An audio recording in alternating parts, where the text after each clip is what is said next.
Thousands of years ago there were 5 Omega Rangers, which were red, yellow, blue, black, and gold. This is different from what we know today, since now there are only 4, since the gold color is not there, and the existence of a gold Omega Ranger had never been known until now. We are going to focus on 2 Omega Rangers in this story, the gold and the blue. These 2 Omega Rangers were friends, but they were 2 very different beings from different planets. The Gold Ranger comes from a planet that does not understand death, since for them it does not exist. This does not mean that they are immortal, but rather that when a person dies, they say that their journey in life is over. This is because when a person dies, their soul joins a collective consciousness which they call the legacy. When these souls join this collective consciousness, what happens is that all the people who remain alive can hear all the dead in their minds, and that is why they do not understand death, since they continue to hear the voice of the person who died. Imagine you have a person you love and then they die, but you can still have a conversation in your mind with that person. This is not similar to the imagination, since we ourselves control everything there. This is different, since the deceased person is really going to respond to you. It's basically like you're on the phone with the dead, since you can't see their body, but you can hear their voice and have a conversation.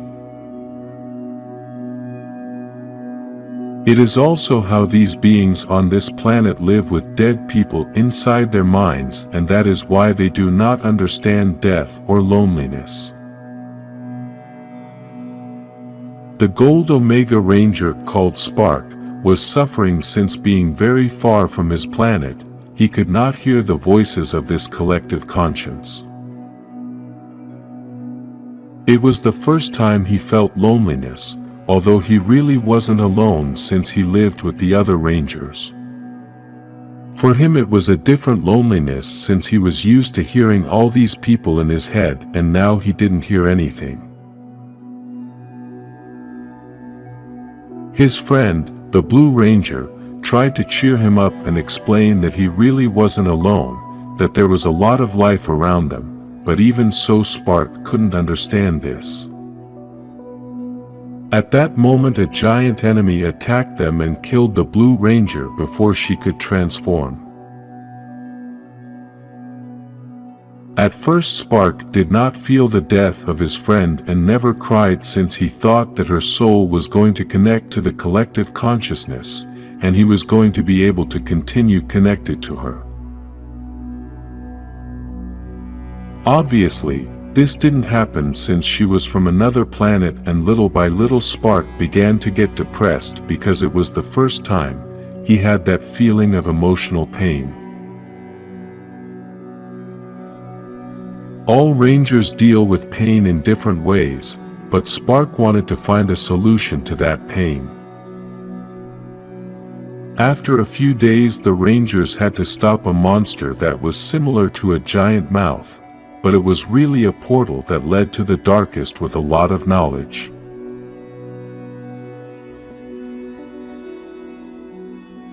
This monster told Spark that it could help him with his problem, so Spark got closer than anyone ever had.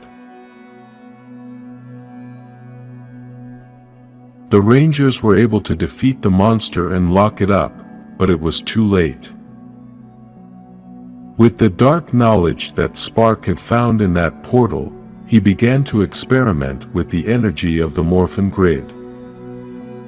With this energy he could give life to everything that was already dead, but Spark did not understand the consequences of this.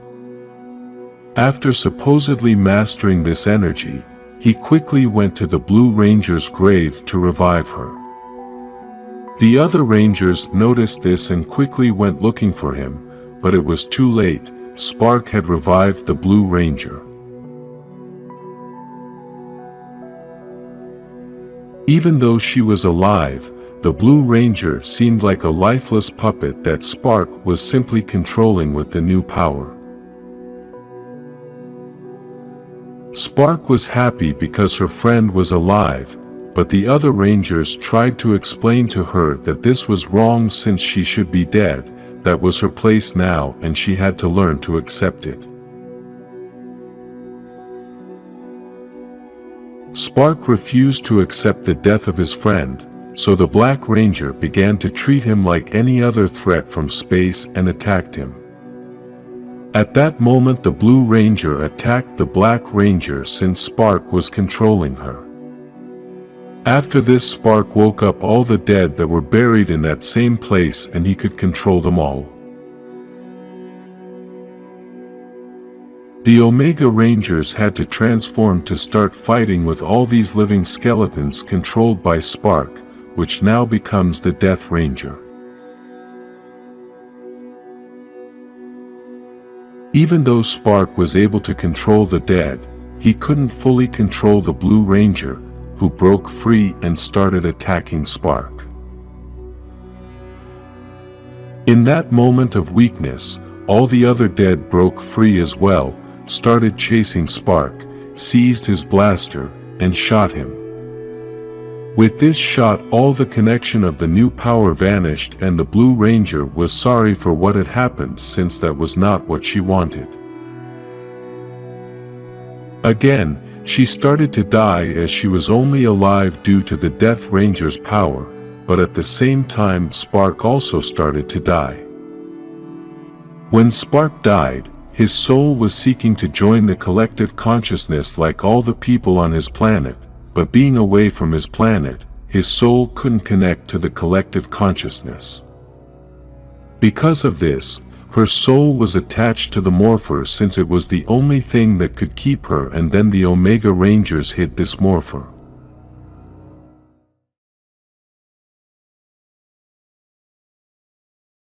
After the destruction of the command center, after the Eltarian War, Kimberly, Rocky, Adam, Aisha, Billy, Tommy, Alpha 5 and Zordon are in the headquarters. We can see that the whole command center was smashed to pieces and the Rangers are a bit worried, except Rocky, who already started to pick up and clean up the whole place. If you saw the destruction of the command center in the TV series, then you know that it has a place underground that is more protected. Zordon explains that the place below is called the Power Chamber and it is the place that allows the Rangers to connect to the Morphin grid. The upstairs part of the command center that we have always known is important as well, as it was for communication, surveillance and protection of the Power Chamber. Without that top part, then the Rangers are exposed, and anyone can attack them so they can't reconnect to the Morphin grid.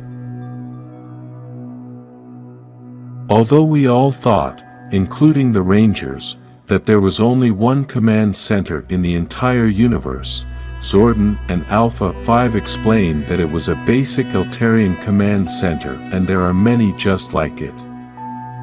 Because of this, the Rangers decide to travel into space in search of another command center since without such a place the Earth is in danger.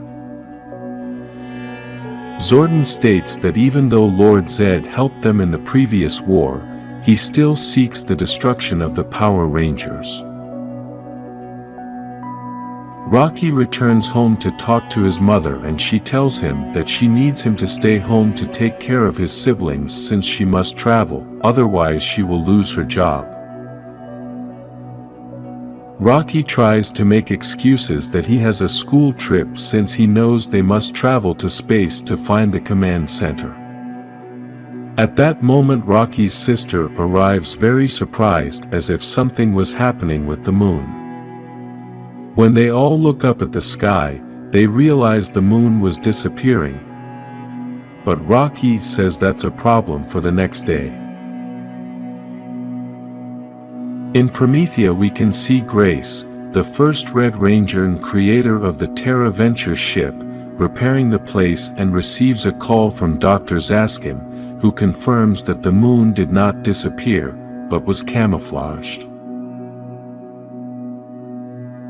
Then inside Promethea we can see Zordon, Billy and Tommy, who went looking for help, and tell Grace that they need her protection as the power chamber is at risk. They also asked her for an Elter ship and 10,000 megawatts.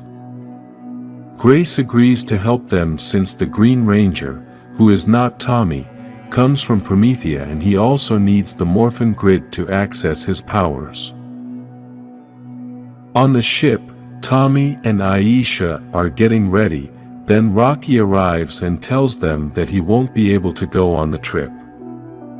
Rocky thought he was going to disappoint the others, but they are relieved as they were planning for a ranger to stay and guard the power chamber along with Promethea's workers, so Rocky agrees to be the last line of defense.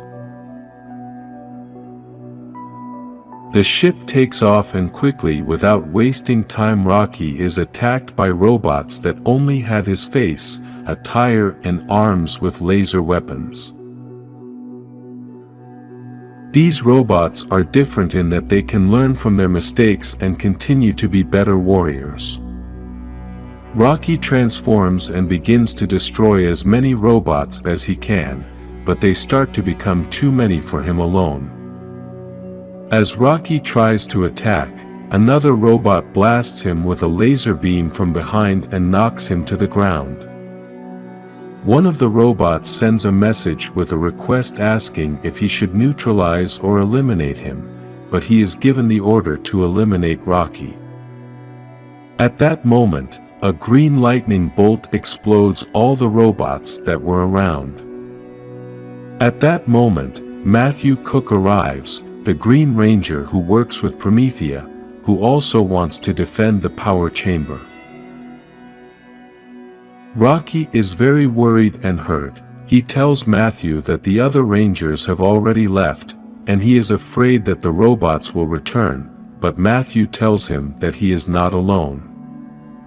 One of the robots continues to send images to its owner, which is King Aridan, and he sent the robots to confirm the destruction of the command center.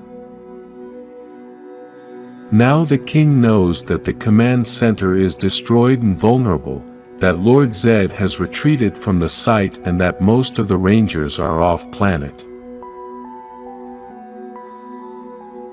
This is the perfect opportunity to conquer Earth and destroy the Power Rangers forever, along with their source of connection on Earth. King Aridan is the worst enemy of King Mondo, the leader of the Machine Empire. King Aridan is briefly mentioned in Power Rangers Zeo, but his major appearance is in the comics. Back on the ship, Alpha 5 gathers all the Rangers, although he feels strange doing so without Zordon. Alpha tells them that he found a planet that was once inhabited by Eltarians, but they left 30 years ago. This gives the Rangers the advantage that they can find a command center without having to battle anyone and fight a battle they can't win. This planet is called Igus 5, which is covered entirely with water. This means that the command center they are looking for is underwater, which presents a greater challenge for the Rangers. The most difficult part of the situation is that the command center is not at shallow depth, but is far away from the surface, which makes it even more difficult to get there and even more difficult to take the command center.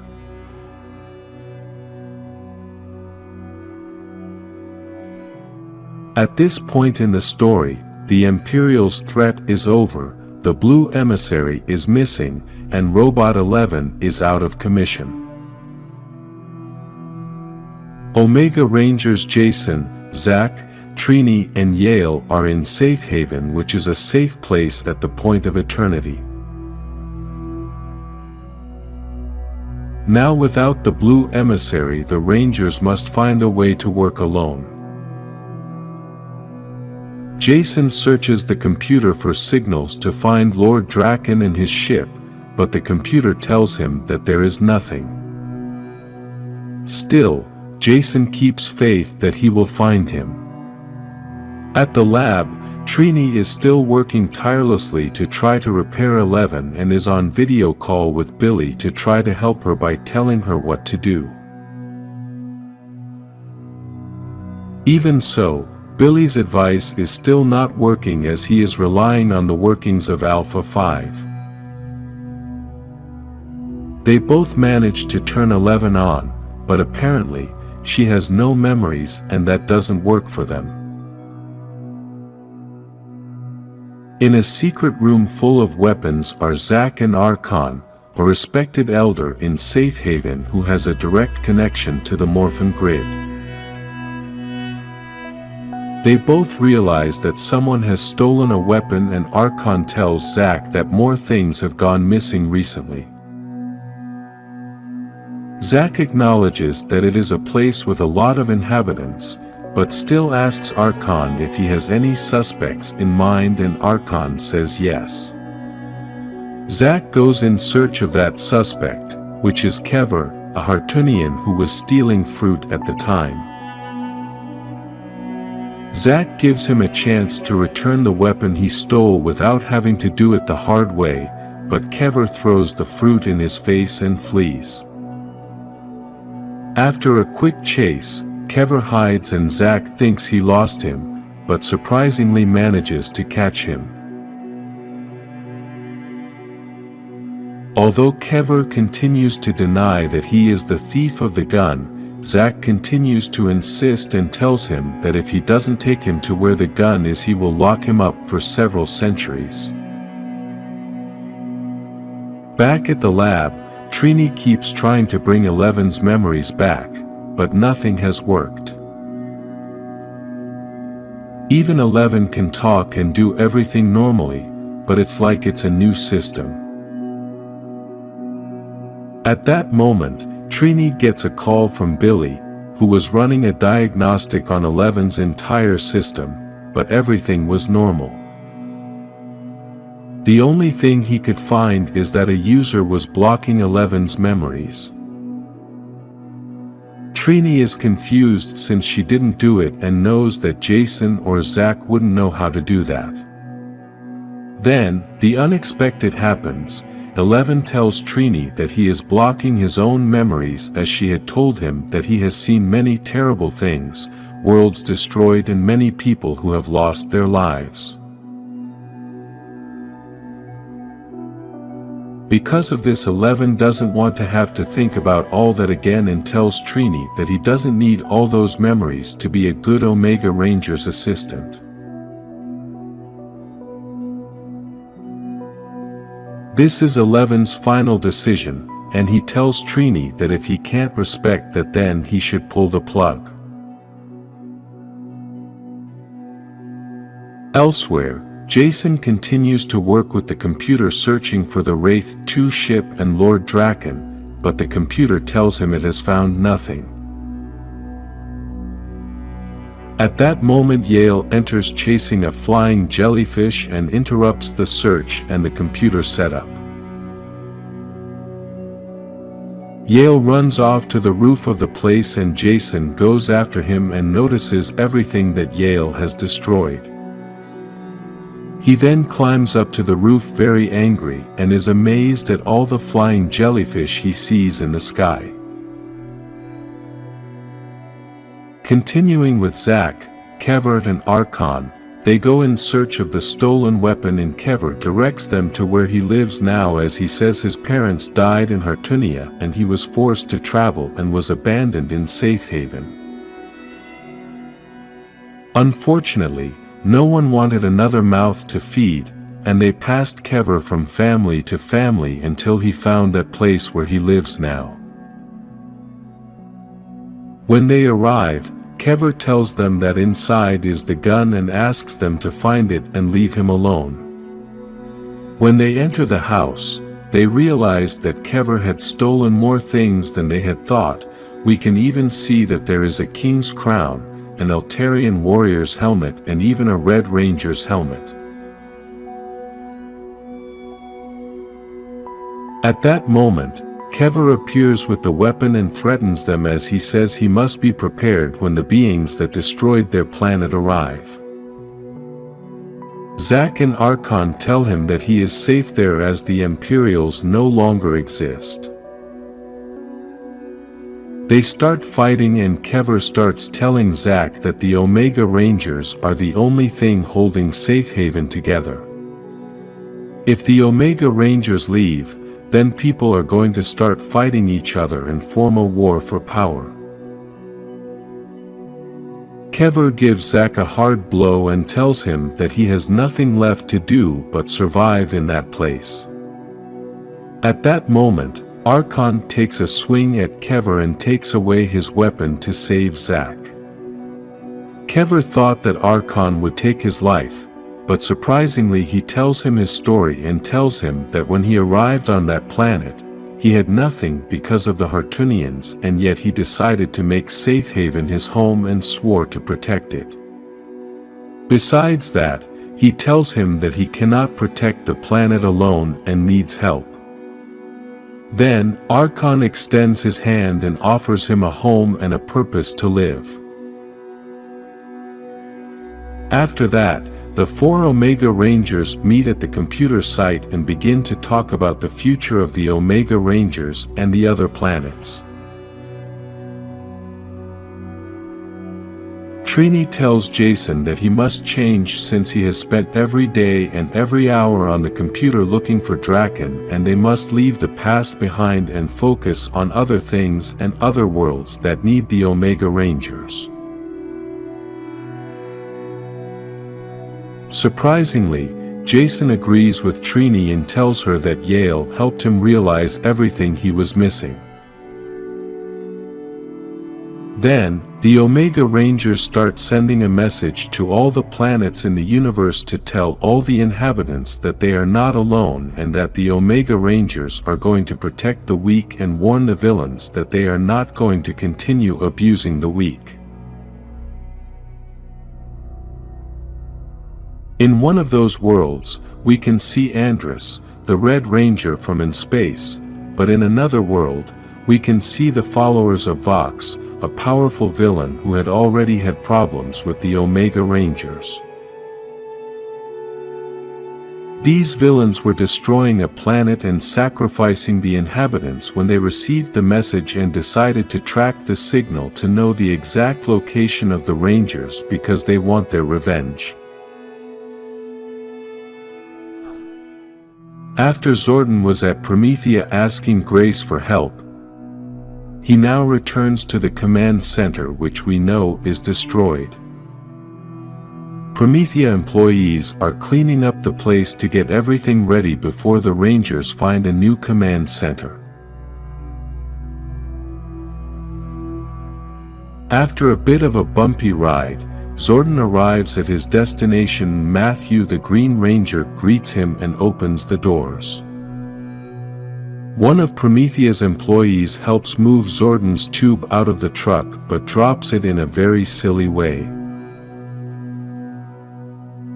The Green Ranger gets upset with the Promethea employee and Zordon thanks him for all his help. But Matthew is still upset with Zordon since he had previously told him that he was going to take the power coin from him. Zordon and Promethea's relationship has never been very good, and this is why he doesn't have a good relationship with Grace and Matthew. Because of this, Zordon talks to Grace and thanks her for all the help, plus he also apologizes for all the things he has said and done. Grace does not receive the apology very well, even though she has been waiting for many years for Zordon to apologize to her. Now we can see Matthew from a very high place talking on a cell phone with Rocky, and we can see the place surrounded by a force field to protect the power chamber. This force field is created with the help of the Megazords because even though they are damaged, they still work to channel the energy. In their conversation, Matthew realizes that Rocky is a bit busy, and it is because he is taking care of his siblings and Matthew offers to help him. In Igus 5, the Rangers are looking for the command center which is underwater and somehow they have oxygen thanks to the Morphin grid. The Rangers are divided into two teams. Team 1 are Tommy, Adam and Aisha. They are swimming through several caves to try to get some access to the inside of the command center and find out if there is anything dangerous inside. Team 2 consists of Billy and Kimberly, who are searching for the exact location of the command center from above. Team 1 mysteriously finds a cave full of alien eggs, which they find to be mysterious because, if there are eggs, then there may be life on that supposedly abandoned planet. Now Team 2 was able to find the exact location of the command center, but Team 1 is still suspicious that there is something fishy going on as the mission is going too easy. At that moment, the Rangers are surrounded by an alien species from that planet, who don't look so happy that the Rangers are invading.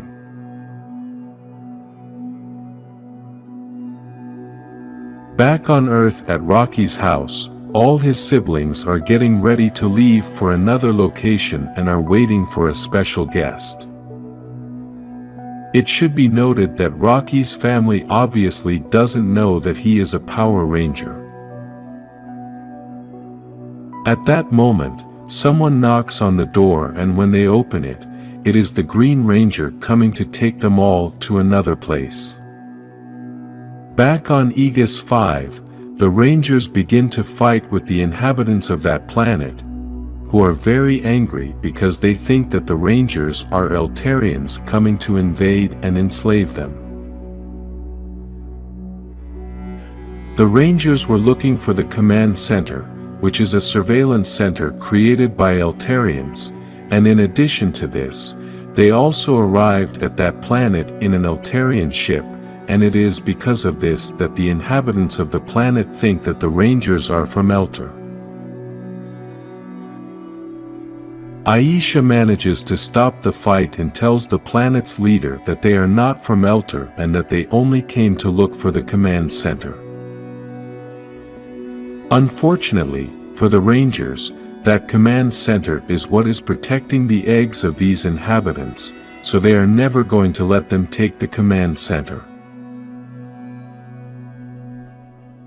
Even so, Aisha convinces them to let them enter the command center to look for information about the location of other command centers for them to travel to those other planets, and the planet's leader only allows Billy and Aisha to enter.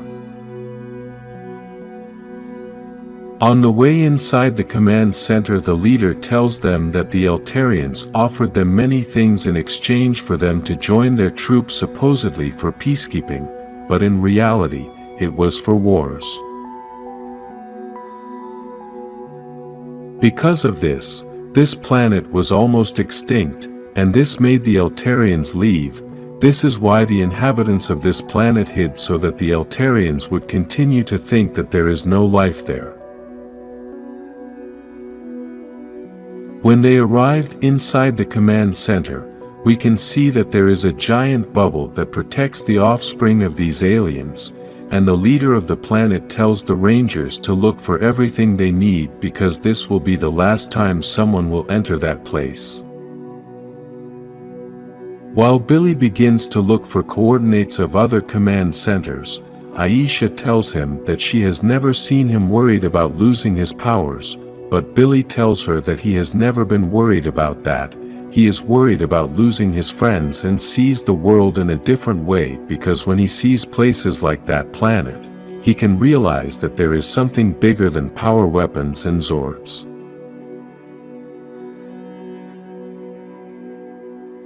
On Earth now is Matthew, Rocky and his family at the site of the old command center, one of the twins is talking to Zordon and asking him very uncomfortable questions as he asks him about where his arms are.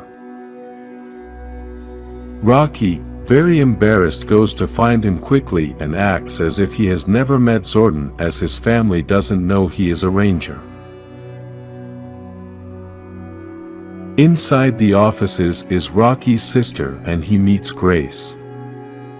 She starts to tell him that Grace has a lot of money and wants some advice on how she can make it too. At that moment, when Grace goes to tell her, they start to feel a strong wind, and it is that a strange ship was coming to the place. Grace leaves the conversation halfway through and goes out to investigate what was going on.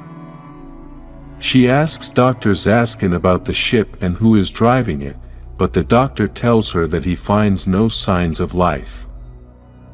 This confused Grace a lot, and the most confusing thing is that the doctor also tells her that this is contradictory, since from the ship they sent a message saying that the new ruler of planet Earth has arrived, and he expects us to have prepared a proper throne.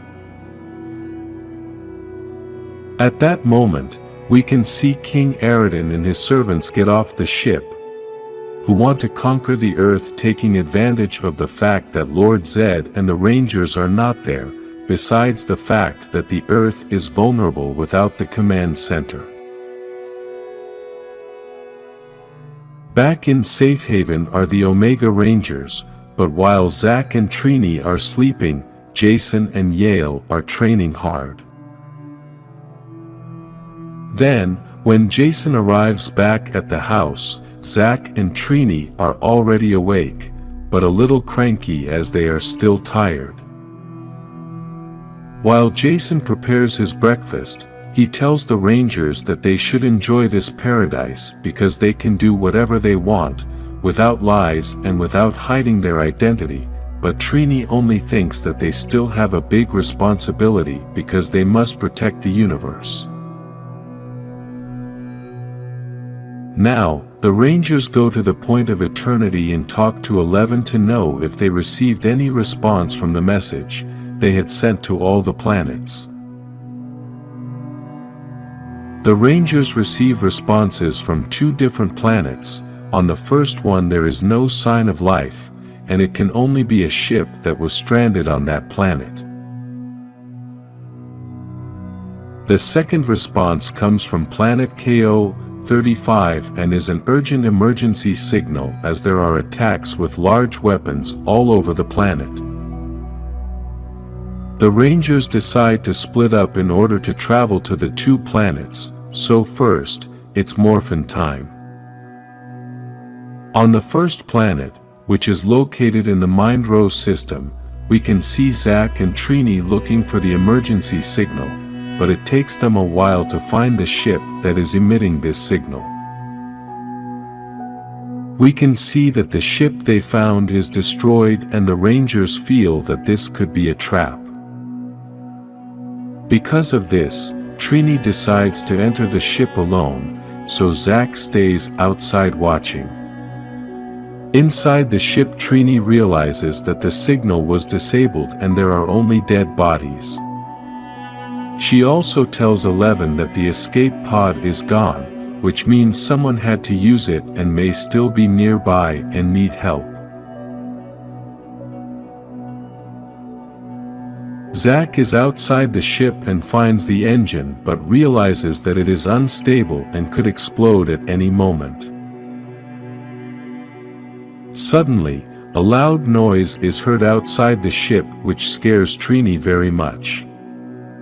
At that moment, a giant winged monster appears, probably the one that destroyed the ship, and wants to attack the Rangers, but they invoke the Omegazord power. Now in the second emergency location, on planet KO-35, Jason and Yale are looking for the problem. Jason thinks that there was a big war going on there, many lives were lost, and apparently the Rangers were too late. At that moment, Yale can smell that something bad is happening, and Jason feels that they walked right into an ambush. Suddenly, Aliens called the Zurichs appear, and they are looking for a ranger, but they recognize that Jason is not the ranger they are looking for. Still, they threaten him and tell him that if Jason goes with them then Yale won't suffer when they eat him. The battle begins and Jason tells Zurichs that he always tells Yale to hold back, but this time he won't tell him anything. In the middle of the battle Jason asks what they did to the planet, and they tell him that they ate everyone and it's the same thing they do to all the planets. While the Rangers are still fighting, we can see someone hiding in the shadows watching everything. Back in Mindro, the Rangers are fighting with their Omegazords against the ferocious giant beast, and no matter how many blows they have given it, the beast is still going forward very angry. Trini decides to tie the beast with chains and throw it towards the ship. Because the ship's engine was unstable, everything explodes, and the Rangers manage to finish off the monster. After that hard battle, 11 tells the Rangers that he found the escape pod of the ship that had just exploded. The Rangers go to the location and manage to find the capsule, but when they open it, they get a big surprise. Inside the capsule is an alien baby. In KO 35, the Rangers are still fighting with the Zurichs, and after so much arguing, in the end only one of the aliens is left. This last alien tries to run, but suddenly he is attacked with a laser beam and Jason gets scared since he was not the one who launched the laser beam. The one who launched the beam was the same one who was watching the battle from the shadows hiding, and tells the Rangers that they must leave before more aliens arrive. Still, Jason demands that he needs to know who it is, so the person takes off his hood, and to everyone's surprise it is Andros, the Red Ranger from in space. At this point in the story, Jason does not know Andros, and for those who do not know Andros should know that Andros comes from the planet KO 35, and that is why he calls the Omega Rangers to this planet to help him save what is left. Back at Safe Haven, the Rangers took the baby to the lab to verify that all was well. The capsule had the baby asleep in a deep sleep, and 11 says it may be many hours or many days before she wakes up. One very important detail that 11 says is that the baby's metabolic system is very fast. Then, Zoc and Trini have a call with Jason. They talk about what is going on with the baby and that the computer records have no information on the species of that alien. They also ask Jason if he needs help, but he tells them that Andros told him that no ship can go in as it may alert enemies. Zoc and Trini are worried as they don't know who Andros is and ask Jason to be careful. Then, as Zoc and Trini talk about the baby's future and how they are going to have to take care of him since he has no one, 11 interrupts them and tells them that they need to go to the infirmary fast. Zoc and Trini freak out and ask about the baby's health, but 11 tells them that his health is fine, but there is another situation they need to look at. The supposed baby has woken up and is no longer a baby. Apparently its metabolic system is so fast that the growth of this alien is accelerated. On Earth, everyone is protected in the force field, and King Aridan starts his attack to try to destroy the force field, but he doesn't manage to do anything about it. King Aridan talks about King Mondo, the leader of the Machine Empire, and says that he is going to steal his place in the Dark Specter group. Inside the force field, Matthew tries to convince the others by saying that he should go out to stop the attack, but Zordon and Grace tell him that if the force field holds out then he should stay inside until the other Rangers arrive. Grace tries to explain to him that if he sends him out to stop the attack, it would be unnecessary since the shield is holding up so well.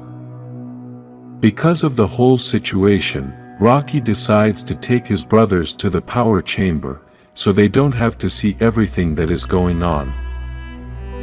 After so much time attacking the shield, King Aridan decides to use a more powerful weapon to destroy the force field but decides to continue attacking with the other weapons even though they are not working, just to make everything more dramatic.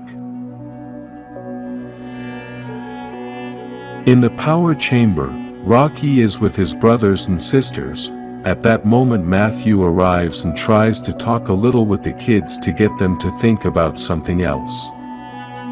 He also asks Rocky to talk and tells him that he is coming out, and even though Rocky offered his help, Matthew refused as he knows that Zordon has a rule that no Ranger can reveal his identity and Rocky's family would know.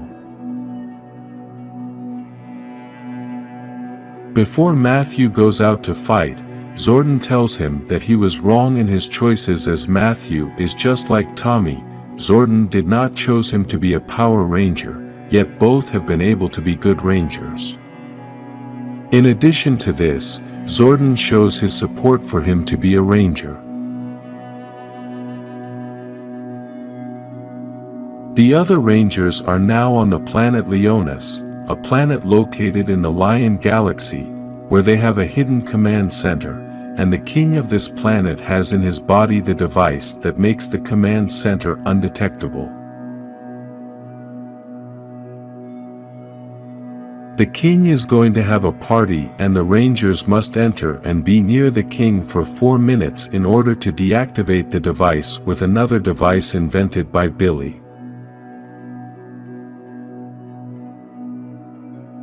At the party, Aisha and Tommy must go in, but Adam and Kimberly must go into a security tower to disable the satellites that prevent the Rangers from transporting the command center to Earth. Billy says that Alpha 5 must go with Aisha and Tommy to the party as he must help them disable the security system in order to get inside, and then he will provide support inside. Tommy disagrees with this idea as Alpha is known throughout the galaxy and that would give them away. Alpha 5 replies that he has a disguise, but Tommy still doesn't want Alpha to go with them. On Earth, King Aridan meets the Green Ranger and thinks he is Tommy when he was still Rita's servant. The king tells the Green Ranger that if he allows him to destroy everything and torture Zordon for many years then perhaps he will spare his life. The Green Ranger makes it clear to him that he is not Tommy, and he does not accept this request as well, and then the battle begins. We can clearly see that the king is very powerful and starts to beat up Matthew. On planet Leonus, Aisha and Tommy are at the palace where the king is going to have the party and realize that they can't enter through the main entrance, so they decide to enter through the hard way.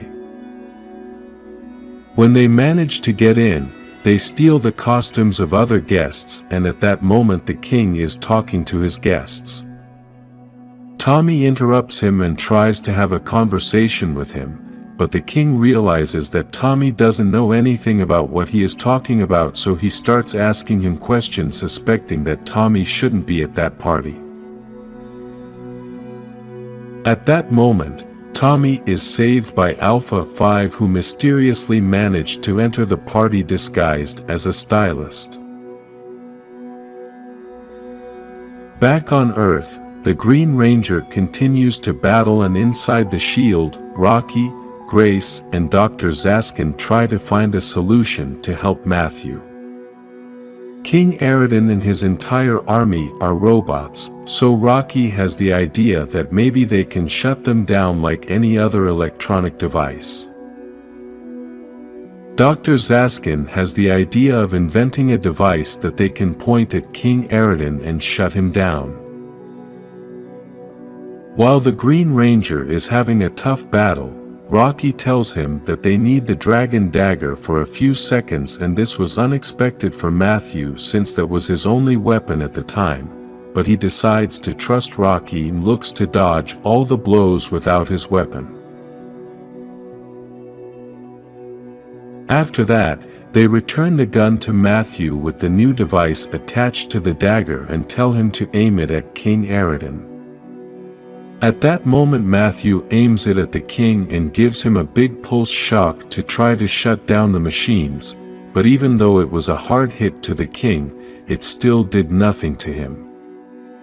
After the blow, the king gets up and tells the Green Ranger that they are automaton machines and can't shut them down easily, and then starts attacking him again. Rocky is getting desperate as he wants to help his partner and tells Zordon that he must break his rules about identity. Zordon replies to him that his rules have to change, and the new rule is that no ranger dies. With this, Zordon gives Rocky permission to go out and fight alongside Matthew, but first he goes to talk to his brothers and sisters to say goodbye and tells them he has to go do something important. The Red Ranger leaves the force field, and a new battle is about to begin. In Safe Haven, Zack is still trying to calm the new alien girl who keeps growing at an impressive speed and has big changes in several hours very quickly. Trini went in search of food and Zack is left alone in the house trying to take care of the girl, but she keeps crying non-stop. Zack keeps trying to give her food, but the little girl throws all the food everywhere and Zack doesn't know what he is doing. At that moment, Trini arrives, and the girl stops crying and it seems that she feels calmer around her. Trini tells Zack that she is still running tests in the capsule where the girl was to get more information about her, but the process is going to take several days. This scares Zack because with the speed at which the girl is growing in a couple of days, she could be an old woman. At that moment, Zack confesses to Trini that he named the girl who is now going to be called Journey, but she gets very angry since they had made the decision not to get attached to the girl since they are not her real parents, and they are only taking care of her. Trini and Zack begin to argue, but the girl starts to talk and tries to say her name and causes a lot of affection in Trini. On planet KO-35 are Jason, Andros, and Yale searching for the central base of the Zurichs, the aliens who destroyed this planet. Jason feels a little angry that he has given Andros his full trust, but he still hasn't told Jason where they are going and what they are looking for. After almost 2 days of searching, the Rangers find the Zurich's base, which is full of soldiers and prisoners from the planet. Andros tells Jason what the plan is, and that is that they are going to infiltrate the place and neutralize the vigilantes silently and then seek to free the prisoners. Jason asks Andros what happened on the planet and he replies that Dark Specter recruited the Zurichs to wipe out the planet since Zordon was helping the inhabitants develop Ranger technology. Andros says that he and Zane were part of the Rangers and were to share Ranger technology with other nearby planets to create an alliance. Apparently, Dark Specter had the same idea and sent the Zurichs to destroy everything. After that, They sent a swarm of insects that turned all the people into monsters, and the survivors had to fight against their own people. Andros tried to protect the people who survived, but several days ago he went to look for food, and when he came back, the people were gone. The Zurichs are going to continue to take everything that is left of the planet, and when they have everything, then they will execute all the survivors and then leave. Andros very angrily tells Jason that it doesn't matter if there are 1 million Zurich soldiers, tonight they are going to win the battle. Back in Safe Haven, Journey is still growing up and is now getting into lots of mischief like any 5-year-old girl. Then, Zoc takes her for a walk and tries to teach her new words, and Journey continues to learn, but just then, an animal from the planet appears and tries to attack them. Zoc transforms and grabs the girl and starts to run, but turns around and manages to kick the animal, which leaves in pain, and Journey looks like she enjoyed the whole adventure, but Zoc asks her not to say anything to Trini. It is already night in KO 35, and it is time for Jason, Andros, and Yale to enter the base to save the prisoners.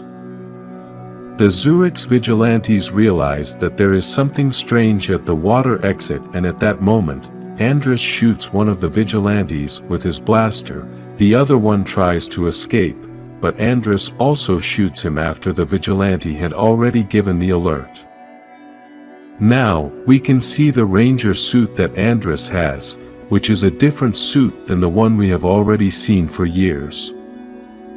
This new suit is completely black and has a different symbol on the chest.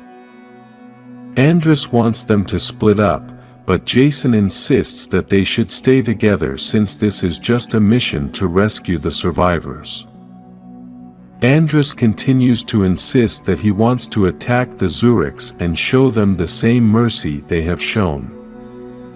Just then, the Rangers are attacked by a group of Zurich soldiers, and Jason tells Yale that he knows what he must do. The battle begins, and Andros begins to attack the Zurichs without mercy and with a great thirst for revenge.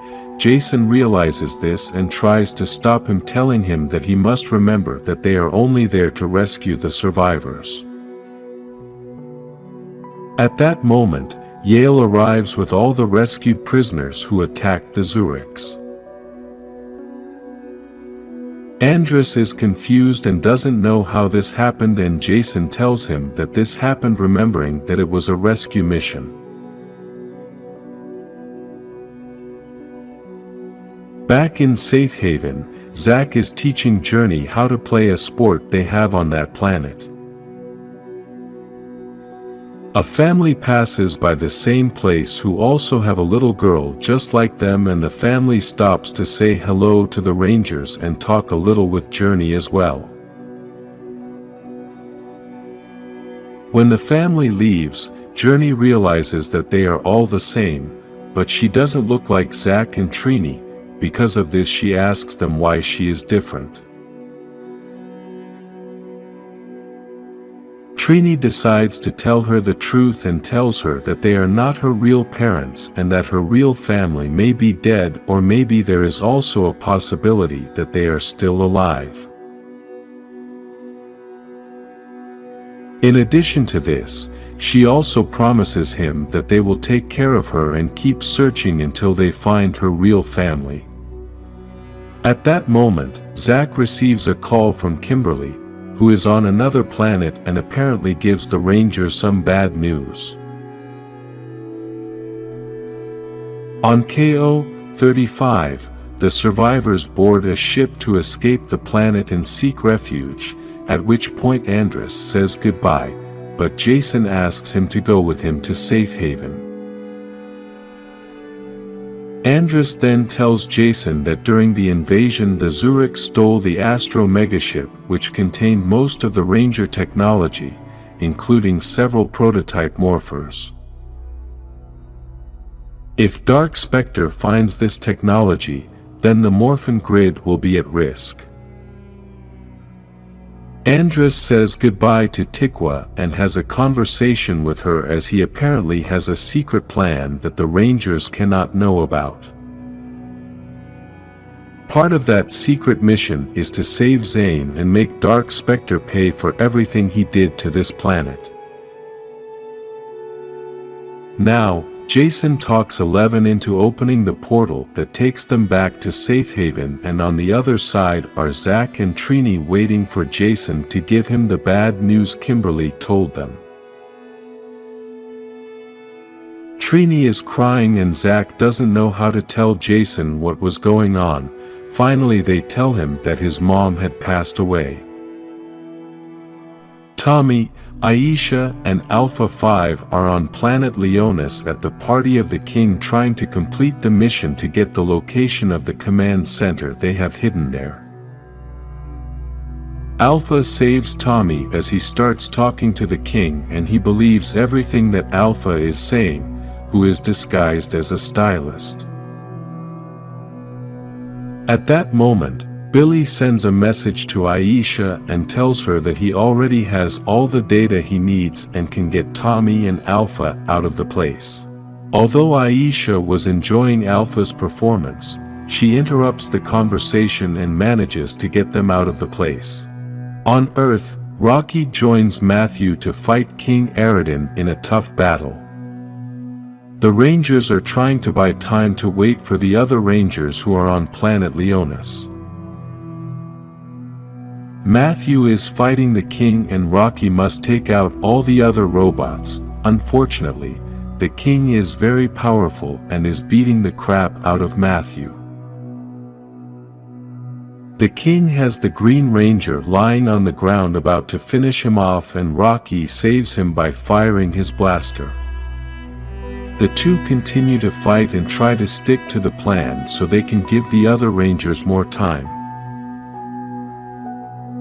In Leonus, Kimberly and Adam are in the planet's security tower to try to disable the satellites in order to teleport the command center. Adam helps Kimberly go down to a place full of laser beams that can trigger the alarm, but she deactivates them by launching an arrow with great precision. They manage to enter the place and neutralize the guards. Then they encounter a janitor who continues to do his job and doesn't bother the Rangers. After neutralizing several guards, they reach the security center and start looking for the button to turn off the satellites. Meanwhile, Kimberly is surprised that Adam has learned how to be a Power Ranger very quickly and feels that she is not that important since they can easily replace her. Adam tells her that she shouldn't feel that way, she should look at it from another point of view. If other people can replace her, then she doesn't have the weight of the security of the universe on her shoulders. Any day she can retire and move on with her life, as nothing lasts forever, and someday, she won't be a Power Ranger anymore. The war on Earth continues, and the king takes advantage of Rocky's back and launches an attack, but Matthew throws himself at him and is shot. The attack was so powerful that they both destroy a rock, and a cave is formed where they begin to talk about what to do next. The king is very powerful, and they are both badly hurt. Matthew can no longer get up and Rocky begins to feel that he doesn't have the power to defeat the king.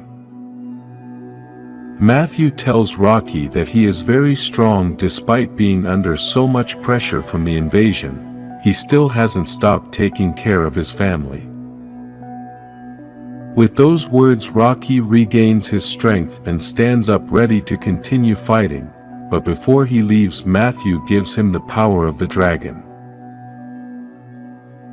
Rocky goes out to fight and quickly breaks the king's weapon with his sword and the dragon dagger at the same time.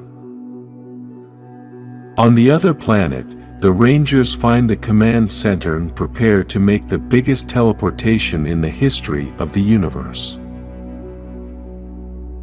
Rocky is still fighting, and even though the king no longer has any weapons, he is still very powerful and hard to defeat. The other Rangers are still preparing, and Tommy is a little scared as it is a very complicated mission, but Billy tells him that they have everything under control. The king has Rocky on the floor almost defeated and already wants to finish him off, but Rocky keeps resisting while the other Rangers are about to do the teleportation. At that moment, the king grabs Rocky by the helmet, but Rocky doesn't give up and tells him that he's not going to let it go, so the king tells him that he's going to bury him there and throws him hard against the ground. At that moment, the Rangers start the teleportation from planet Leonus, and the plan that Billy and Grace have is that the rubble of the old command center is moved 1 kilometer to the west and the new command center is teleported to the same place where the old one was. Despite the heavy impact, Rocky gets up and the king grabs his broken gun to throw at Rocky. The king tells Rocky that he is finished and defeated, but Rocky replies that the plan the Rangers have is going to work. The king mockingly asks him about the plan, and Rocky replies that on Earth we call it stalling. At that precise moment all the Rangers arrive, Tommy, Kimberly, Billy, Adam and Aisha, along with the command center in one of the most epic moments I have ever seen. At that moment, Rocky tells the king that the Earth will always be protected and that he should leave right now and to tell all of his friends. At that moment, the king quickly leaves in his ship into space, while Rocky enters the power chamber to see his family. All his brothers and sisters hugged him, very relieved that it's all over now. His sister tells him that she is proud of him in a roundabout way by making him understand that she knows his secret. Now they are all together in the new command center, and Tommy tells Grace and Matthew that even though they don't have the best relationship, he is still very grateful for all the help they have given them and for protecting their home. Matthew tells Tommy that he only served as support since Rocky did the most important work. Aisha asks if they should start worrying about Lord Zedd's location since they don't know anything about him. Zordon tells her that they should worry about that another time, and for now they should just enjoy the great mission they have all done. At that moment, Rocky interrupts the conversation to ask about Alpha's location since he didn't come with the Rangers, and Grace asks about the ship he loaned them. Billy tells them that Alpha is on his way back from planet Leonus with the ship and should arrive soon. The Rangers, instead of teleporting the command center along with the ship, apparently decided to have Alpha fly the ship to Earth. At that point, Kimberly gets a call and says they need to call the Omega Rangers. Adam thinks they want to have a party to celebrate having a new command center, but the call was for something else. Those who saw the previous episode know that the Omega Rangers got a call from Kimberly, and it was to tell Jason that his mom had passed away. The mighty Morphin Power Rangers and Omega Rangers are all on Earth at Jason's mother's funeral. After the ceremony at the cemetery, everyone gathers at Jason's house to support the family. At that moment, Ernie, who tends the juice bar, approaches Jason to give him words of support and tells him that one day he saw his mother hiding watching Jason teach some kids. Ernie offers his full support, then leaves in tears, and Jason continues to greet everyone else. Outside the house are the other Rangers talking about the cause of death of Jason's mother, and at the end Kimberly said that Jason's father revealed to her that it was due to a heart arrhythmia. In Safe Haven, there is Andros and 11 with a Zurich, which they have him as a prisoner to try to get information about Dark Specter's plans, but despite all their efforts, the Zurich does not tell them anything.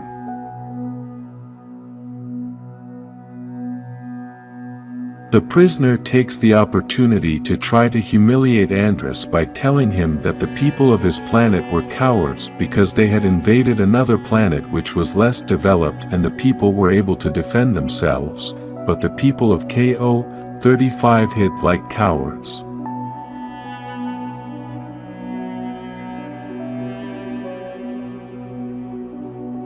Andros and 11 leave the prisoner's room and 11 apologizes to Andros for not being able to help him and get information out of the prisoner, but Andros tells him that they can try again tomorrow.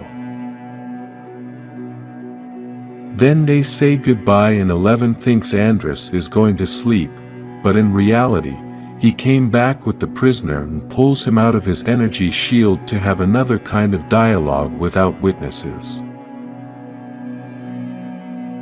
On Earth, Jason is trying to talk to his father, but his father constantly ignores him, and Jason realizes this. In the end, they have a small argument, and the father tells him that he is going to sell the house and move out, that he doesn't need Jason and that everyone should live their lives as they want. At the juice bar, Zach gets a call from Journey, who is now the size of a 10-year-old girl despite being only a week old. Journey is performing a magic act and the Rangers are enjoying the show. Then, Zach says goodbye to Journey and tells her it's time for bed. At that point, he begins to have a conversation with Aisha, who asks him if they are ready to leave Journey when they find their planet. At the GYM are Trini, Jason and Tommy working out and talking about King Aridan, who almost defeated the Rangers. Tommy and Trini are very concerned about Jason's emotional health and tell him he can take a few days off to rest, but Jason tells them he is in good health and wants to keep working. The next day in Safe Haven, 11 and Andros return to talk to the prisoner, who by some coincidence is very beaten and now wants to cooperate by providing all the information he can. The prisoner makes several confessions and talks about the possible location of the Astro megaship. After that, 11 locks him in a kind of space chest similar to the same one Zordon used to lock Rita in. He then takes the chest to a giant vault where there are many chests and tells him that he will be safe there until he is judged in an SPD court. Despite everything, the chest seems to have an open lid and a light comes out of it. Then, the prisoner's voice is heard calling Andros and asking him to get him out of there. Andros appears and tells him that he must activate the device he gave him in order to teleport inside. Now they are both inside the vault and the prisoner starts telling Andros that he fulfilled his part of the deal and now he must fulfill his part and get him out of there to be free. Suddenly, Andros begins to hear a voice telling him that revenge is a great ally, but the Zurich doesn't hear the voice and thinks Andros has gone mad. At that moment, the Zurich gets very angry that Andros is ignoring him and tries to attack him, but Andros takes him out with his blaster. Andros keeps hearing the voice and starts to follow it to find out where it is coming from. That voice starts to tell him that it was waiting for him and that it had been there in the dark for thousands of years. At the command center, Jason and Zordon are having a conversation about everything that needs to be improved so that the same thing that happened on planet KO-35 doesn't happen again. Then, this conversation gets a little awkward as Zordon tries to give Jason words of support and tells him he can take a few days off. Jason gets angry and tells him that everyone is treating him like he is bad, but he really has nowhere else to go and nothing else to do. He also tells Zordon that he is a little jealous of Andros because even though he lost everything, at least he has someone to blame and take it out on. He lost his mother and can't do anything about it. Back in Safe Haven, we can see that Andros is still chasing the voice and entering deep into the darkness of the vault. The voice gets louder and louder until he finally manages to find the chest where the voice is coming from. This chest is different from the others.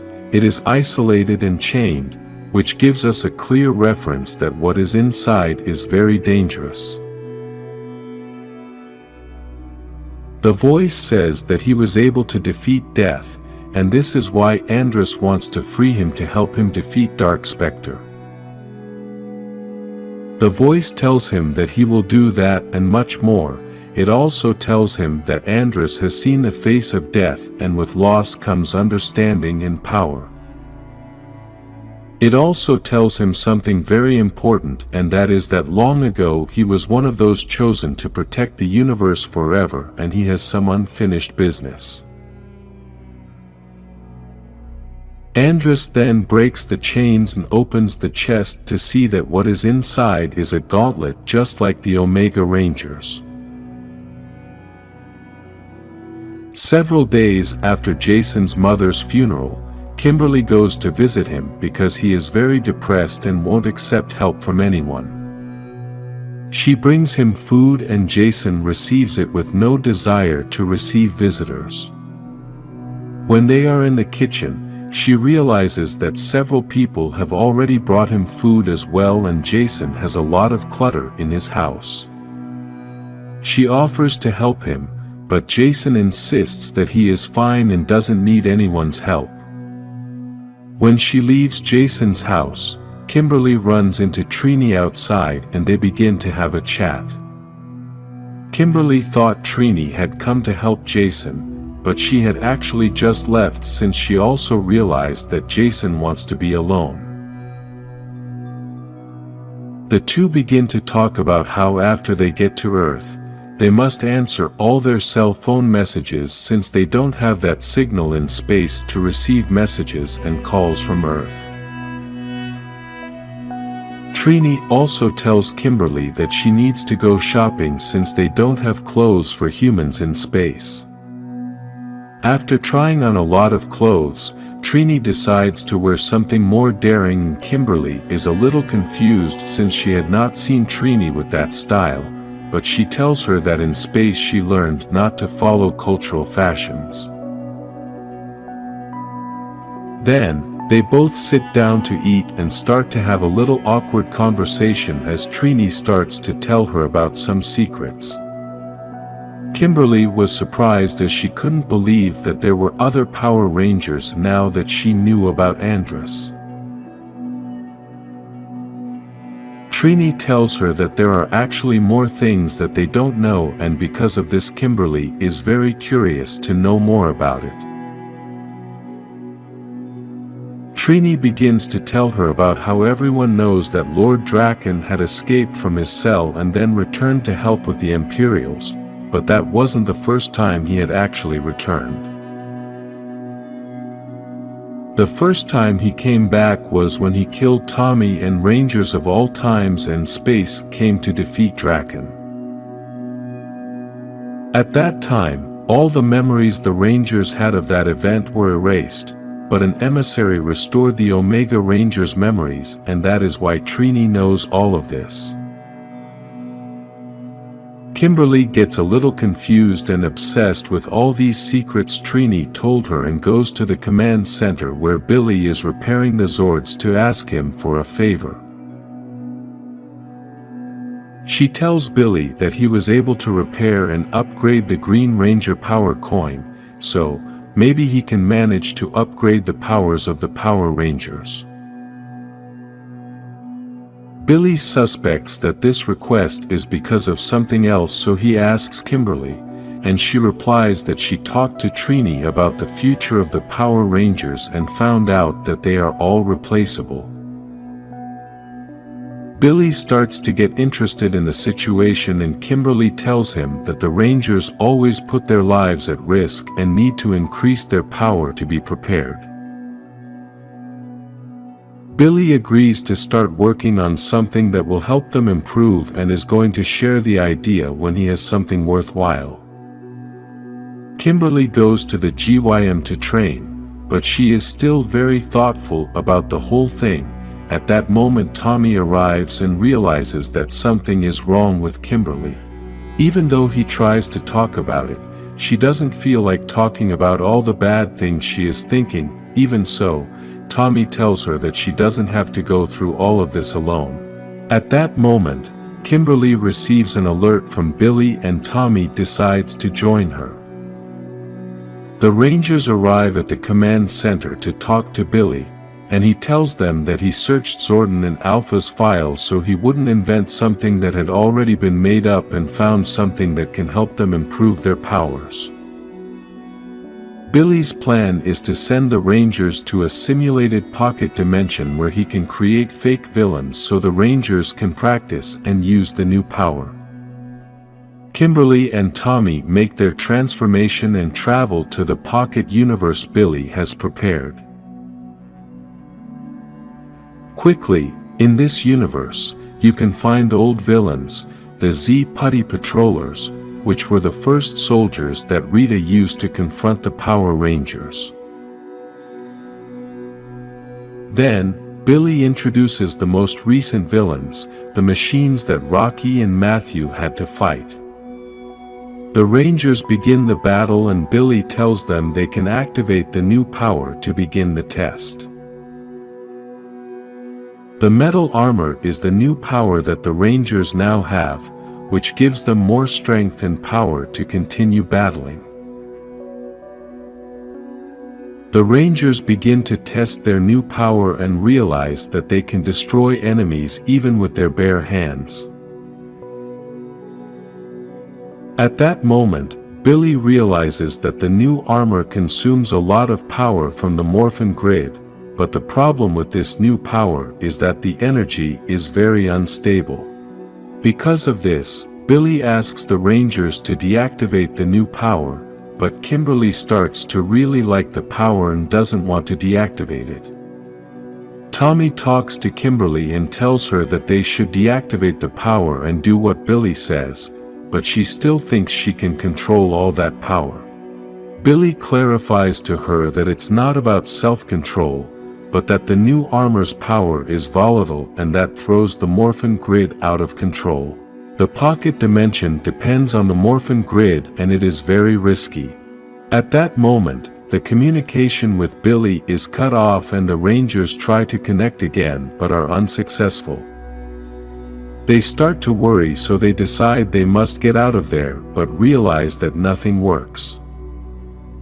At that moment, a black hole opens in the sky which begins to destroy everything in the city, including buildings, roads, and even the enemies that were there for the Rangers to practice.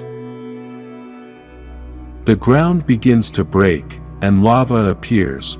Now it forms a kind of tornado that falls to earth and forms a giant sphere that begins to swallow everything around it. At that moment, a voice is heard coming out of the sphere, a voice of someone that many of us know, but that the Rangers of that time still do not know. From the sphere begin to come out several of the worst villains that have existed in the entire history of Power Rangers.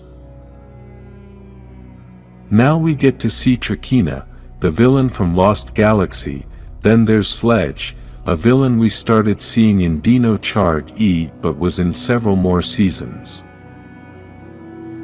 We can also see the Black Lion Warrior from Jungle Fury, Then there is Void Queen from Dino Fury, and finally we can see one of the worst villains ever, Rancic from Time Force. Trini and Zack are shopping at Safe Haven for food with Journey, who has grown up quickly and is now a teenager. At this point in her adolescence, she is in a rebellious and misbehaving phase. Because of this, she has many arguments with Zack and says she hates them both. At that moment, Archon and Kever arrive, who invite them to a dinner to celebrate life since they knew that Trini and Zack were at a funeral. At that moment, Kever meets Journey and the two show a mutual interest in each other. When Archon and Kever left, Zack wasn't too sure he wanted to go to the dinner, but Trini was the one who accepted the invitation since she realized Journey was interested in Kever. At that moment, we can see Vox's followers, who were hiding in the shadows keeping an eye on the Omega Rangers. These villains were destroying another planet, but they heard Omega's message, and with that they knew their exact location. The Omega Rangers have Vox imprisoned, and that is why his followers were looking for the Omega Rangers, in order to free their boss.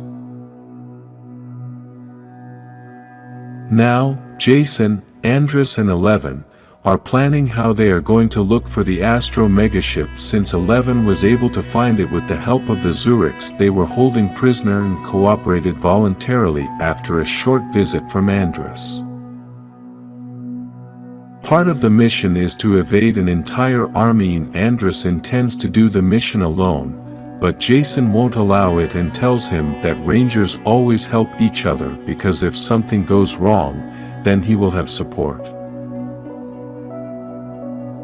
At the house, Zack and Trini start an argument with Journey since now they are going to have to go out in search of the Astro Megaship, and they are going to leave Journey alone, who is very angry because she can never go with them. He obviously explains to her that they can't take her since it's a war zone, plus he tells her to go to the dinner by herself, but not to hang out with Kever since he's a bad influence. This makes Journey very angry, and again she and Zack start arguing. Journey starts to cry and says that one day she will wake up and she will be older than them and will not have been able to do anything with her life. She also wished they had never found her. On the Astro Megaship is the entire Zurich's army, and along with them is the Prime Minister and the Viceroy, who have the mission to dismantle the entire ship, but there is one room that they have not been able to open because of the high level of security. This room contains the biggest secrets of the ship, and the Viceroy says that Dark Specter sent Darkonda to look for exactly what is inside that room. Just then one of the Zurichs arrives to tell the Viceroy that the Power Rangers have arrived. Outside the ship were Trini and Zack in their Omegazords, and Andros was in his Galaxy Glider trying to invade the ship. At that point, the mission was to disable the shield generator so the Rangers could enter the ship, and Zack was able to complete the mission and remove the shields. Thanks to this, Jason and Yale were able to invade the ship and started fighting with all the Zurichs that were at the entrance. At Safe Haven, Journey and Kever went for a walk for a while, and Journey tells him about the argument he had with Zack and what he said about Kever. Despite this, Kever gives Journey good advice and tells her that for a while he was alone and did everything he wanted, but it's actually good to have several adults who care about you, ask if you ate and who you're going out with.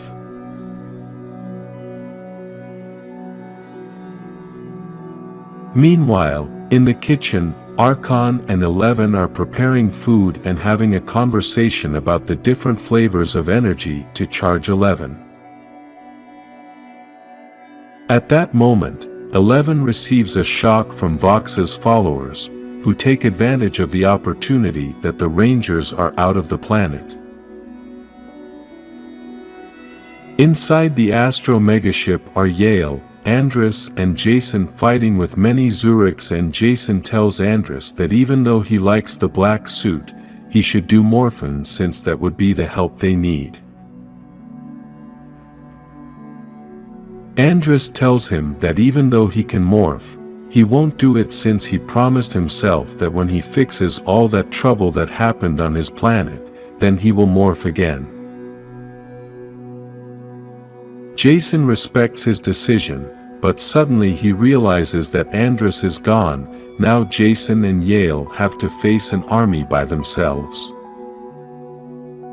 Andros had gone to look for Zane, who was dead, and his body was in a box similar to the escape chamber where the Rangers found Journey. Andros opens the box and puts the gauntlet he found in the chest in Safe Haven's vault into his hand, and Zane is revived.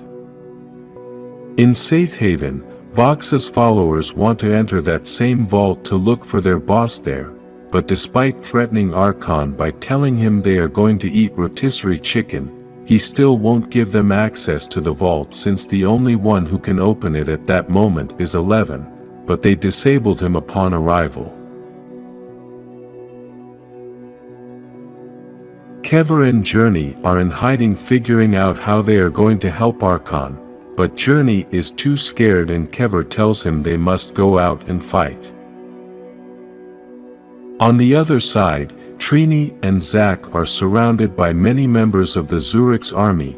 Jason and Yale can no longer continue fighting with so many soldiers, and when they are about to change the plans, someone hits very hard to all the Zurichs. Jason and Yale are very confused and all the Zurichs fall defeated. At that moment, Andros' voice is heard apologizing to Jason for abandoning them, but Andros doesn't come alone, he comes with his friend Zane. In this image we can see that Zane has teeth like a skull, which means that there is something inside him that is different. This is the awakening of the Death Ranger, the beginning of one of the most powerful Rangers in the history of the franchise.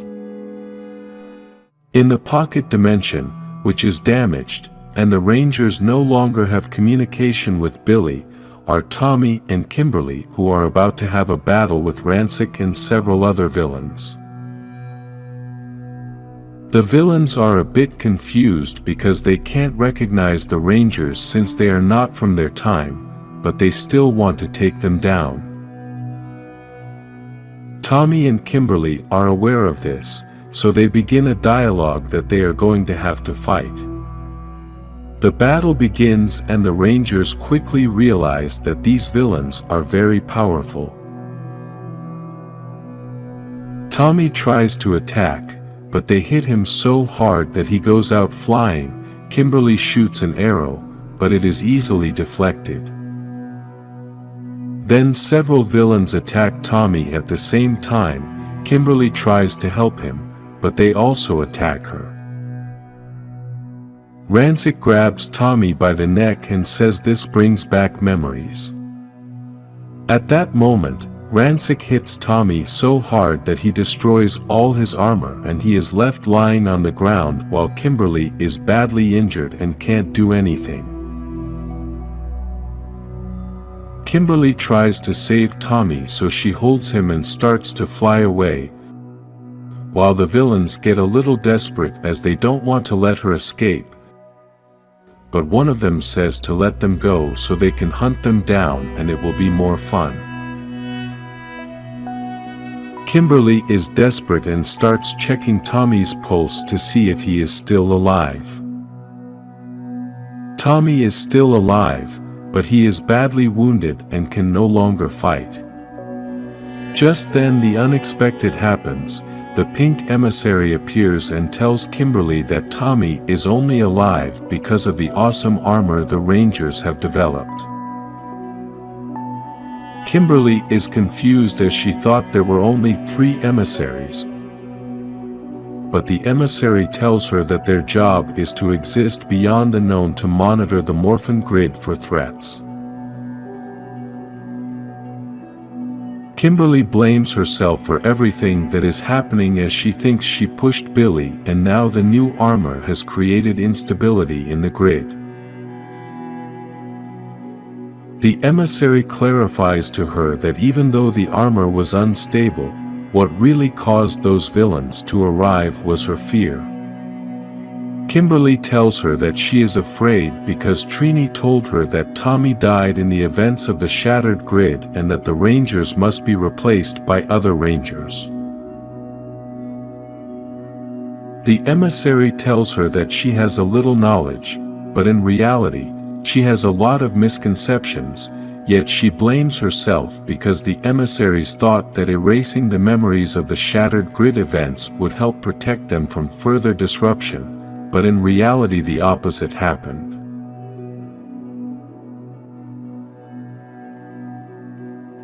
At that moment, the pink emissary puts her finger on Kimberly's forehead and gives her back all the memories of those events, including the entire battle and the Rangers she helped. With these memories back in her mind, Kimberly realizes that they are not going to replace them, but that it is natural causes of their own that bring about the retirement of each Ranger. She is very remorseful, and the pink emissary tells her that now that she is closer to the pink specter, she can use that to defeat the villains of that dimension. After this, Kimberly seeks out the villains and they are shocked and think she just wants a quick end. But what they don't know is that now she has a greater power, the power of knowledge. Suddenly, Kimberly raises her arms and begins to raise the pink power. With this power, all the pink Rangers of the story appear, guided by Kimberly saying that it's Morphin time. All the Rangers do Morphin and Kimberly tells them that they are going to show the villains what awaits them in the future. All the pink Rangers start attacking all the villains, forming a big team, which is winning the battle. In this battle we can see all the pink Rangers of the story, including Dino Fury's Pink Ranger. Now several Rangers use their blasters to attack Rancic heavily and Kimberly continues to lead the team and gives the order to surround the villains to finish them off. Kimberly gives the order, and all the Rangers start attacking at the same time, causing a big explosion and the destruction of all the villains. After this attack all the villains begin to disappear, but the pink Rangers are also disappearing, and Kimberly says goodbye to them. At that moment, Billy's voice starts to be heard, who is still trying to communicate with the Rangers. Now Kimberly and Tommy return to the command center and Billy starts to apologize for the whole situation, but Kimberly tells him that it's all her fault. Billy checks on Tommy and says that everything is fine, but now he's going to leave the armor development to Zordon and Alpha. Billy asks Kimberly about what happened in the other dimension, and she tells him she got some perspective. Now Kimberly and Tommy sit outside the command center at sunset and start talking about the situation that was going on with Kimberly. She apologizes to Tommy as she feels guilty because he almost got killed in that other dimension, but Tommy tells her that a lot of things happened that she couldn't have prevented it. Kimberly tells him that she was able to meet other Rangers and they were all cool. She was able to see a future where they were no longer Power Rangers and had stopped being Power Rangers by choice. She also tells him that even though she doesn't want to retire now, still, she should start considering other things in life, maybe travel the world, and tells Tommy that maybe he can go with her. Tommy tells her that he is afraid to give up the power of the Rangers as he doesn't want to become Draken, but she tells him that he is never going to become Draken. Kimberly also tells him that today he learned that they should worry less about the future and worry more about the present. Kimberly and Tommy enter the command center and are met with the surprise that the other Rangers were all gathered together. Rocky tells Kimberly that because of the situation she was going through and that they know now that they are not the only Rangers, that they should have a name for their group, and maybe this will give her some encouragement. Kimberly thanks them all but tells them that she already overcame her crisis and now she just wants to help as many people as she can while it is her turn to be a Ranger. Now the Rangers are off to the juice bar, and we get to see all the names the Rangers wrote down. On the Astro megaship, Jason, Yale and Andros are still on the ship with supposedly Zane, although in reality this is no longer the real Zane, but another being that took over his body. Jason is very confused as he does not know who this person is and feels that something is not right. Zane calls Jason by name and tells him that he will understand everything in due time, but that he has seen his life and his death. He has also seen his mother, and if Jason follows him then he will show him much more. Andros and Zane begin to power up the ship, while Jason tries to communicate with the other Omega Rangers, who were desperate to hear from Jason. Zack and Trini realize that the Astro megaship is preparing its weapons to fire, and Jason inside realizes that Andros and Zane were ready to fire. Zane presses the button and fires all the weapons to explode the Zurich ship and destroys everything there. Jason can't believe it, and Zane confesses to him that they are not going to Safe Haven, they are going to KO 35. In Safe Haven, Journey and Kever are in the weapons room looking for some things to fight Vox's followers. Kever has doubts and doesn't know if Journey knows how to fight, but she tells him that Trini and Zack taught her some moves. Kever then tries to attack her to know her reflexes, but Journey defends herself very well and throws him to the ground. Vox's followers try to break the vault door to get their boss out of there. While Archon is on the floor, he tells the leader of the followers that they traveled just to get Vox's psycho out. The leader beats him and tells him who Vox really is, that he was touched by the energy of the Morphin grid in the events of the Shattered Grid, and from that moment he started to save his world, which was led by corrupt politicians. At that moment, Journey and Kever enter to start attacking Vox's followers and help their friend Archon. At first, the leader of the followers thought they were the Rangers, but Archon feels sorry for the leader since he knows that Journey and Kever are more rebellious. In space, Trini and Zack are following the Astro megaship and trying to communicate with Jason, but they are unable to do so. They don't know where they are going either and are very desperate and confused. Inside the ship, Jason is very angry because they should not have blown up that ship. He begins to have an argument with Zane, and in the end, Jason demands him to answer who he really is. This being replies that he is just now Zane from KO 35, but before that he was Spark the Gold Omega Ranger. Jason had never heard of a Gold Omega Ranger, and Andros tries to tell him that when he became a Ranger, he started hearing a lot of stories about the ancient Omega Rangers and the Gold Omega Ranger who conquered death. Jason is very angry as Andros manipulated them to get to the vault and release this supposed ranger when he was on Earth at his mother's funeral. Andros tells him it was the only way to get Zane and his people back. Then Zane starts telling him the whole plan. They have to resurrect the people of KO-35 and then take down the Zurichs and Dark Specter. They will then travel all over the galaxy to resurrect everyone who was wronged and finally bring justice. Jason tries to convince Andros that all of that is wrong and tells him that he understands what it's like to lose the people you love, that all of that is not justice, that all of that is revenge.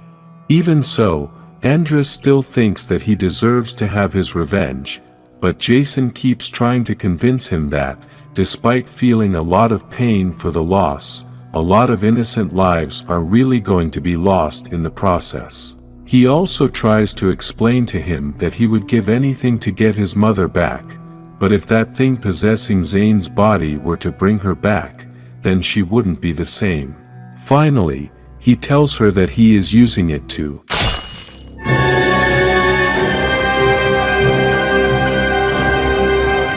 At that moment, the unexpected happens.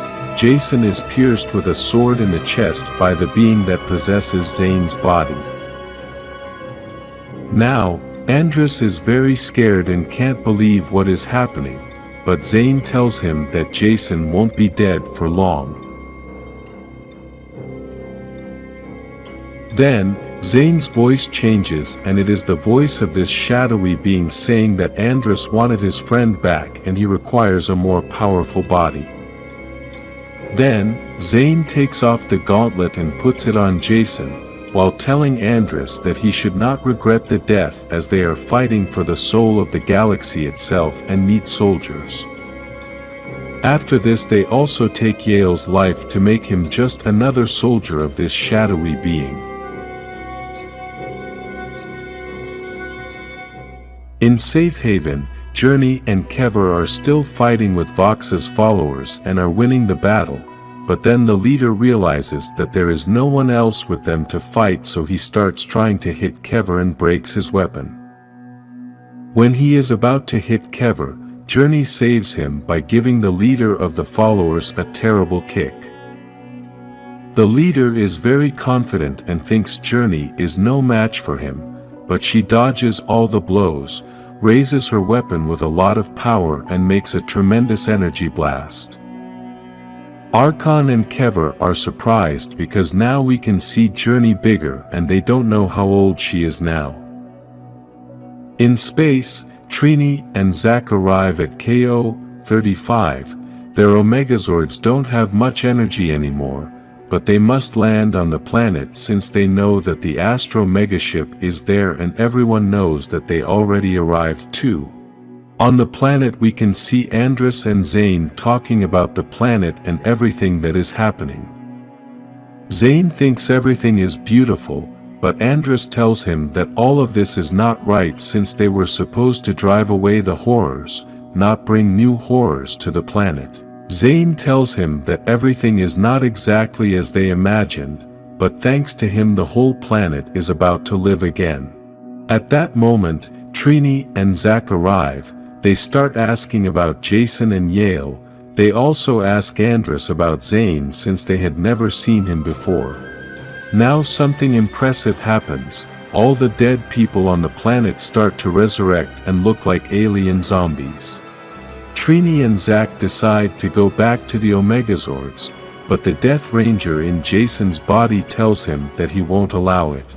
At that moment, Jason and Yale start attacking Trini and Zack and they still can't understand what is happening. The battle begins and the Death Ranger says that Jason and Yale are at his service and soon they will be too. Then, Zane hits Zack in the back and Yale takes advantage of the moment to attack him. Jason and Trini are also still fighting, and the Death Ranger speaks through Jason's body, telling Trini that he got tired of seeing them disgrace the Omega Ranger's name and they have allowed too many things. Meanwhile, Andros continues to see everything that is happening and feels very sorry. Then Eleven's voice is heard trying to communicate with Andros. Then Eleven opens the portal and Andros tells him that when he enters, he should close it quickly. Andros enters through the portal and Zane tells Jason that they knew Andros wouldn't have the strength to do all this. Then in Safe Haven we can see Andros enter through the portal and quickly yell at Eleven to close the portal. Everyone in Safe Haven is confused and asking about the Omega Rangers. Andros is very remorseful and doesn't know if the Omega Rangers are still alive. Then, on Earth in the new command center we can see Tommy and Billy talking about what happened with Kimberly and the Pink Emissary. They are discussing the possibility that there are more emissaries, one for each ranger, and Billy says that maybe there is a white emissary or maybe all the emissaries are Tommy since the white light is the combination of all the colors. At that moment, Andros, 11, Kever and Journey arrive to ask for help from the Rangers, telling them that the universe is in danger. At the command center on Earth, Andros is explaining to Zordon who the Death Ranger is and tells him that he had made a deal with him. Andros would release him in exchange for helping him defeat Dark Specter, but the Death Ranger did extreme things and now possesses Zane's body and the Omega Rangers. In addition to that, he also awakened all the dead on planet KO-35 and is gathering an army. Andros also explains that the Death Ranger is using the Morphin grid to control people, so if they find a way to disrupt that connection then they could defeat him. Billy says that he might have a way to do it, but he needs help from Grace Sterling, and Matthew starts calling her on the phone. Adam is worried about the army of the dead, but Zordon tells him that the army is controlled in the same way, so if they can sever the connection, then there will be no more army. Tommy is very upset and starts yelling, saying that they shouldn't trust Andros since he is to blame for the whole mess. Tommy asks Andros for a reason to trust him, and Andros tells him that if at some point he must give his life to save the Omega Rangers, then he would do it without hesitation, since he at least owes them that much. The other Rangers try to reassure Tommy and they say that for them that is enough, so Tommy tells them that it's Morphin time. After the transformation, 11 opens a portal and sends the Rangers to planet KO-35, but a bit far from the city. Then, the Rangers walk to the city and Andros asks Billy about the new weapon and he tells him that with one shot from that weapon he can disconnect anyone from the Morphin grid. Tommy asks Andros if he has any other secrets and Andros tells him that it is likely that no one will get off that planet alive. At that moment, the Death Ranger's voice is heard saying that he agrees with that. Then, the possessed Omega Rangers appear on top of the ship and the Death Ranger in Jason's body starts talking to the Rangers, trying to turn them against Andros, saying that this was all planned by him.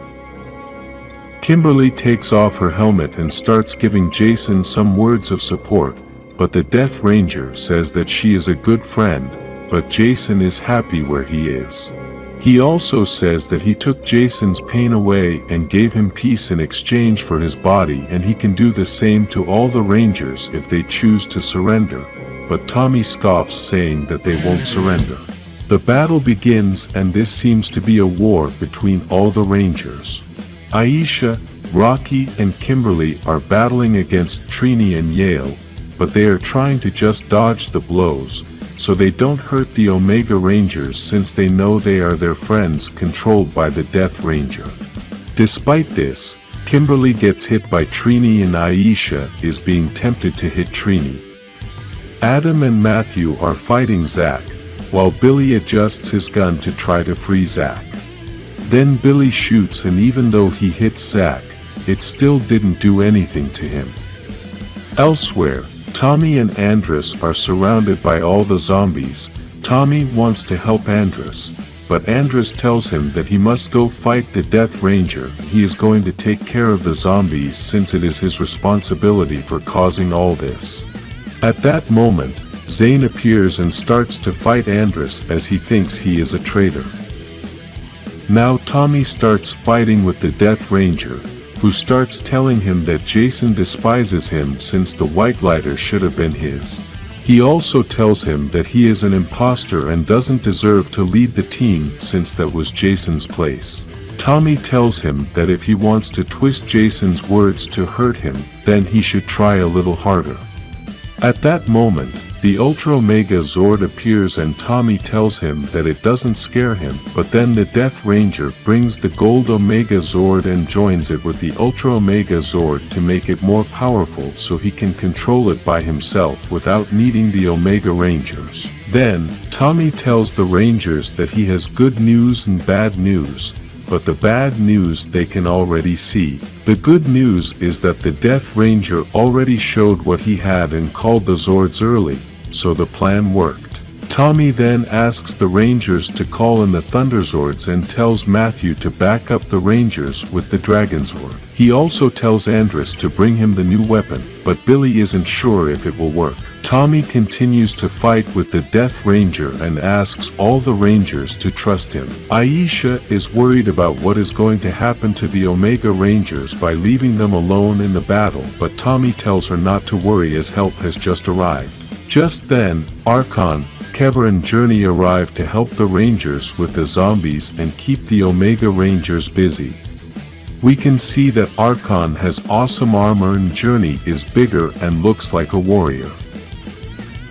Trini and Journey start fighting. Meanwhile, Journey starts telling her everything that has happened since they left. He also tells her that Trini is faster and is supposed to have stopped it by now, but he knows Trini is in there fighting too and slows that thing down, so he doesn't hurt her. On the other side of the battle, the Rangers appear with the Thunder Megazord and the Dragon Zord to attack the Ultra Gold Omegazord, but it defends itself and launches an attack on the Thunder Megazord. The Rangers ask Matthew for help, and he starts attacking the Omegazord.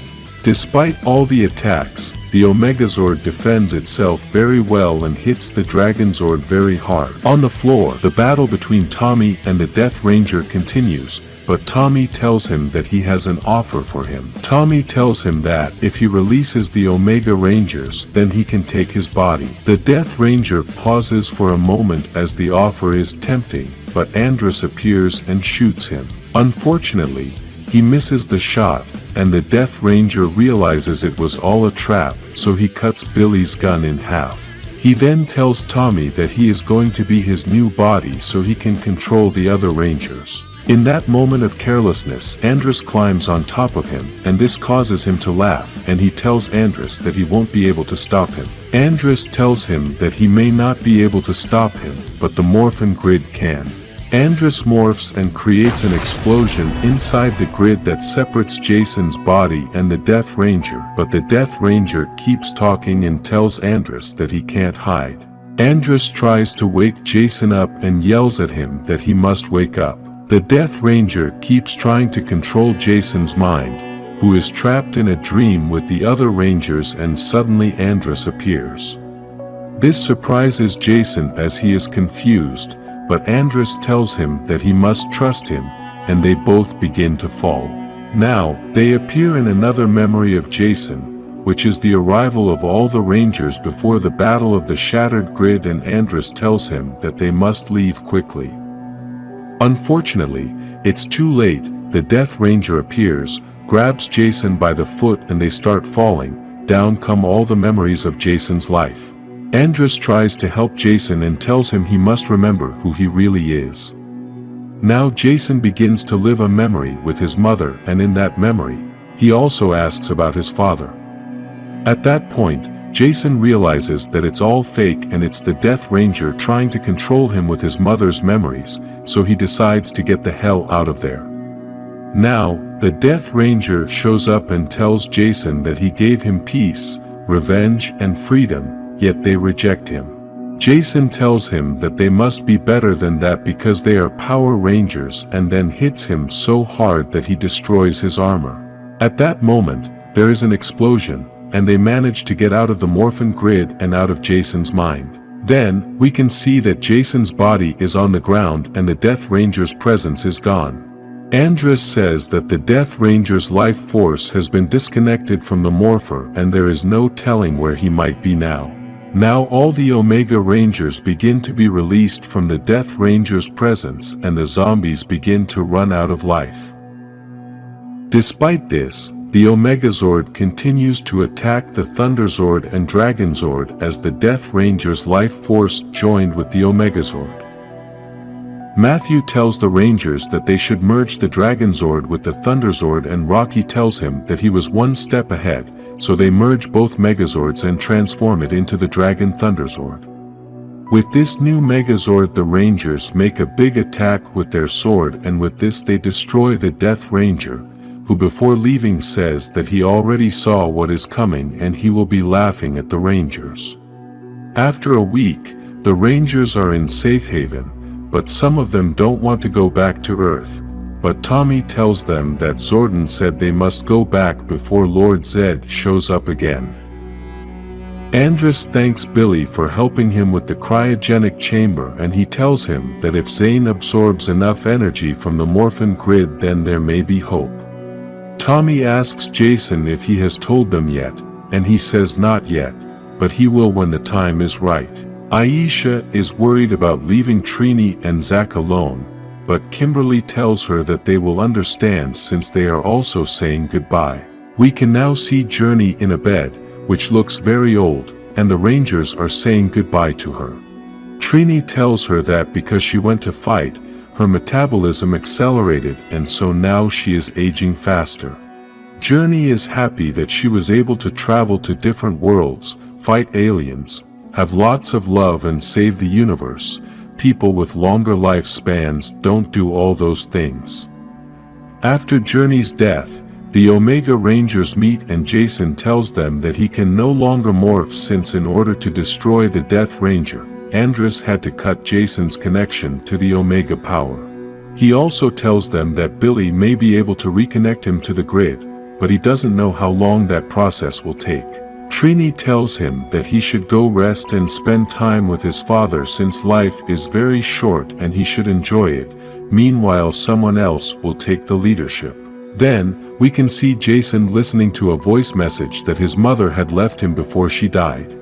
We can also see the Astro Megaship in which Andros goes along with Zane's body in the cryogenic chamber.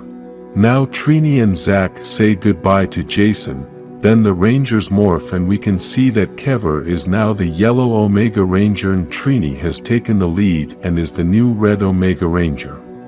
The message from Jason's mom ends by telling him that the Rangers saved the world again, that their job must be overwhelming, and she would like to give them a hug. At the end she tells him that she loves him.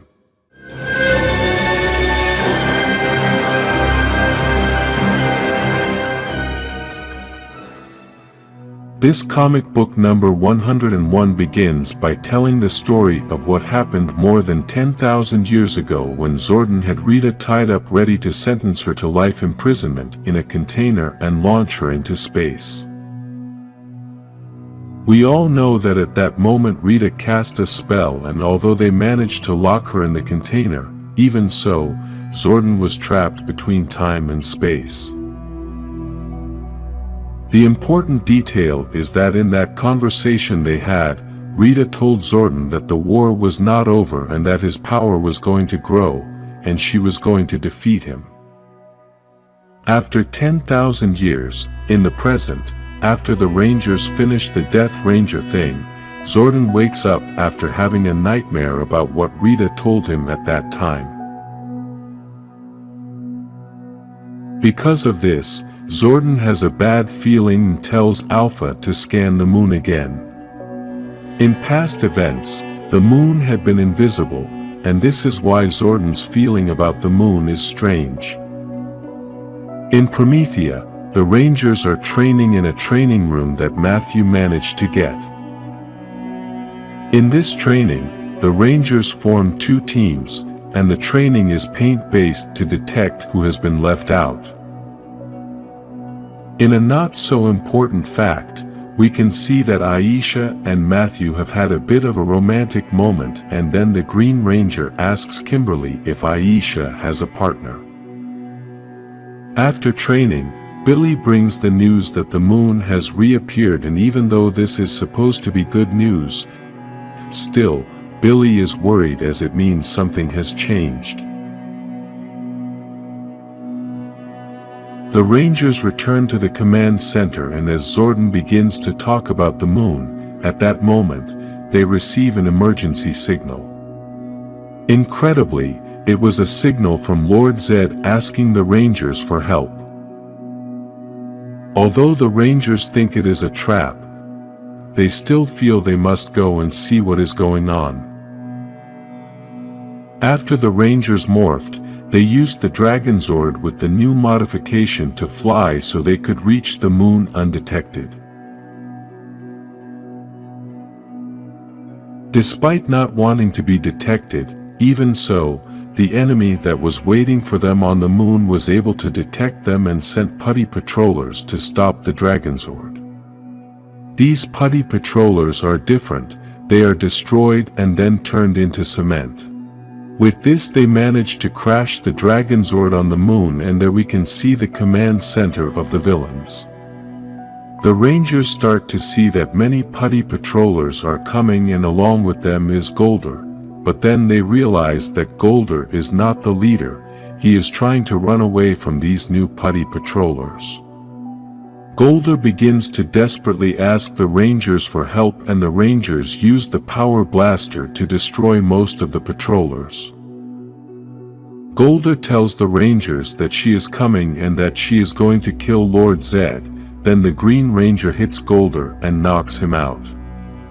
Tommy tells the Rangers that even though they think it's a trap, they should go to the castle to see what's going on, so they should start fighting the putty patrollers to clear a path. Billy decides to try to repair the Dragon Zord to have an escape plan, and Tommy asks Adam to watch Billy's back and keep an eye on Golder. The Rangers start fighting all the new putty patrollers, and Tommy asks Rocky and Aisha to go to the castle to look for Zedd, so they both use teleportation to get to the castle faster. While Billy tries to repair the Dragon Zord, Adam continues to battle with the putty patrollers to watch Billy's back, and at that moment Golder wakes up very scared. Adam senses that there is something Golder hasn't told him, so he asks him to see if he can get any information out of him. Inside the castle, Rocky and Aisha come across Lord Zedd's throne, which is split in half. In that place we can also see that there is Finster, Rita's faithful servant and the creator of the monsters. Outside in the battle, we can see that Golder joined the Rangers and also starts attacking the putty patrollers. Then, Billy tells Tommy that Golder told them that they should go to the caves below the castle since that is where Lord Zedd is. Tommy tries to tell Rocky and Aisha to go to the caves, but they have a different problem in the castle. The throne that was split in half turned into a monster, and now they must fight it while Finster enjoys what is going on. Because of this, Kimberly, Matthew and Tommy go to the caves to look for Lord Zedd, but they realize that it is very dark, so Kimberly shoots an arrow to give some light to the place. At that moment, they realize something that they had never thought would be real, and that is that when the arrow fell to the ground, they could see the body of Lord Zedd almost lifeless and asking for help. On top of Lord Zedd's body was Rita Repulsa welcoming the Rangers with a very different physique. Apparently, Rita came back so powerful that Lord Zedd couldn't handle her, and that's why Golder was filled with fear. We can see that Rita has different clothes. Her scepter is now black, covered with red cracks, and on her head, she has something similar to what her father Master Vile has. Another important thing to note is that in the background we can see another being in the darkness with glowing blue eyes and a face full of cracks. Apparently, Rita returned with eviler and much more power, just as she had told Zordon 10,000 years ago.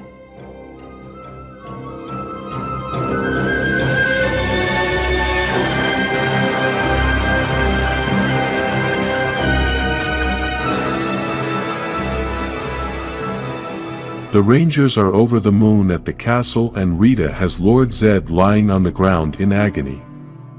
She notices that among the 3 Rangers there is also the Green Ranger, and she tells him that the dragon power belongs to her.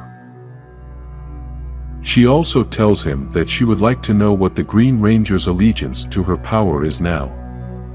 Kimberly interrupts her and tells Rita that out of her trash can her fashion style still hasn't improved, but Matt very innocently tells Kimberly that he thinks Rita looks great. Kimberly gets very angry and quietly tells Matt that she knows Rita looks amazing, but she's not going to admit it in front of her. Rita recognizes Kimberly's voice and starts to greet her, but tells her that her name is no longer Rita, it's now Mistress Vile. Tommy tells her that he doesn't care what her name is now, what matters is that she stays away from Lord Zedd. Mistress Vile with all her arrogance challenges and threatens him. She also tells him that she has everything he needs just a step away. Meanwhile, she continues to beat Lord Zedd with her foot, and he continues to agonize. Despite being in agony, Lord Zedd tells Mistress Vile that she is careless for being a power-hungry fool. She tells him that she came to collect everything he owes her for her years of service and for being locked in a dumpster. At that moment, the most unexpected thing happens. Mistress Vile grabs Lord Zedd's mask and rips it off his face. The Rangers are shocked and say they must stop this as they think she can kill him. Now, we can see Lord Zedd's face, a skeleton-like face that makes him look like a zombie. Mistress Vile tries to attack Lord Zedd, but Tommy stops her with his sword, and she easily hits him and throws him far away. Kimberly tries to attack her, but she stops her with her energy while Matt attacks her from behind and manages to pierce her back with the dragon dagger. As a result, Matt is attacked by the monster that accompanies Mistress Vile, and it is so strong that it pushes Matt's head against the wall and breaks his helmet. Mistress Vile tells the Rangers that she too learned to work as a team and now has a new friend accompanying her. Tommy proceeds to call Rocky and Aisha as they need help, and he has already realized how powerful these 2 villains are. On the other hand, Rocky and Aisha were having a battle with a monster that used to be Lord Zedd's throne. They both realize that this monster was very strong since it was made of rock, so they make a plan to defeat it using a tactic they had developed in another fight. Both of them separate, and Aisha starts to argue with Finster, who was nearby. The monster gets distracted by the fight, and Rocky takes advantage of his carelessness and cuts him in half with his sword. They both leave and say goodbye to Finster, but he starts talking to Squat and tells him that Mistress Vile will finish them off, and if she doesn't, then Vessel will. Meanwhile, Billy is still trying to repair the Dragon Zord, and Adam tries to help by attacking the new putty patrollers. Adam asks Billy to tell him if he has been able to repair the Dragon Zord since the putty patrollers keep showing up, but he gives him the bad news that the Zord is badly damaged, and he won't be able to repair it. Golder interrupts the conversation and tells them that there is another way to escape from the moon. Inside the castle we can see Rocky and Aisha arriving to help the other Rangers, but they are greeted by the Green Ranger Corps. Tommy says that these villains are very powerful and tells the Rangers that they need to get their act together. Then, Lord Zedd, despite being in agony, grabs Tommy's leg and tells him that he has no chance of winning against these villains and that retreating is the only option. He also asks him to take him to Zordon so he can help them defeat the new version of Rita. Tommy gives the order to the Rangers to take Lord Zedd and get out of there while he and Kimberly keep the villains busy. Still, Matt doesn't understand why they should save Lord Zedd while putting the Rangers' lives at risk, but Rocky tells him that they must obey the order Tommy gave them. Matt then lifts Zedd on his shoulders while Rocky and Aisha continue to fight with the putty patrollers. Matt notices that Mistress Vile is about to attack Tommy, so when the Rangers leave, we can see Rocky carrying Zedd on his shoulders and we can only see Aisha accompanying him. Billy instructs the Rangers where to go as now the plans have changed and the escape transport is Serpentera, Lord Zedd's sword. Then, we can see Tommy being strangled by Vessel, then Vessel smashes him against the wall and breaks his helmet.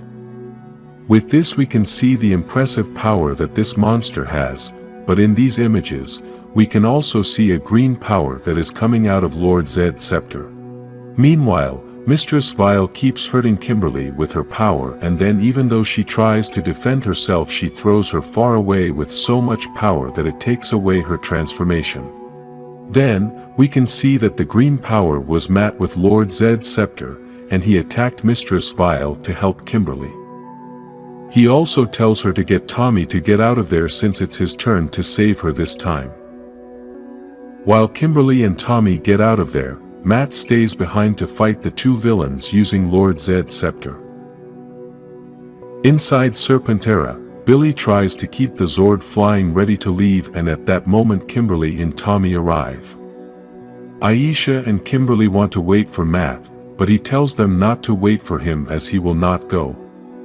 He then tells Billy that they should leave as the villains are closing in on them. We then get to see Mistress Vile and Vessel get to where the Rangers are, and we also get to see that Vessel already has Lord Zedd's scepter. Matt is still trying to convince Billy to leave now, while the villains gather their scepters to launch a great energy towards Serpentera. The impact is so strong that it destroys part of Serpentera's tail, and with this Billy makes the decision to leave despite leaving Matt. The Rangers try to blow up the Zord, but everything is badly damaged, and even though Billy tries to control it, nothing works, and a descent is inevitable. The Rangers crash and much of the Zord is destroyed in the crash. We can now see that Serpentera is in pieces, but despite this they all survive and begin to communicate with Alpha 5. Inside the castle we can see that Matt is on the ground and Vassal stands in front of him, but Mistress Vile tells him to leave him as she has plans with this Green Ranger. She then says that they are now going to go claim their prize. The Rangers arrive at the command center along with Zedd and Golder. Then Zedd quickly tells Zordon that they can't waste any time as with her has come ruin. Zordon mentions Rita's name, but Lord Zedd tells him that she is now called Mistress Vile. He also tells him that, if she gets what she came for, then no one is going to be able to stop her. At that moment, we can see Mistress Vile and Vessel trying to grab the Zoc Crystal, but we can also see that the energy is so powerful that Vassal's hand starts to change color. On another planet we can see Zophram in the middle of a very thoughtful war, and he realizes that Zordon is there with him. The two begin a dialogue and Zophram quickly realizes that he is in some sort of dream. After Zordon calls him by his given name Zophram, he gets upset and tells Zordon that his real name is Lord Zedd. He grabs Zordon by the collar and asks him for explanations about what is going on. Zordon tells him that he is dying. We then get to see Lord Zedd's body in the command center as Alpha 5 and Billy continues to try to help him. Inside Lord Zedd's mind, Zordon tells him that the Rangers are trying to save his life. He then explains to him that he has used the command center technology along with the Morphin grid to connect with his mind. Lord Zedd tells Zordon that he is weak for showing mercy, but Zordon tells him there is another reason. He explains to him that a ranger has been taken captive by Mistress Vile and wants to know how she invaded the moon. Lord Zedd begins to explain that she arrived very quickly and went through all the defenses like a piece of paper. She was not alone, she came with a companion who was very strong and fought like an Eltarian. Mistress Vile was coming for the Zoc Crystal and they had no chance to beat them. This is a death sentence for everyone. Then in the command center we can see the Rangers next to Zordon, who still has a mental connection with Lord Zedd.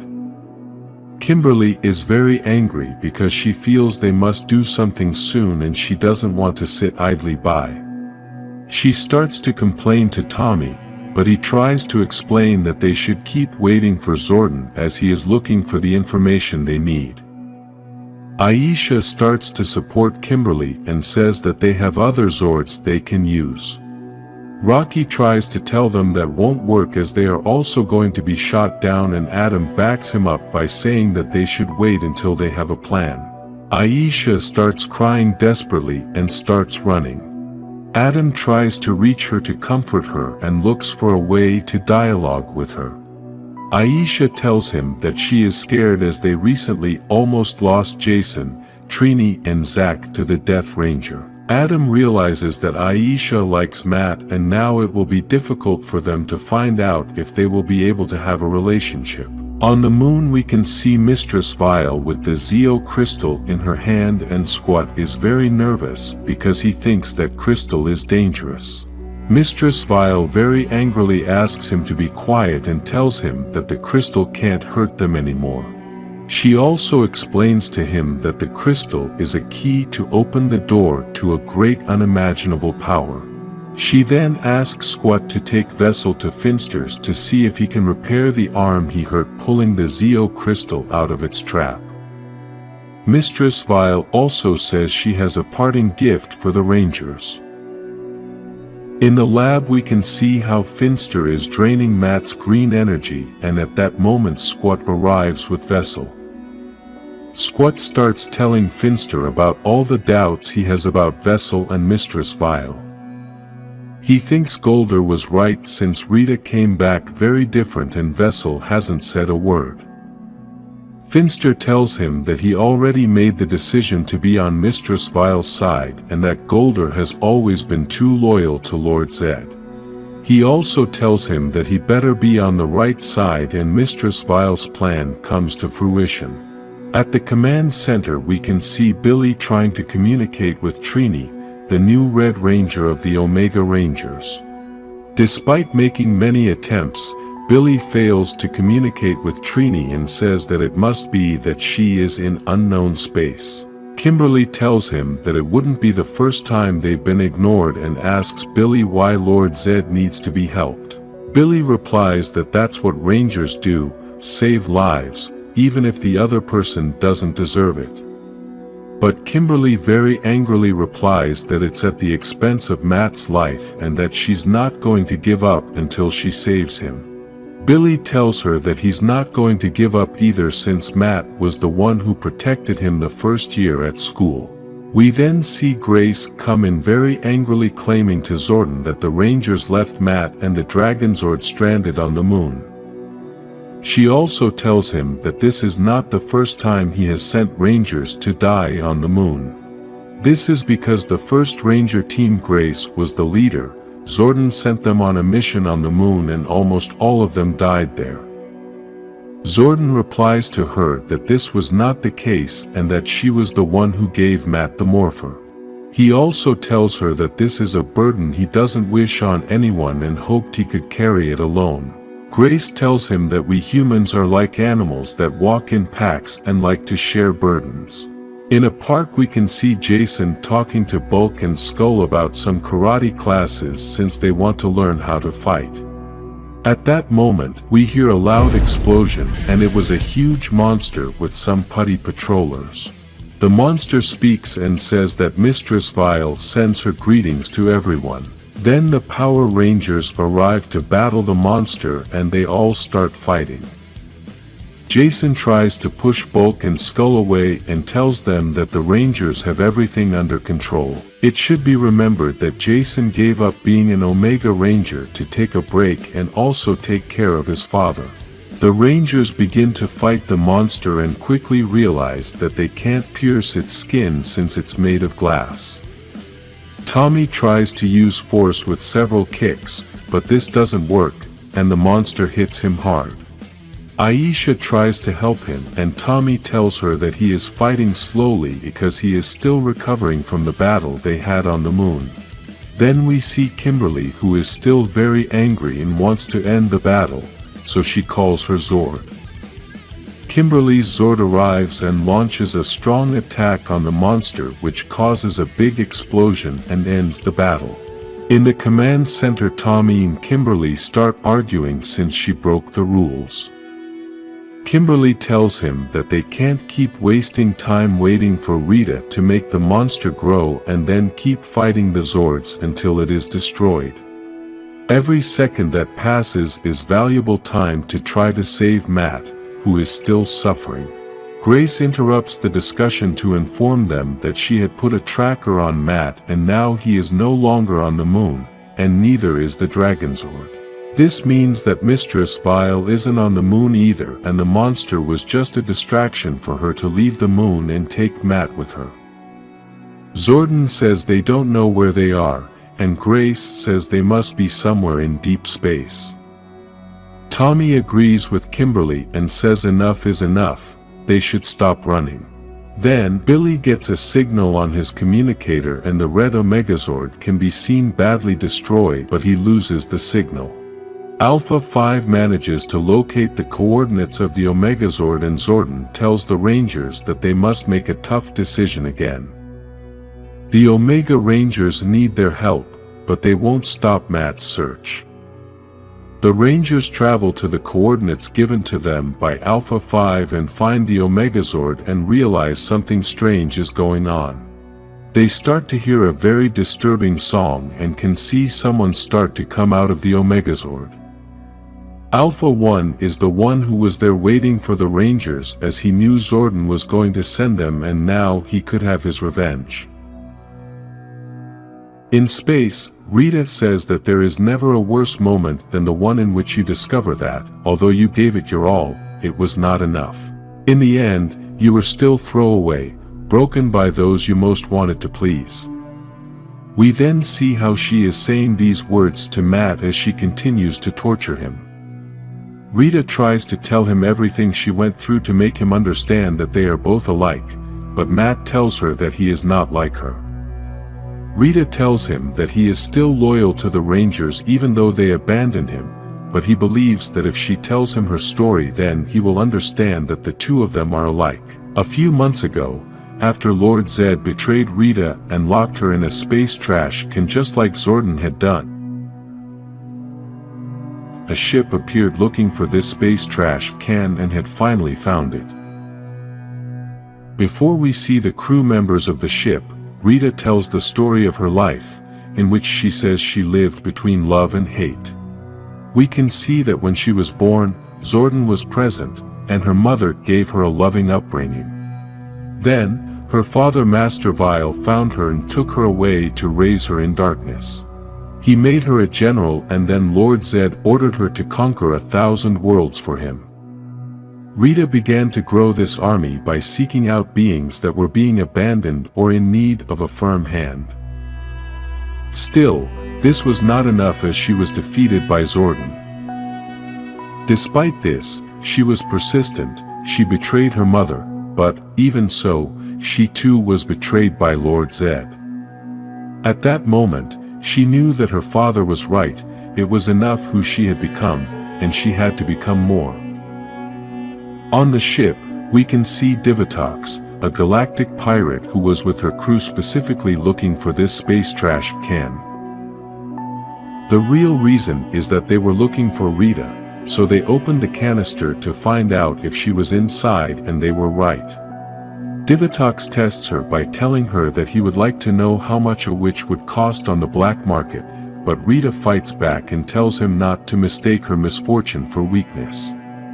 Rita is so powerful that she knocks Divatox down with a single blow, but then she confesses that she was only testing her and that she was going to take her to Gamma Vile, Rita's father's planet. On this planet, we see that Master Vile is very happy to have his daughter back and pays Divatox for his work as promised. Despite this, Rita and her father have a brief argument as she tells him that she didn't need his help as she is a survivor, but her father tells her that she is free because of him. Still, Master Vile wants to celebrate his daughter's arrival and that he also has a vessel for Dark Specter. When Rita hears this, she is very angry as her father keeps trying the same thing and has never achieved anything. She also tells him that because of this her brother Rito Revolto sacrificed himself and now only has half of his brain. His father, very annoyed, shuts her up and tells her not to forget her place as his patience is wearing thin. He then introduces her to the new vessel and it is Alpha 1. Rita is very angry because she knows it's a lousy idea to have an old Zordon robot for this. Still, Master Vile thinks it's an excellent idea since he says this robot is incorruptible. Then, Alpha 1 takes Rita to his room and there they have a little conversation. They start reminiscing about their past and how powerful they are. Alpha 1 also says that he had tried to take her down, but Rita tells him that more powerful beings have tried and failed. He then tells her that he was built by a father who rejected him, but then Alpha 1 tells her that her father did choose him to be the vessel. Rita begins to scoff as she knows that the robot does not know what it is to be a vessel.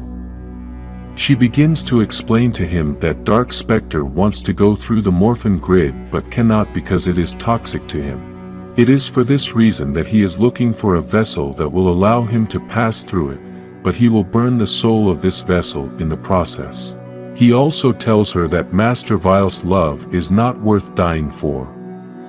Later at the party we can see that they are all gathered to make a toast to the new vessel. Rita and Divatox begin to have a conversation and talk about how foolish Master Vile is for continuing to fail in the search for a new vessel and then acquiring the Zoc Crystal. The next day they go to planet Infiltrating where Dark Specter is to introduce him to Alpha 1, the new vessel. Rita begins to offer Alpha 1 to work with her and promises to give him freedom.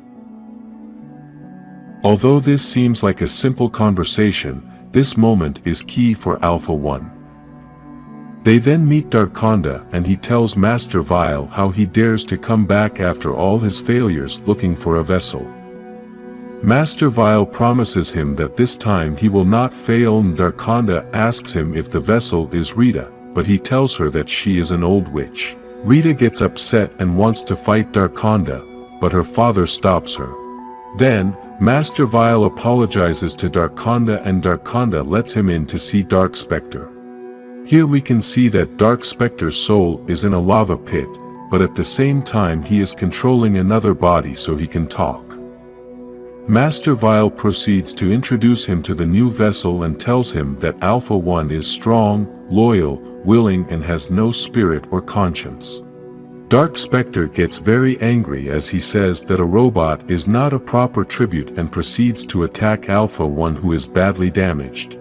He then tells Master Vile that his patience has come to an end and he is going to finish him off. Rita interrupts Dark Specter and tells him that his father is a fool.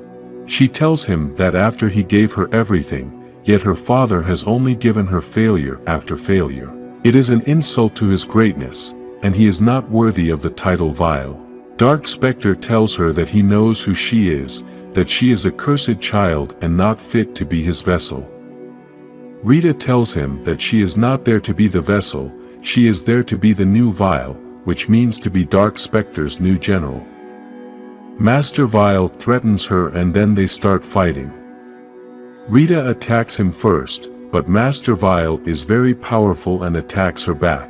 He also tells her that she was never enough and was just a disappointment. Then, the battle and insults continue, and each is very powerful, but Master Vile is winning the battle. When it looks like Master Vile is going to destroy Rita, he is run through with a sword by Alpha 1. Rita then proceeds to take away his memories of that day with her magic, and Alpha 1 is surprised that she could have destroyed him and didn't. Rita replies to him that she is not like her father, and this is why he helped her, because he knows she is not like her father. Dark Specter tells Rita that it is a shame that she was tainted before he brought her before him, as she would make an excellent vessel. Rita tells him that she is not a vessel, she is now Mistress Vile. She then explains to Dark Specter that she was not damaged, she was imbued with the energy of the Morphin grid, and that will help her get the Zoc Crystal for him. He also tells her that in addition to this he has a vessel that was a great warrior and he can get it, but he must transform her into his new Vile. Dark Specter agrees, then begins to fill her with great power, and this transforms Rita into Mistress Vile. Now Mistress Vile can feel her new great power, and Dark Specter gives her the order to find the Zoc Crystal and not fail her. Mistress Vile and Alpha 1 go to planet Zurich, which is a cold planet that is full of snow. The two begin to have a conversation about how cruel Zordon is for using people for a war that has no end. As they talk, they find the new vessel, which is frozen inside a wall of ice. Mistress Vile says that it is a new tool that will help them take over their new destiny and not to be afraid of it. Back in the present, Rita continues talking to Matt and tells him that she can help him. She tells him that he has been discarded, left behind. She tells him that he is useless, the spare, and asks him if he wants to be enough. She tells him all this as she continues to torture him. We had previously seen the encounter between the Rangers and Alpha 1, which was on another planet along with an Omegazord. Specifically, 5 days before this happened, the Omega Rangers were on the ship called the Wraith No. 2. After several stories, the Omega Rangers have changed and now their members are different. Jason is no longer an Omega Ranger, and that is why Trini is the new Red Omega Ranger. To replace Trini as the Yellow Omega Ranger is now Kever, but Zach and Yale stayed the same. If you want to know this entire story about the Omega Rangers, you should watch the complete Death Ranger story that is in this channel. Continuing with the story, we can see that on the ship is Zach starting to train Kever since it is his first time as a Ranger. Trini is supervising the training, and at the end Kever talks about Journey. She was an alien that Trini and Zach had found, but she had the problem that her growth was accelerated, and her life was very short-lived. They both start talking about her and try to console each other as they miss her a lot, and a very awkward moment arises. Trini tells Zach that he was an excellent father, then he tells her that she shouldn't have turned him down when he asked her out at school. Even though he said this in a sarcastic way, still, they both felt uncomfortable, and then Trini confesses to him that she had gone out with Jason, and they had kissed. This came as a shock to Zach, but Yale, Kever and 11 interrupt them.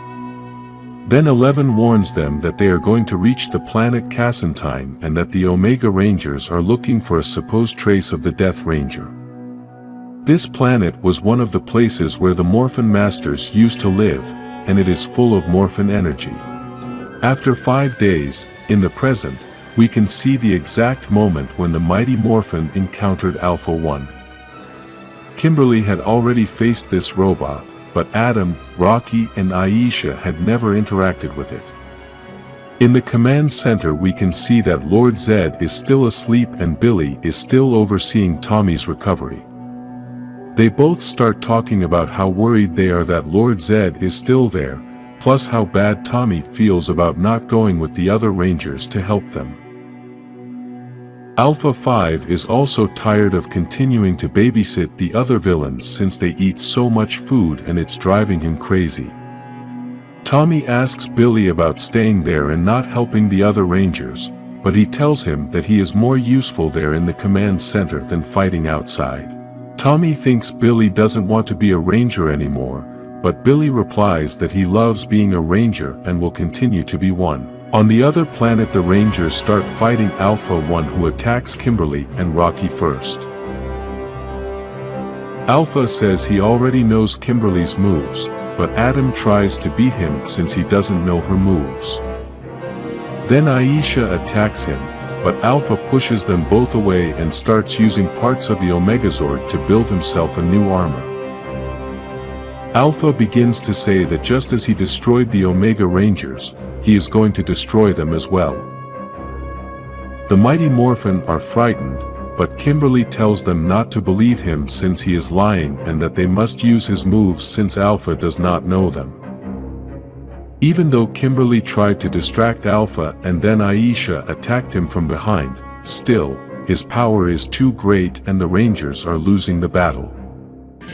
At that moment, the blue Omegazord knocks Alpha down and we can see that Trini and Yale arrive to help the mighty Morphin.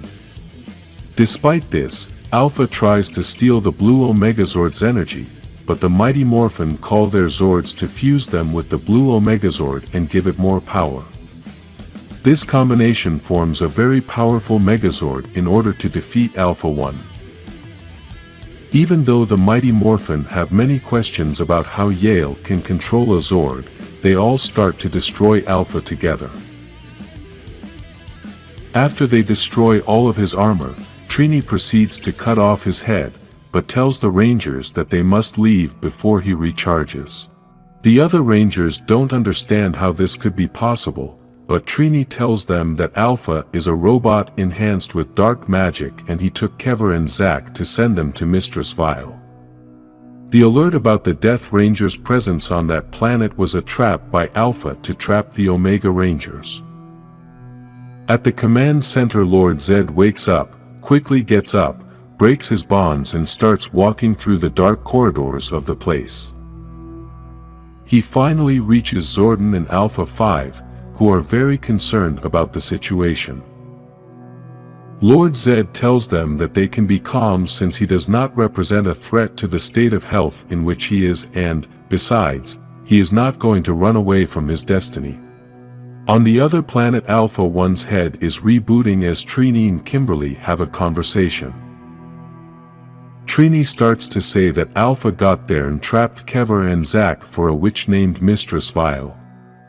Kimberly tells her that it's Rita and she also has Matt. Trini says that Rita is not on that planet, but the others are there for some reason and they are going to force Alpha 1 to tell them. Elsewhere on that same planet, near the ruins of a Masterforge, are the new putty patrollers which have Zack and Kever tied up.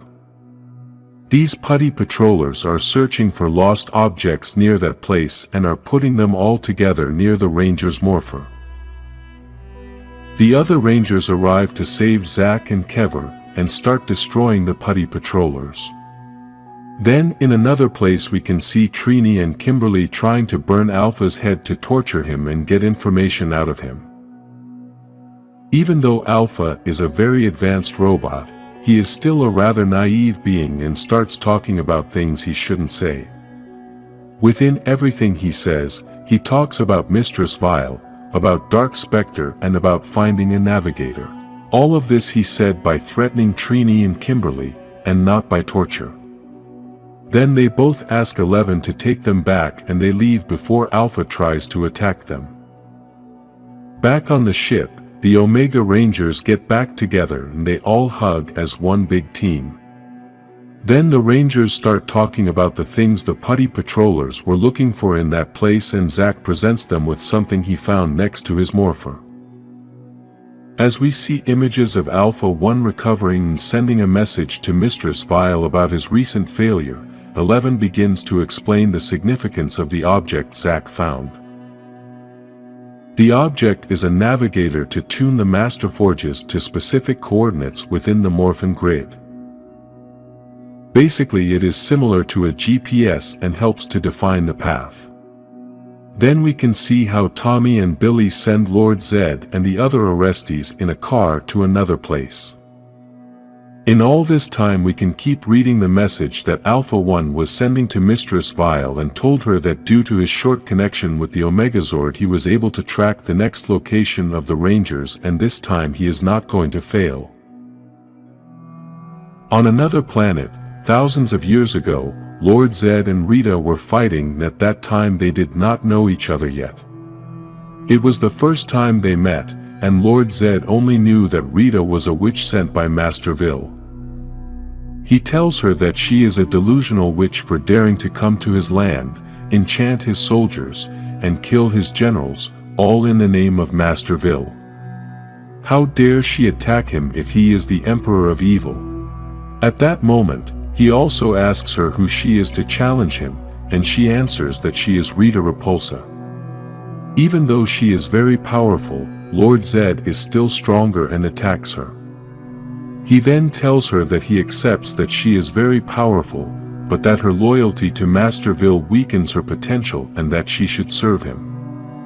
Rita replies that Master Vile is her father, basically meaning that she cannot betray him. Still, Lord Zedd tells her that she is over him and now their future together has just begun. In the present, at the point of eternity in Safe Haven, the Rangers are still trying to understand what the Master's Forge's navigator is. Robot 11 begins to give a very important explanation of what these navigators mean and how they travel through the Morphin grid. First, he says that the Morphin grid is constant, the same in all dimensions and time. It is basically a wholeness, and this is why it is possible to travel through the Morphin grid. However, to travel you must need a mastery of the Morphin grid, and very few have achieved this without a master arch. Every master forge has a master arch, as that is the gateway to the Morphin grid. Anyone who can control this can travel to any place, any time, and any dimension. Despite this benefit, it is very dangerous to travel without a navigator, as you can be left floating in the abyss. The navigator provides an anchor to the master arch, which gives you a way in and out.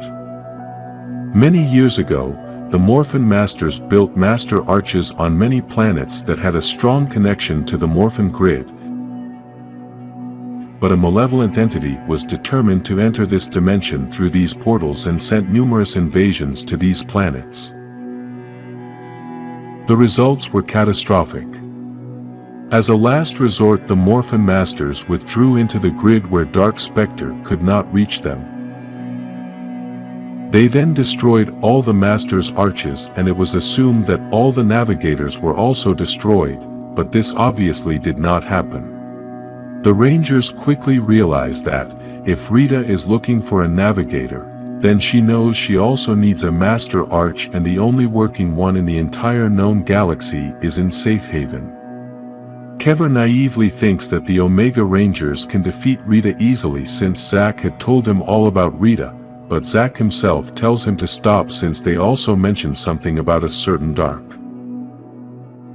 Then, a very furious Tommy tries to warn them that Rita is no longer the same and that he doesn't care how powerful the Omega Rangers are, they are not going to be able to defeat Rita alone. He then asks Billy how fast they can get to Safe Haven, but Grace tells him that he can't go anywhere since the Earth is also a place with a lot of Morphin grid energy with ruins of the Master's arches.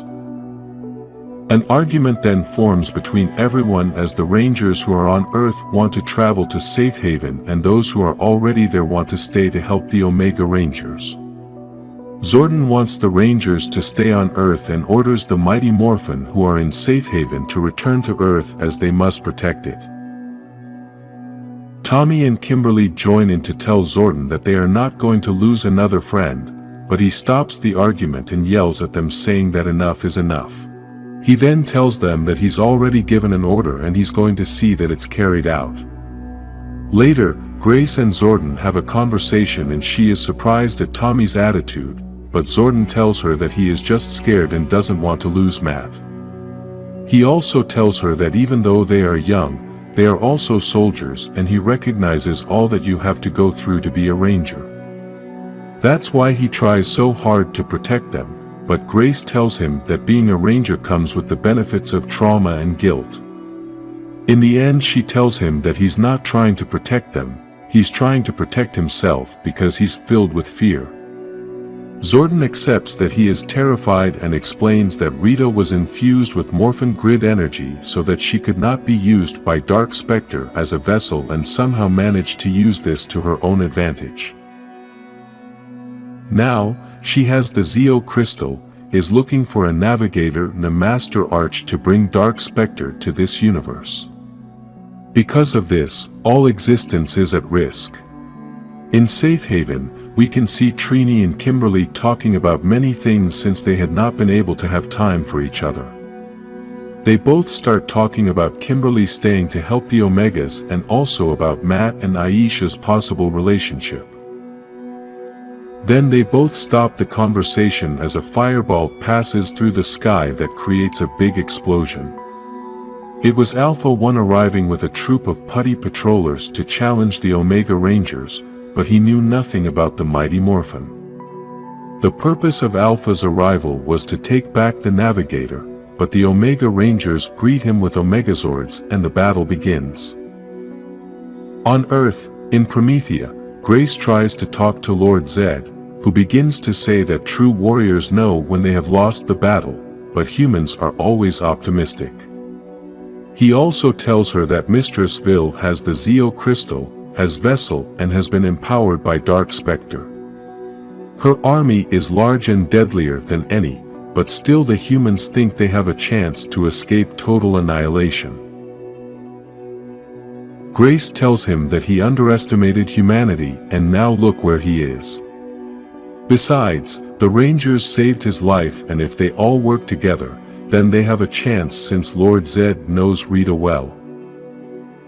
Despite this, Lord Zedd mocks her since she doesn't work together as a team and says that the Rangers only prolonged her inevitable death. He also says that Rita is a monster, and he showed her mercy many times, but now seeks revenge. He says the world is doomed, but he's going to make sure Rita doesn't survive long enough to see his own victory. Grace tells him that's too much confidence for a guy she almost killed just a few days ago.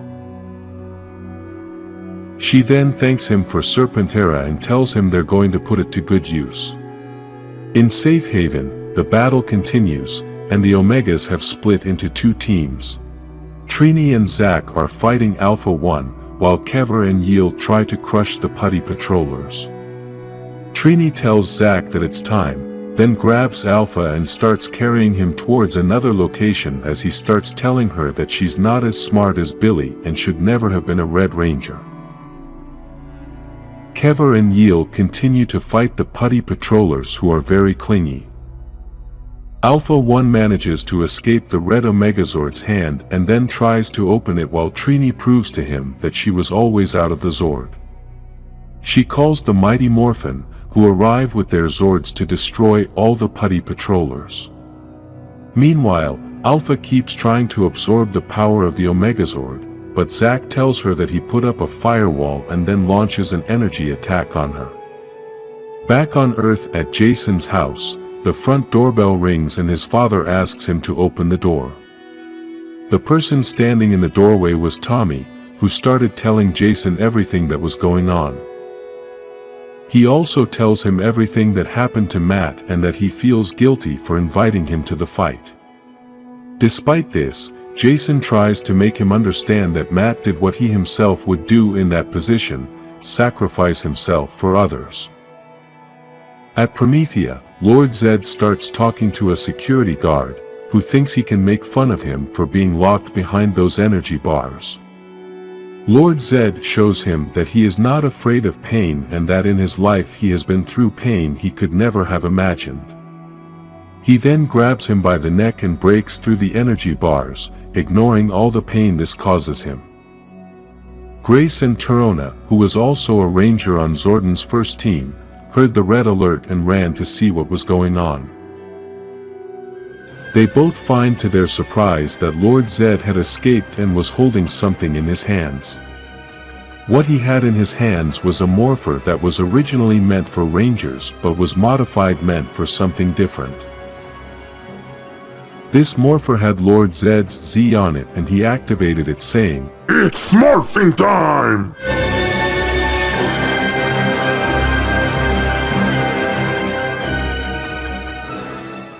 After Lord Zedd became a Ranger, Grace and Torona were confused as they did not know how he had obtained a morpher. Then Lord Zedd explains to them that he placed a device in Zordon's command center to drain all his power and steal it for himself. With this he was able to create his own morpher and feels that now no one can stop him. Grace tries to give Torona orders to leave and shut the whole place down, but he doesn't want to leave her alone. She tells him that Zedd was the evil emperor before all this, so he is capable of anything. After that, Zedd shows them his new power and attacks them both by throwing awesome energy. In Safe Haven, we can see Alpha 1 has been destroyed and Robot 11 has been slowly disarming it. Despite this, Alpha 1 keeps trying to power up his system, but 11 tells him to stop as it will overload his circuits and be harmful to him. Then 11 apologizes to him for having him in that situation, but Alpha tells him that he has nothing to apologize for as he too once had a master that he had to serve. Then 11 tells him that he now has another new master and that it would be wise for them to talk about that new master. Alpha 1 feels this as a threat, so he tells 11 that he does not have the ability to feel fear and that when he is free, he will use his body. Then 11 shows him a new body that can be for him but tells him that they must start with the interrogation. Meanwhile, in another room are Trini and Zack watching everything that 11 is doing with Alpha 1. Trini feels bad about what they are doing as she thinks that even though Alpha is evil, still, he is a conscious being and knows that Zordon would never have allowed that. Zack tells her that Zordon is not there to tell them what to do and made it clear to them that they are on their own side. He also tells Trini that she can't guess, she's the leader for a reason. Trini tells her that red is only a color and that they are both in this together. The two are very close and have a moment of romance which doesn't last long as Zack tells her it's hard to believe in that right now.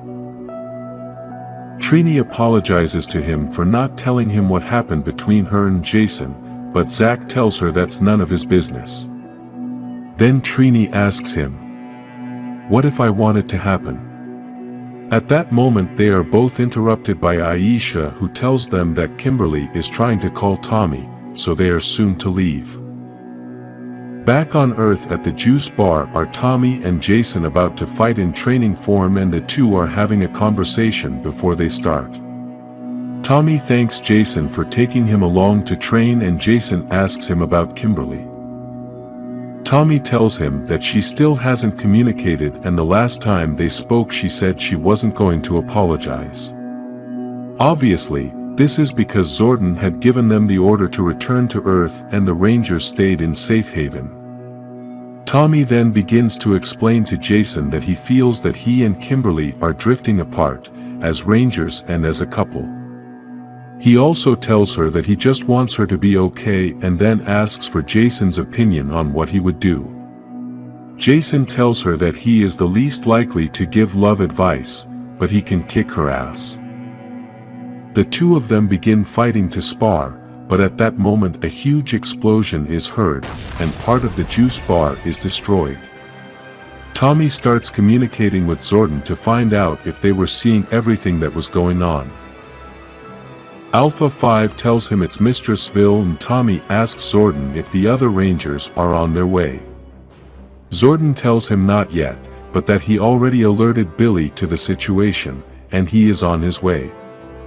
Then Tommy tells Zordon that they should know that Mistress Vile didn't come alone. We can see that she arrived with the Green Ranger, which is Matt, but apparently Mistress Vile brainwashed him. In Safe Haven we can see Kimberly sitting in a dark place and Yale goes to join her. She starts to vent to him and tells him that Tommy hasn't responded all day and that she hasn't been able to communicate with Zordon and Alpha either. She feels that apparently, she didn't know how to handle this situation well and maybe she made everything worse by not following Zordon's orders. At that moment, Adam appears and tells Kimberly that she needs to go into the room with the other Rangers as everything is getting crazy. Inside the room they begin to listen to the conversation Alpha 1 is having with Robot 11. The Rangers say that it is very sinister, and they don't know if Rita programmed it or just filled it with dark magic. Then they start to hear Alpha say that Mistress Vile is going to take Dark out and that Safe Haven is inconsequential. Then 11 asks him why come to Safe Haven if it's inconsequential. Then Alpha replies that Mistress Vile has other priorities, plus she has an infinite army. He also tells her that she is building an army to defeat Zordon and the Rangers. He then tries to talk about the Navigator, but 11 tells him that he won't get his hands on the Navigator they have in Safe Haven. Alpha tells him that this is not the only Navigator within Mistress Vile's reach. With that last message the Rangers were shocked as they now know that Rita must be on Earth looking for the other Navigator and they know that Grace possibly has it as she said they had found the ruins of the Ark. On Earth in Promethea, Lord Zedd throws Trona against the wall and lifts Grace by the neck to force her to release Golder and the others. Then Trona returns with the Navigator in her hands and asks Zedd if he knows what it is. He also tells her that now that he is transformed, he can feel its power. Obviously, Zedd knows what it is, so Trona tells him that Mistress Vile is looking for him, so, if he has it, then she will come to him. She also tells him that she is willing to give it to him if he releases Grace. Lord Zedd releases Grace and suddenly another alarm starts going off and Zedd gets upset as he thinks they are trying to kill him with a headache. Trona explains to him that the alarm is because someone broke through the perimeter, and they realize that Mistress Vile has arrived. On Earth Tommy asks Jason to leave and try to keep the civilians safe, but Jason doesn't want to leave him alone. The Green Ranger tells Jason to leave as it is useless since he just wants to kill Rangers. Remember that Jason no longer has the powers since he gave them up to stay on Earth to take care of his dad. Jason, very angry, tries to attack the Green Ranger, but he hits him very hard. At that moment, Billy arrives and the first thing he says is to apologize to Matt. At that moment, the Rangers try to Morphin, but Matt says that they are not going to wait and starts the attack. Then Matt confesses to the Rangers that they shouldn't wait for the other Rangers to arrive since Finster cut the command center communicators and Kimberly doesn't know they are in trouble. The Rangers begin the attack. Tommy fights Matt and Billy tries to stop the putty patrollers. Tommy tells Matt that he should fight since he knows he belongs in there, but the new evil Matt scoffs. Billy tells Tommy that maybe by destroying his sword they can free him since it was what freed him when he was the Green Ranger under Rita's spells. At Promethea, Mistress Vile tells Grace to come out and that she knows she is locked up with the Navigator since Matt told her everything. The security of the place tries to stop Mistress Vile, but they are unsuccessful. Grace and Trona try to escape, although he tells her that they have security protocols for these cases, but she tells him that, if Mistress Vile knows Matt's thoughts, then nothing is going to help because she knows everything. At that moment, Mistress Vile and Vessel manage to get inside, but Lord Zedd greets them by telling her that he had already warned her what would happen if they met again.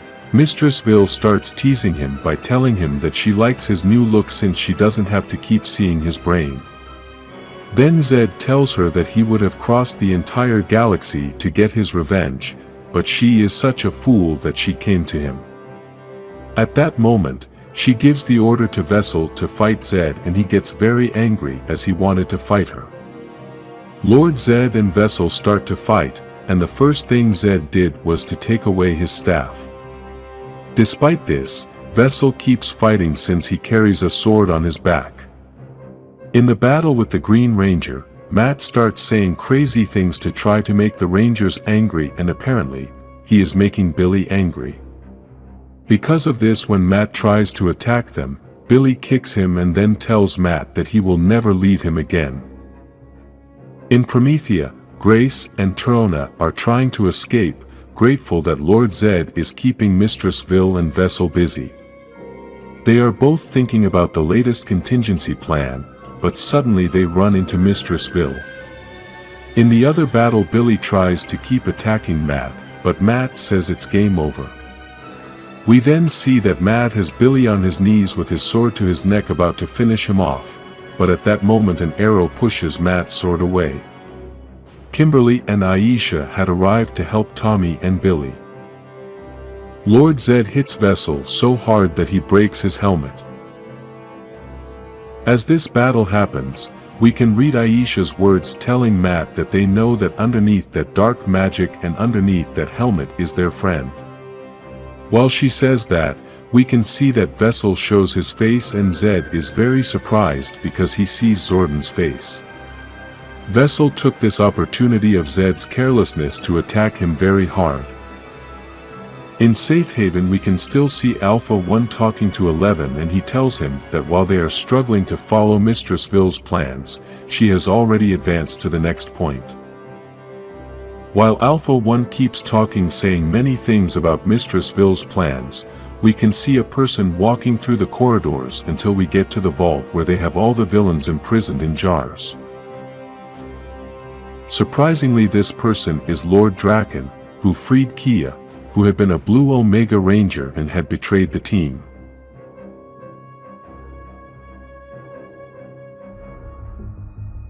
Several months ago, on the planet Zurich, Rita and Alpha 1 were searching for the being they had promised Dark Specter to be a vessel. Incredibly, this is the body of Zordon, the same one we have known all our lives, and Alpha 1 is confused since Rita had told him that she had locked him in time. She explains to him that the spell she had cast that day separated Zordon's body, and a friend of hers searched for that body to keep it. She also explains that this body is alive, but only has instincts, like a trophy ready to be used, and she is going to put it to good use. Then, she breaks the ice to free Zordon's body and begins to tell him that his existence has the sole purpose of being the vessel of a very powerful being. In the meantime, she is going to turn him into one of the most powerful beings in the universe and then fill him with dark magic. Now on planet Earth, everyone is under attack by Rita's army, and we can see that Zordon's body, called Vessel, is there too. This army is very powerful, and they are destroying the whole Earth mercilessly. Despite this, we can see that Vessel is still walking with a steady course and is ignoring everything that is happening around him. In the battle we can see that there are several Rangers fighting against Matt, who is also using the Zord. Finally, we can see what fate Vessel was looking for, and somehow, he found it. This powerful being has found a Power Rangers command center, which is supposedly impossible to enter without a power coin. Despite that, this powerful villain manages to open the doors of the command center easily and enters as if he were a guest. Inside the command center we can see that there is Zordon, Alpha 5, Adam and Rocky. Zordon begins to ask the Rangers for an answer since they had not had any communication, and they tell him that he had to fix everything. At that moment, Adam realizes something unexpected. Vessel had managed to get in and they couldn't believe it. They obviously still don't know that this is Zordon's body, so Vessel removes the protection he has on his face and the Rangers can't believe what they are seeing. The battle begins and Vessel quickly attacks the Rangers, but they defend themselves with blasters. Then, they start attacking with their weapons, but Vessel is very powerful and defeats them both easily. Vessel quickly puts his hand inside Alpha 5 to deactivate it with a single blow. After this, Vessel turns to look at Zordon, something that no one was able to prevent him in all this journey, to reach the maximum leader and possibly the missing part of his body. Zordon is very upset and starts asking him a lot of questions, but we can see that Vessel is very calm and walks towards him. Then he simply touches Zordon's energy tube and they enter into a kind of mind meld, just as happened with Lord Zedd when he was wounded. They both have separate bodies and are floating in space. Vessel begins to speak for the first time after a long time and says that he is what Zordon could not be. Zordon is obviously very confused and doesn't know how to begin to understand this whole situation. He starts to go over everything Rita did, so he knows he was right in what he thought. He told Vessel that Rita separated him from his body and then locked him up. In addition to this, he also used that whole situation to turn it around and use it to his advantage now. He is now planning to use his body to give it to Dark Specter. All these claims of Zordon were confirmed by Vessel, who also told Zordon that despite all of this the emptiness gnaws at him and he is looking for a better host that will suit this body. Zordon starts yelling at him very angrily and tells him that after invading his home, hurting his rangers and forcing him into that shared consciousness, he basically took his purpose and perverted it. Vessel tries to make it clear to Zordon that the rangers are fine and that he didn't kill them. This is the first sign that Vessel really is different and is out for redemption. Zordon also tries to tell him that while he was adrift, helpless and twisted in time, he was with a steady body. His own body infused with the darkest magic to give to the worst villain. Vessel tells him he wasn't given a choice, but Zordon tells him he wasn't given a choice either. Then Vessel realizes that in this shared consciousness he doesn't need Zordon's permission to access any thought and any emotion, so he begins to travel. He first begins by traveling back to the first Ranger team, which was led by Grace, and several died in that battle against a green Pisco Ranger. Zordon tries to tell everything that happened, but Vessel tells him that Alpha 1 had already told him and that he also told him that Zordon is a leader who sacrifices those in his care. Zordon tries to tell him that that was never his intention and that if he could take his place he would have. Vessel tells him that those are his words, but his inaction has cost many more lives. Vessel takes Zordon to an old battle he had against Rita, and at that time he was accompanied by Zardes. In this battle Zordon had the opportunity to end Rita's life, but he chose not to as he had always thought that everyone can redeem themselves. Vessel tries to question him about this thought of redemption after seeing everything that has happened, and Zordon replies that no one is far from redemption, even him. After this, Vessel takes him back to the moment when the emissaries told him that he will never enter the Morphin grid and then threw him back. Vessel begins to question him about his beliefs since after he sacrificed everything, this is how he was paid. He also tells him that he is weak, useless, a ghost in a tube, and that despite having a lot of power he has wasted it by putting his faith in others. He then makes her an offer and tells her to take his body so they can become one person again. A body full of Morphin grid power which he can reclaim and fix all the mistakes. Despite this, Zordon rejects her offer, telling her that no matter how much he wants to have a body again, he can feel that this body is filled with Rita's dark magic, so he must find his own way. This rejection makes Vessel very angry, who tells Zordon that after offering him a body full of power to save the universe he has sacrificed so much for, so now he's going to say no.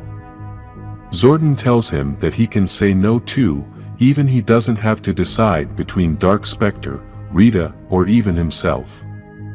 Then, Vessel tries to go to Zordon and tells him that this is the path he is going to choose. Vessel has fucked his body with Zordon.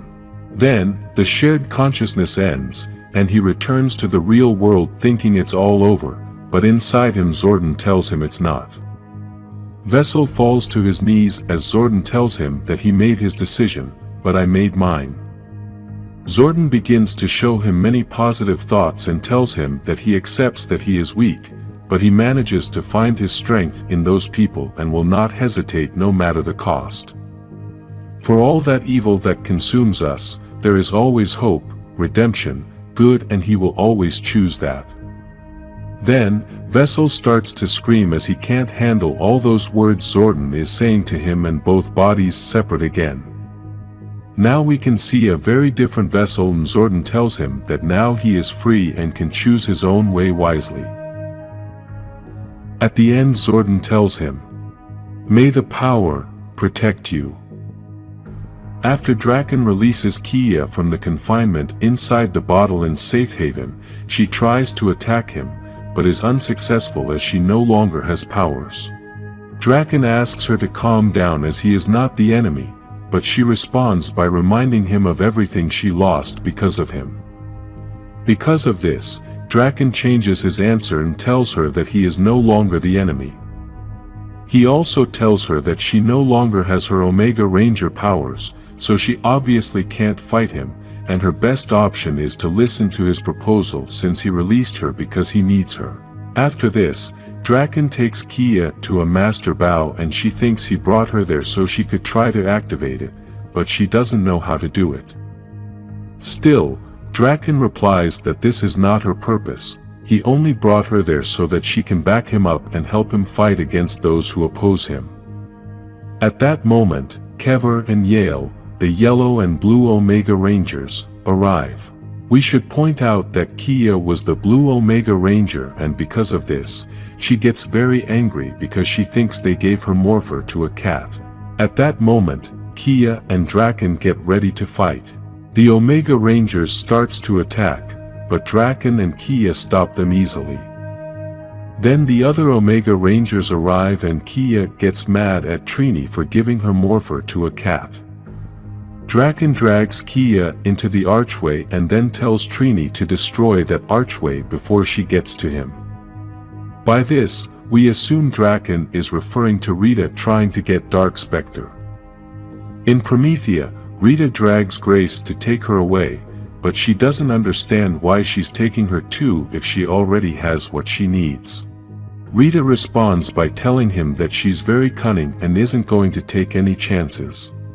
She then tells him about everything it has cost her to get here and tries to play with his mind by mentioning part of Grace and Zordon's story. At that moment, Rita hears someone coming and thinks it's Vessel, but to her surprise it's Lord Zedd. The two begin an exchange of words about Lord Zedd's new powers and he also mentions to her how insane it was to use Zordon's body to get Vessel. Rita also tells him that he doesn't know what's coming and that death is going to be mercy. On Earth, the Rangers are still in the middle of the war. Kimberly and Aisha are together trying to communicate with Adam and Rocky, but they were having a battle with Vessel at the time. Then Matt comes up and tells them both that he wants to continue chatting with them, but Kimberly replies that he's just going to tell lies. He then also tells her that they have already fought an evil Green Ranger, so Rita could have been more original. Kimberly starts attacking Matt and even though he tries to discourage her with words, she still knocks him down only to have the Yellow Ranger attack him again. They are both on the floor and she tries to talk her way into his heart. Matt uses this as an advantage and shows her his face, making her believe that he managed to wake up from the spell but takes advantage of Aisha's carelessness to attack her. In Promethea, Rita and Zedd are ready to start fighting, so Rita continues with her sarcasm, but Zedd doesn't want to listen to her anymore. Lord Zedd attacks first and manages to hurt Rita a little, but she's not even worried and still continues with her sarcasm. Both clash with their powers and generate a big explosion that throws them away. Despite this, they continue fighting, while Grace takes advantage of the moment to save the artifact and escape. In the other battle, Matt continues to fight with the Yellow Ranger as he tries to play with her mind by telling her that maybe she has felt inadequate sometime due to being a replacement like him. He then tells her that maybe this is why she likes him. At the end he asks her if he had ever asked her out on a date, if she would accept. She gets very angry and gives him a hard punch that pushes him away, but then she answers the question quietly, so he doesn't hear her and says yes. Matt is very angry and tells her that he is going to pay for hitting him, but at that moment Rocky and Adam arrive. Because of this, Matt decides to transport to the Dragon Zord, and Kimberly tells the Rangers that Tommy has an idea to save Matt from the spell. The Rangers ask the Zords to become the Megazord using the Dragon Zord. Matt doesn't understand what is happening, and we get to watch as the Zords combine to become the Megazord with Matt inside. This causes all the Rangers to now be inside the Megazord along with Matt, which makes it easier for them to take the sword from him and then restrain him. Billy grabs the sword and jumps out of the Megazord so Tommy can use Saba to destroy the sword. As we've said in other videos, Saba is very powerful, so she easily destroys the Green Ranger's sword. At Promethea, Grace seeks out Trona to give her the Navigator and then tells her to find a person who can stop Rita. Trona is worried about Grace, but she tells him that he must escape since she is only after her. At that moment, the worst happens, Vessel arrives, and with this the escape attempt is thwarted. In the other part, Lord Zedd and Rita continue fighting, and it seems that Lord Zedd is starting to defeat Rita even though she keeps her sarcastic attitude, saying that he is not going to defeat her. Zedd launches a big attack, but Vessel arrives and stops this attack, which goes back to Zedd. Then Rita starts to mock Lord Zedd for not being able to get his revenge, but he tells her that he has only postponed. Rita then starts talking to Vessel and asking him about where he was. Vessel doesn't answer her and only shows her that he had caught Grace, so Rita takes this as an answer.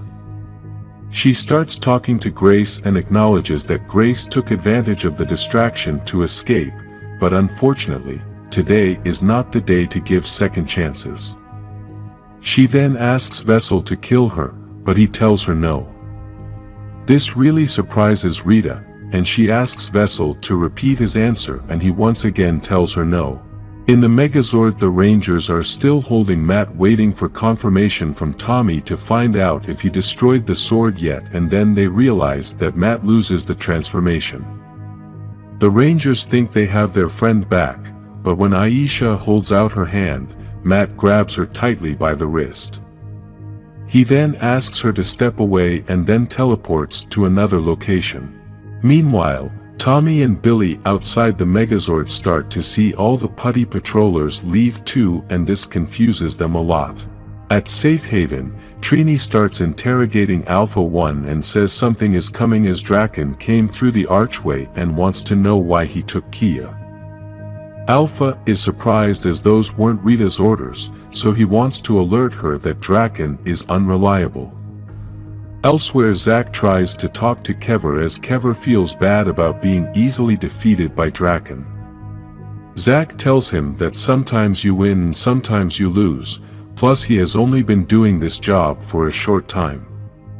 He then tells him not to be curious going into every fight, sometimes fights are going to come his way. As Zack says these words, we can see many ships approaching the planet. The ships begin to approach towards Safe Haven and are full of Rita's soldiers, but what we still don't know is who those soldiers are. Trini suspects something big is coming as Draken had told her to destroy the archway before Rita arrives. This obviously could be a trap for Draken to gain some kind of advantage, but it is a doubt that is very difficult to resolve. No matter what the Rangers do, neither option is not good for them. If they don't destroy the arch, then Rita is going to achieve her goal, but if they destroy the arch, then Draken might have some plan. This exact same thing is what the Omega Rangers are discussing, since Draken entered with Kia through the archway and they don't know why he would want to destroy the only exit door. They are also thinking that Draken might be afraid of what Rita is going to do with the archway, and if Draken is afraid, then something terrible is going to happen. At that moment, the Rangers hear a very loud sound and Robot 11 warns them of a proximity alert. Rita's ships have arrived, and the army began to descend to the planet to begin the invasion. There are many ships that have arrived, which means that this army is huge, and the Rangers are in danger. Robot 11 says that the collision is imminent, and Alpha 1 tells him that he had already warned them that Rita was going to bring an army. The people on the planet try to run for cover and Archon is leading them to help them. Now we can see that part of the army is the Death Ranger, and along with him he has 3 Wild Force Rangers under control. Also, Dane arrived, an old enemy of the Power Rangers, which is accompanied by many putty patrollers. These enemies were very difficult to defeat and are now part of a large army, fighting together to destroy the Rangers.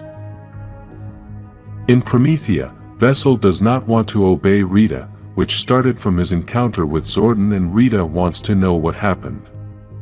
She tells him that he has no choice, he can't say no to her, and asks him who put that idea in his head. Then she asks him if he visited the friend they have in common. Obviously Rita means Zordon, but before Vessel could answer her, she gave him a hard punch in the face. This blow was so strong that it managed to break his protective mask. With this we know that Rita is possibly more powerful than Vessel, and he still has not been able to separate from her control. Then, Rita continues to punish him with her power, makes him suffer, and tells him that he will not say anything. Grace thought she could hope that Vessel would protect her, but now she is very worried about what is happening. On top of this, she has just learned that Vessel's body is Zordon's body, and Rita confirms to her that this was once his body, but they have no soul. Rita explains to him that from the moment that body was awakened it only had the purpose of being a vessel, and now it is not going to turn back. At that moment, Matt tells Rita that he came back, and she replies sarcastically saying that it's a no-brainer. Grace is surprised to see Matt, and Rita tells her that he is now obeying her and that it is because she brought him that he is still breathing. Grace tries to apologize to Matt, but he talks back rudely, telling her not to apologize to him ever. Rita is desperate and feels they are wasting time to start the ritual. She then asks Matt to bring Grace as she possibly wants to see what is going to happen. The Rangers have arrived at Promethea as they managed to track the energy from the Green Ranger's coin there. They are confused as they think Matt couldn't have just disappeared, but Tommy tells them that they should be alert as Matt must be nearby.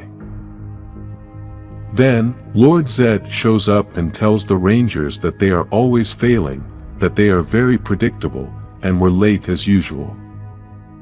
We can also see that Golder is holding Tarona's body, and the Rangers are surprised that Lord Zedd now has the powers of a Ranger.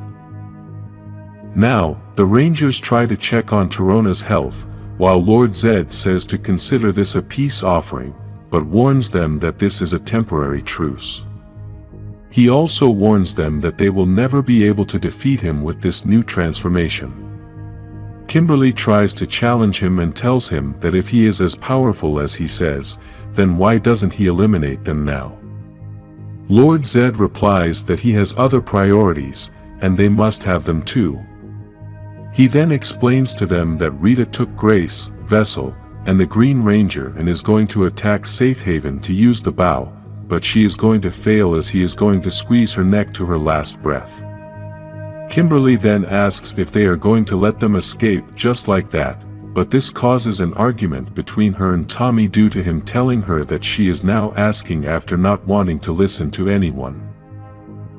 The other Rangers stop the fight and say they should go to Safe Haven, but Tarona tells them not to go to Safe Haven. This really confuses Billy, but Tarona tells him that she is not going to Safe Haven since there is more than one arc. Rita traveled to the Bermuda Triangle along with Matt, Grace, and Vessel to find the other arch that Trona mentioned. This arch was fortified and heavily secured with security gates, guards, and codes. Grace starts mentioning all this to Rita to discourage her, but she quickly says that's not a problem and then magically opens the door. Inside the place we can see the arch, which was broken at one end, but at the same time it was held by some tubes that apparently gave it energy. Rita tells Grace that for her to be only human, she is still impressed by her tenacity and that she should celebrate the discovery they made together. Grace is very angry, so she takes the opportunity to see Rita had approached her and punched her in the face hard. She then tells her that this is not a triumph and starts to play with her mind, telling her that she has always been used. She was used by Lord Zedd, and she was also used by her father. Obviously, Rita couldn't stay calm with these words and hit Grace hard while telling her to be quiet. After this, she asks the Green Ranger to get her out of his sight. Matt tries to hold her down while telling her that she must survive to see what will happen as Rita wants witnesses, but Grace tells him that she still sees goodness in him and that the young man she knows would never give up so easily. She also tells him that she knows he's going to blame himself for everything that's going to happen, but she wants to let him know that he shouldn't. In Safe Haven, the Omega Rangers are going to face Rita's army, but Kever is worried because he thinks they won't be able to take on so many soldiers. Trini tells him that they are going to do what they always do, protect the innocent, protect the Ark and never give up. It's Morphin time. The battle has begun and Archon joins in to defend the planet. The Death Ranger was going to confront him, but at that moment Trini arrived with her sword and asks Archon to take the people to a safe place. The Death Ranger is surprised now because Trini is the Red Ranger and the last time they had seen each other she was the Yellow Ranger, but she tells him that last time he no longer had a body, so things change. Dane is terrorizing the locals, but Zack arrives to save them and the two start having a conversation about the last time they saw each other. Then, Zack kicks him in the face hard and tells him that the Rangers are going to surprise him. Elsewhere, Kever and Yale are having a tough battle against the Wild Force Rangers, which were controlled by the power of the Death Ranger. Kever was trying to communicate with 11, but for some reason 11 was not responding and we can see that Alpha 1 was ready. At that moment, something unexpected happened. A giant tail hit hard on the ground. It was a new version of Serpentera and Lord Zedd was controlling the Zord. Golder asks Lord Zedd for permission to let him go and destroy Rita's soldiers. Babu asks to stay inside the Zord to provide moral support, but Lord Zedd asks them to shut their mouths and look for Rita. Babu explains to Lord Zedd that she is not in Safe Haven. The mighty Morphin Power Rangers are at the same place Rita is, but they can't get in because of all the putty patrollers outside. They then use the power blaster to open the security door and try to find Matt, but are obviously in for a surprise. The Rangers had arrived late. Rita had already started the ritual and was using the Zoc Crystals. Vessel was ready to be used and, in the archway, a dark energy can be seen that Rita is calling out. The words that Rita is saying in this ritual are, "And from this infection, I create a way for you to dominate and for all those who fear you to be invaded." The place has been filled with a dark energy, a purple light, and Matt steps in so the Rangers can't interrupt Rita. Dark Specter has arrived, and the darkest hour has begun.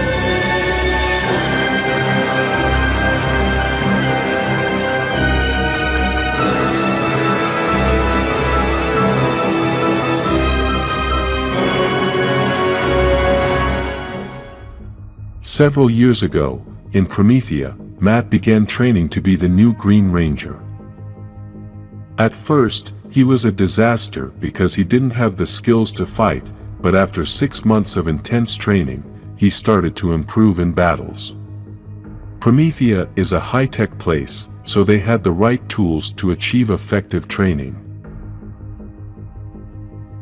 One of these tools was a room with simulation to create unreal monsters so the new Green Ranger could train. After training with one of these monsters, Matt feels very tired and thinks he doesn't have what it takes to be the new Green Ranger. He feels he can't fill the void left by Tommy, but Grace explains to him that she didn't choose him for his abilities, but for his big heart. She also tells him that a long time ago she was also a ranger and almost her entire team died because of her. Sometimes people will get hurt and you're going to think it's your fault, but what you do in those moments when the world looks darker is what makes you a Power Ranger. In the present day, in the Bermuda Triangle, Rita is still doing the whole ritual to bring Dark Specter back, while the Rangers try to stop her, but Matt won't let them. Grace is lying on the ground and the Rangers can't believe what they are seeing. They think Matt has murdered Grace and Billy has been very shocked by the news.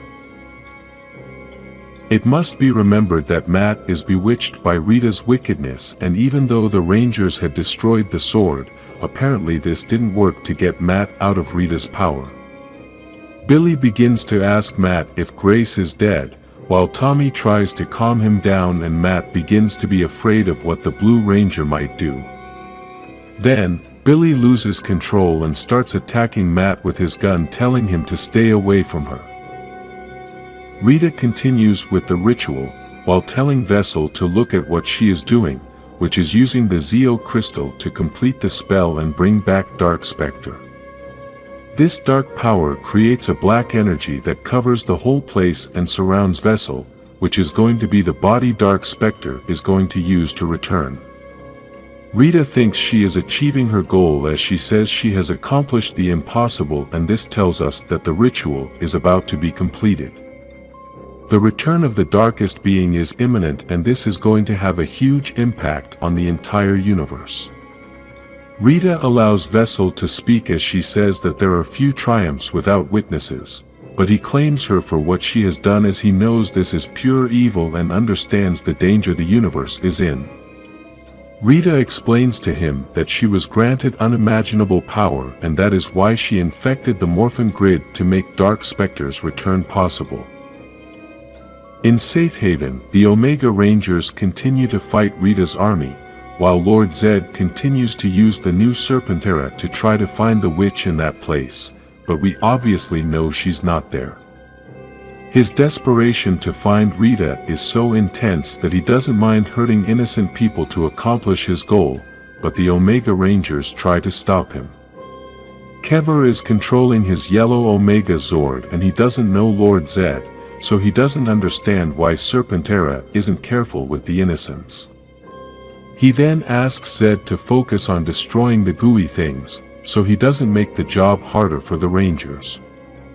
Kever is so confused that he asks Lord Zedd what kind of Power Ranger he is, but then Serpentera flies away and this confuses Kever even more. Zoc checks in with Kever to see how everything is going and then tells him that they're going to need a minute to be able to help them. This is because Zoc and Trini must face off against the Death Ranger and Dane, both of whom think they are going to wipe out the Rangers.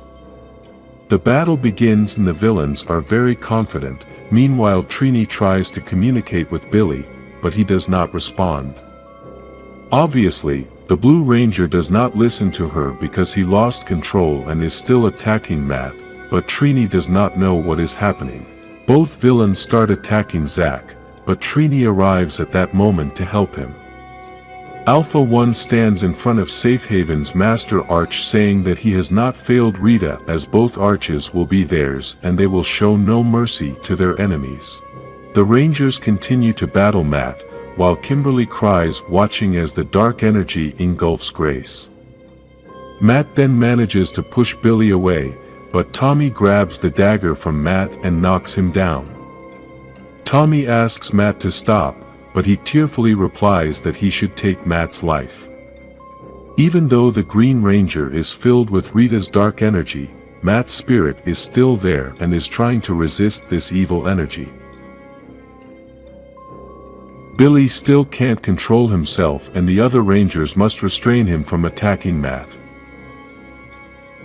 Meanwhile, Kimberly destroys the door to get into Rita's place, but Rita doesn't seem to care and welcomes her with sarcasm. In Safe Haven, the Master Arch begins to fill with energy, which means someone is going through the grid and Alpha thinks it's Rita. At that moment, Zack and Trini are thrown by the villains, who are also accompanied by 3 Wild Force Rangers who are turned into zombies by the Death Ranger. Then, the Arch's energy increases, and everyone is confused as they don't understand what is happening. Surprisingly, out of the portal come the Draken Rangers, which belong to the world of the Coinless, and in another video, we will tell their whole story. The Green Ranger is Draken, who is obviously the leader of the team. The Yellow Ranger is Trini, the Blue Ranger is Kia, the Black Ranger is Scorpina, and the Red Ranger is Bulk. Obviously, these Rangers belong to a different universe, the universe where Lord Draken comes from, and a lot of very crazy things have happened there. Even though they are led by Draken, these Rangers come to help stop Rita since Draken understands the danger that Dark Specter represents. In the Bermuda Triangle, Rita easily drives the Yellow and Pink Rangers away, while Matt seizes that moment to escape. He then kneels before Rita and begs her forgiveness for being weak, but she uses him again to set a trap for the Rangers. With the dark power she begins to punish Matt so that he feels a lot of pain and then tells the Rangers that they have 2 choices. They can save Matt, or they can save the universe by trying to stop the ritual. In the dark power we can already see 2 bright red flashes, which tells us that Dark Specter is coming. The Rangers think that Rita can kill Matt, so they make the decision to save him. They all run towards Rita together to make their attack and try to save Matt, but at that moment the beginning of the darkest hour occurs.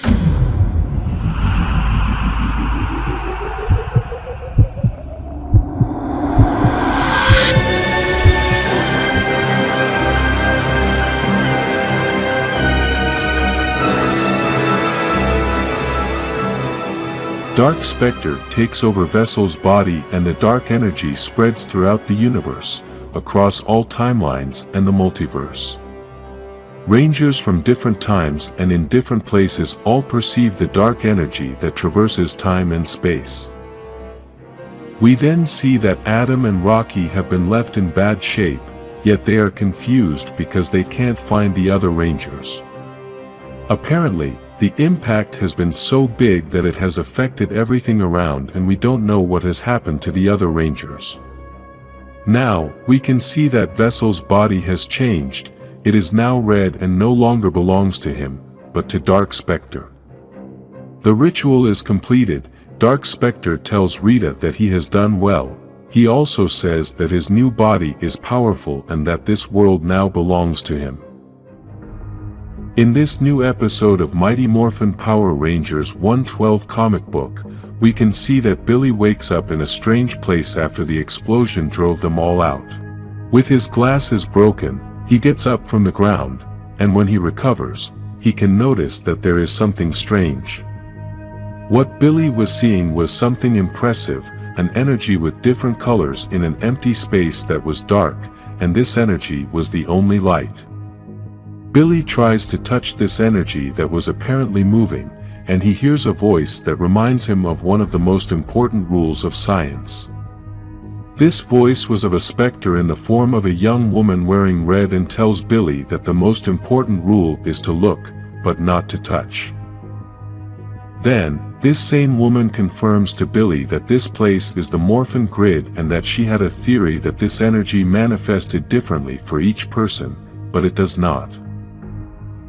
Billy quickly realizes that this woman is a young version of Grace Sterling, and we must remember that she was the first Red Ranger on Earth, even before Jason, so this is why she has a connection to the grid. Grace reconfirms to Billy that this is the grid, that it has no end, that it is everywhere, and that it is infected.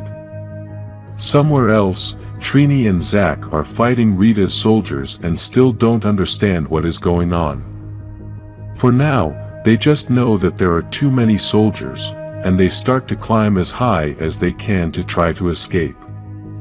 Obviously, this doesn't work, and they reach a point where they have no escape, so they must keep fighting. They are both surprised as these soldiers are stronger and more resistant, but they don't give up and decide to keep fighting even though they think they have no chance of winning the fight. At that moment, an arrow pierces one of the enemies, and obviously this arrow is from the Pink Ranger, who appears next to Tommy through a crack in the sky. All the Rangers are confused as they don't know how they got to that place, but they all unite as one team to destroy all the enemies. It's like seeing the old mighty Morphin team united in battle again.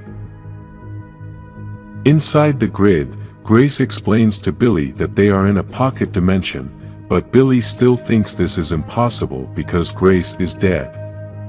Billy then confirms that she is a program, and this program explains that the real Grace rebuilt the Master Ark on Earth by putting a trigger on it.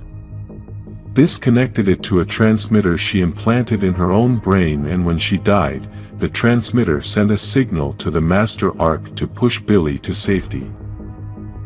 At the other location, the Rangers managed to destroy all the enemies, but even though Trini and Zack are very close, Kimberly and Tommy are still estranged. Tommy comments that he is glad to see Trini and Zack in sync, but Kimberly thinks he said this on purpose to make her feel like this is all her fault since she had previously disobeyed Tommy's orders as team leader. All the Rangers start talking about what is going on, and Kimberly tells the Omega Rangers that she and Tommy were kicked out by the Master Arch several hours ago. Trini says that they have only been on the run since Rita's soldiers started coming out through that rift, and now the Rangers realize that the rift is getting bigger and bigger. In the pocket dimension, the program tells Billy that Grace expected a lot from him, but never gave him much information to protect him, as sometimes having too much information can become a curse.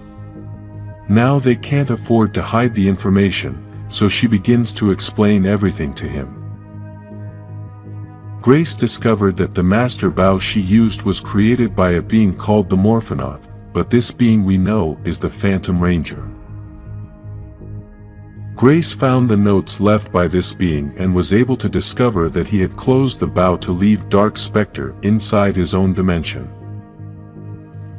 Unfortunately, Rita used the Zoc Crystal to breach the grid and activate an infection. This infection is spreading throughout the grid and is toxic to all Rangers, but obviously not to Dark Specter. We can now see the rift spreading throughout the grid, and Billy understands that this means Dark Specter can now go everywhere this infection goes. Grace comments that there wasn't a threat this big since the shattered grid that threatened existence, and Billy doesn't know what she is talking about. In the other place there is also the Yellow Ranger, who after destroying the enemies, now starts talking to Matt. We can see that the Green Ranger is tied up and looks quite upset. She tries to get Matt to talk, but he doesn't want to talk as he feels very bad about all the damage he has caused. The Yellow Ranger tells him that they already broke Rita's spell, but Matt replies that there is still some dark magic left inside him, and any amount of that magic is a lot. All the Rangers gather, and Zack is confused as he doesn't understand why Matt is tied up. The Green Ranger replies that he killed Grace, and Zack can't believe what he's hearing. The only Ranger who can understand Matt is Tommy, as he too was under Rita's spell, and this is why he starts talking to Matt. Tommy starts to tell him that his other version, Draken, also killed innocent people, and then asks Matt if he remembers killing Grace, but he replies that he does not. Tommy keeps trying to convince him by telling him that Rita can cloud his mind, but she can never take his soul. Meanwhile, more of Rita's soldiers start coming through the rift and the Rangers must start fighting. In the pocket dimension, the program tells Billy that this dimension will not last for long, so he must find the solution to this infection himself. The survival of the Morphin grid depends on him, and this makes Billy nervous, and he begins to question why it should be him and not another ranger like Tommy or Trini. Billy feels that because he is not the White Ranger or the Red Ranger, he will not be able to handle such a big responsibility, but the program tells him that he is the Blue Ranger, and all Blue Rangers have the talent to solve problems. Billy still feels that he is not going to be able to make it, but the program also tells him that Rangers are not selected for what they will be, but for what they already are, and a morpher only enhances what they already are at heart. As the program says these words to Billy, at the other location the Rangers start fighting with Rita's soldiers who keep coming, but Tommy keeps trying to convince Matt to help them. Tommy manages to convince Matt and tells him that right now they need the Green Ranger. The program also tells Billy that this is why even in the face of devastating loss they never give up hope. Then, she tells him that he has to go now because that place is going to disappear and he may be stuck there forever, so she sends him back telling him that the power will protect us all. In the other place the Rangers continue fighting hard, and in that moment of desperation the Green Ranger and the White Ranger transform. At a spectacular moment, both Rangers start to fight against all of Rita's soldiers, but they realize that again there are too many of them. Tommy tells the Rangers to leave while he stops Rita's soldiers, and at that moment a ship appears. In another place, what appears to be some ship or command center, Billy appears. In that same place Billy finds a chest, which has a note written by Grace that says that the Master Bow was not the only thing she found. When Billy opens the chest, he is very surprised, and inside were 2 giant eggs.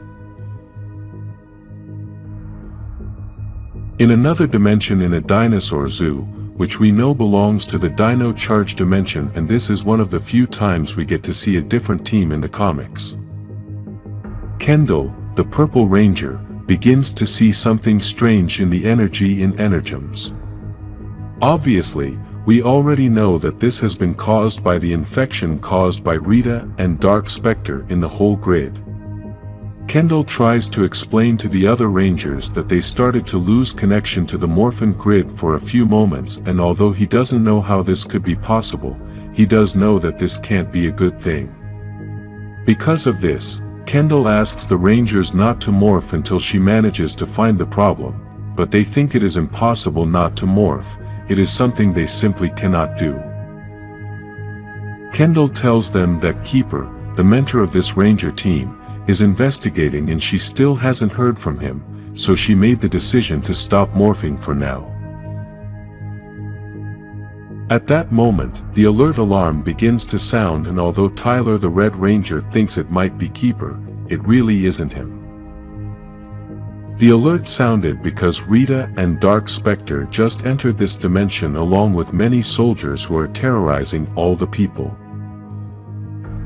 Rita and Dark Specter were surprised that another dimension existed, and that the infection brought them to this place. Then the Dino Charge Power Rangers show up, and quickly Dark Specter and Rita realize that they are very powerful Rangers. The Rangers then prepare for Morphin, but Shelby tries to remind Tyler what Kendall had told them. At the command center, Kendall realizes that it was not simply a pulse that disconnected them from the grid, but an infection. As she discovers this, Keeper appears through a portal, but he was already infected and begins to attack Kendall while saying that it is too late as his mistress must have the victory. Despite Kendall's warning, the Rangers begin the transformation, except for the Pink Ranger and the Gold Ranger. This causes the Rangers who attempted the transformation to begin to feel the full power of the infection, and now they are not in control of what is happening. Unfortunately, the 4 Rangers were totally infected and now think they are Rita's soldiers. Dark Specter is very happy with what is happening, and Rita tells him that she will give him everything as promised. In the other dimension in Promethea, Trona is trying to help everyone she can as Rita's soldiers keep destroying everything and attacking everyone. Because there are also beings from other planets in that place, the mayor of the city does not want to help them. At that moment, Billy arrives and hears Trona say that when they find Grace, she is going to talk to the mayoress, but Billy tells her that that is not going to happen because Grace is dead. Trona can't believe what is happening, and at that moment the guards start running because there is an emergency. Outside Promethea, many of Rita's soldiers had arrived along with a monster and started attacking the guards. Billy starts attacking the monster, but she can stretch a lot and is a very big problem. At that moment, 2 members of the Draken Rangers arrive and begin to help Billy.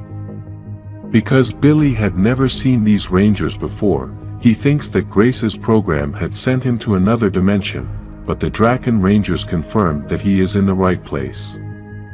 Each Ranger holds a limb of the monster and begins to stretch it a lot. Then the Black Ranger cuts off the monster's head and it explodes completely. Billy still thinks he's in another dimension since he doesn't know the Rangers, but Kia takes off her helmet and tells him he's home. At the command center, Trini and Bulk from Draken's universe are trying to repair Alpha, but Trini says it's going to take a while because he has a complicated firewall to restart. Zordon tells her that Billy installed that to protect Alpha from hackers, and Trini replies that it's not so good since he didn't add a self-defense mode. Just then Billy arrives and tells her that Alpha doesn't need that self-defense mode because he's not built to be a fighter. Trini is very excited to see Billy and is that we must remember that the Billy from that universe is dead, but previously she had met the Billy from the main universe. Zordon asks Billy about the other Rangers, but so far no one has seen them, and even though Billy feels like he's only been gone for a few hours, it's been 3 days without any of the mighty Morphins from this universe showing up. Billy doesn't know what is going on since he was taken to a pocket dimension when the explosion happened, but the Draken Rangers don't know what happened either since they were somewhere else, or so Billy explains everything about the explosion to him. He also tells him that the mighty Morphin were sucked into the Master Arc, and Trini says that happened to the Omega Rangers as well.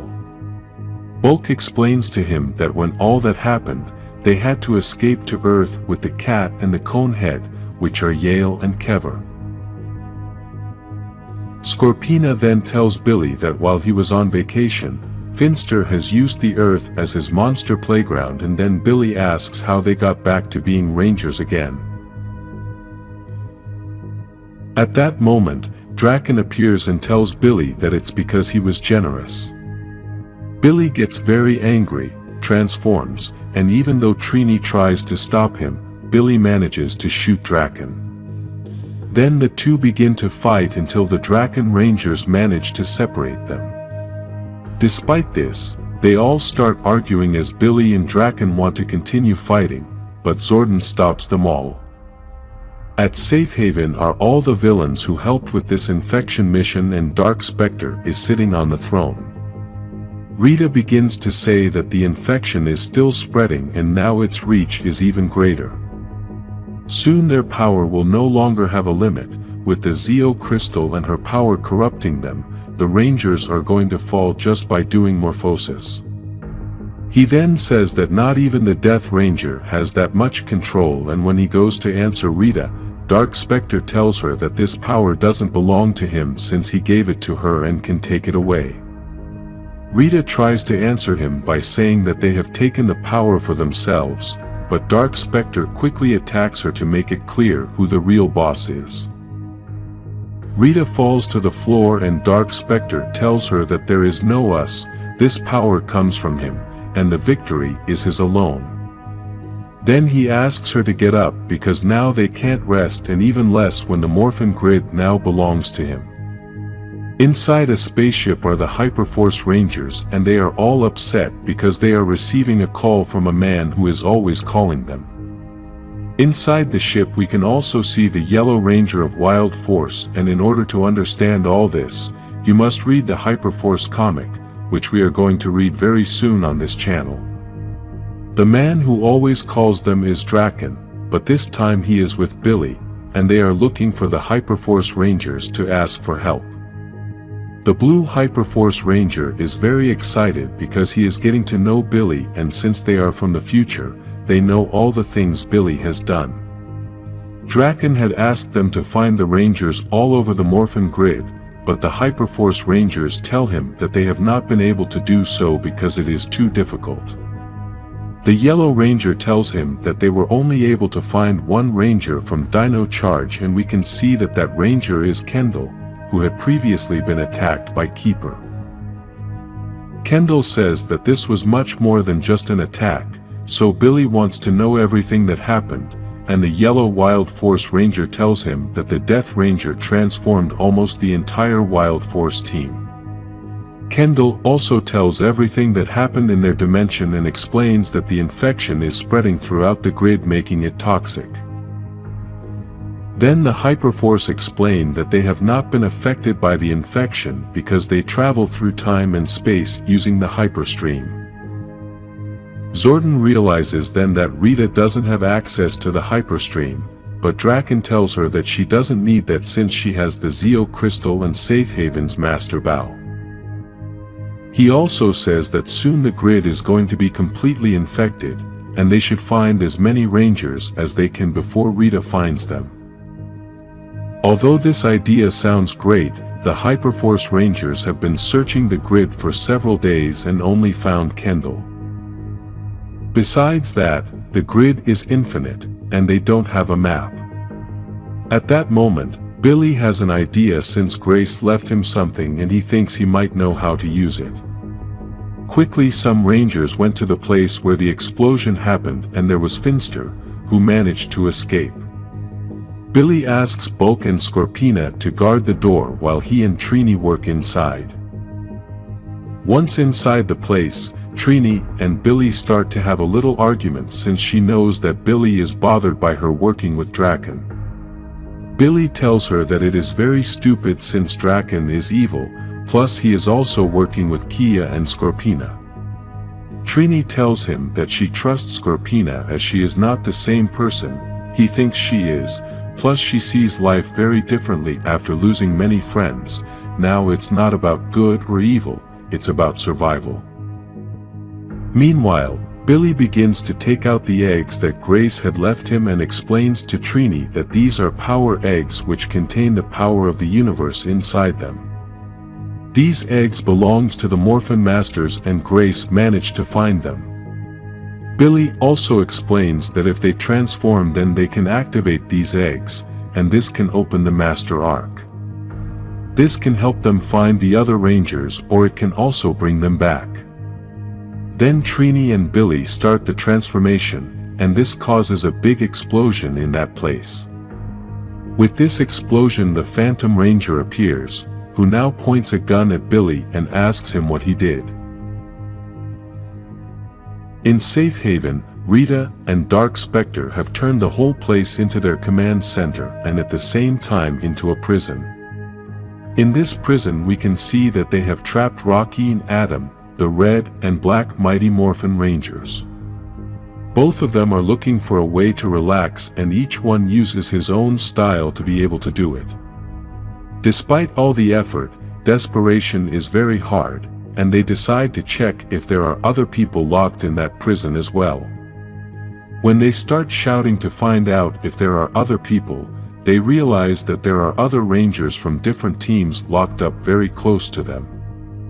The first one to answer them is Danny Delgado, the Black Ranger from Wild Force, and when he found out that the ones screaming were Rocky and Adam, he told them that it is strange since the last time he heard from them, they were no longer teenagers. The Death Ranger traveled to the future in search of other Rangers and used a device that the Time Force Rangers have used.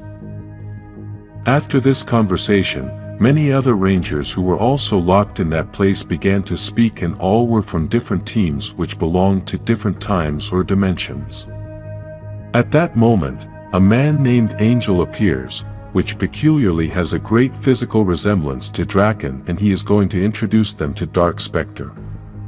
On Earth we can see again the Phantom Ranger threatening Billy since he does not know him and thinks that Billy wants to rebuild the Ark to help Dark Specter with the infection. At that moment, Trini threatens the Phantom Ranger by putting her dagger to his neck, but Billy starts to explain that the person who rebuilt this arch just wanted to stop the infection and they were trying that too but failed. The Phantom Ranger realizes that they had used the power eggs to be able to activate the energy, but tells them that those eggs contain a power that they have not yet been able to understand. He also tells them that they could have shattered the universe while trying to save it, but Billy replies that Rita has infected the network. Dark Specter managed to cross into this universe and possibly this was the only option. The Phantom Ranger tells them that this may not be the only option to stop Dark Specter and begins to tell them that he was at the far edge of space looking for the emissaries in hopes of finding them so they could stop all of this, but at that point the infection caught up with him until it took him to the Master Arch. Trini and Billy know nothing about the emissaries, so the Phantom Ranger tells them that the emissaries are like ancient children of the Morphin Masters who initially discovered the grid. In an effort to thwart Dark Specter's plans, the emissaries harnessed the power of the Morphin grid and merged with that power, so they are always on the move.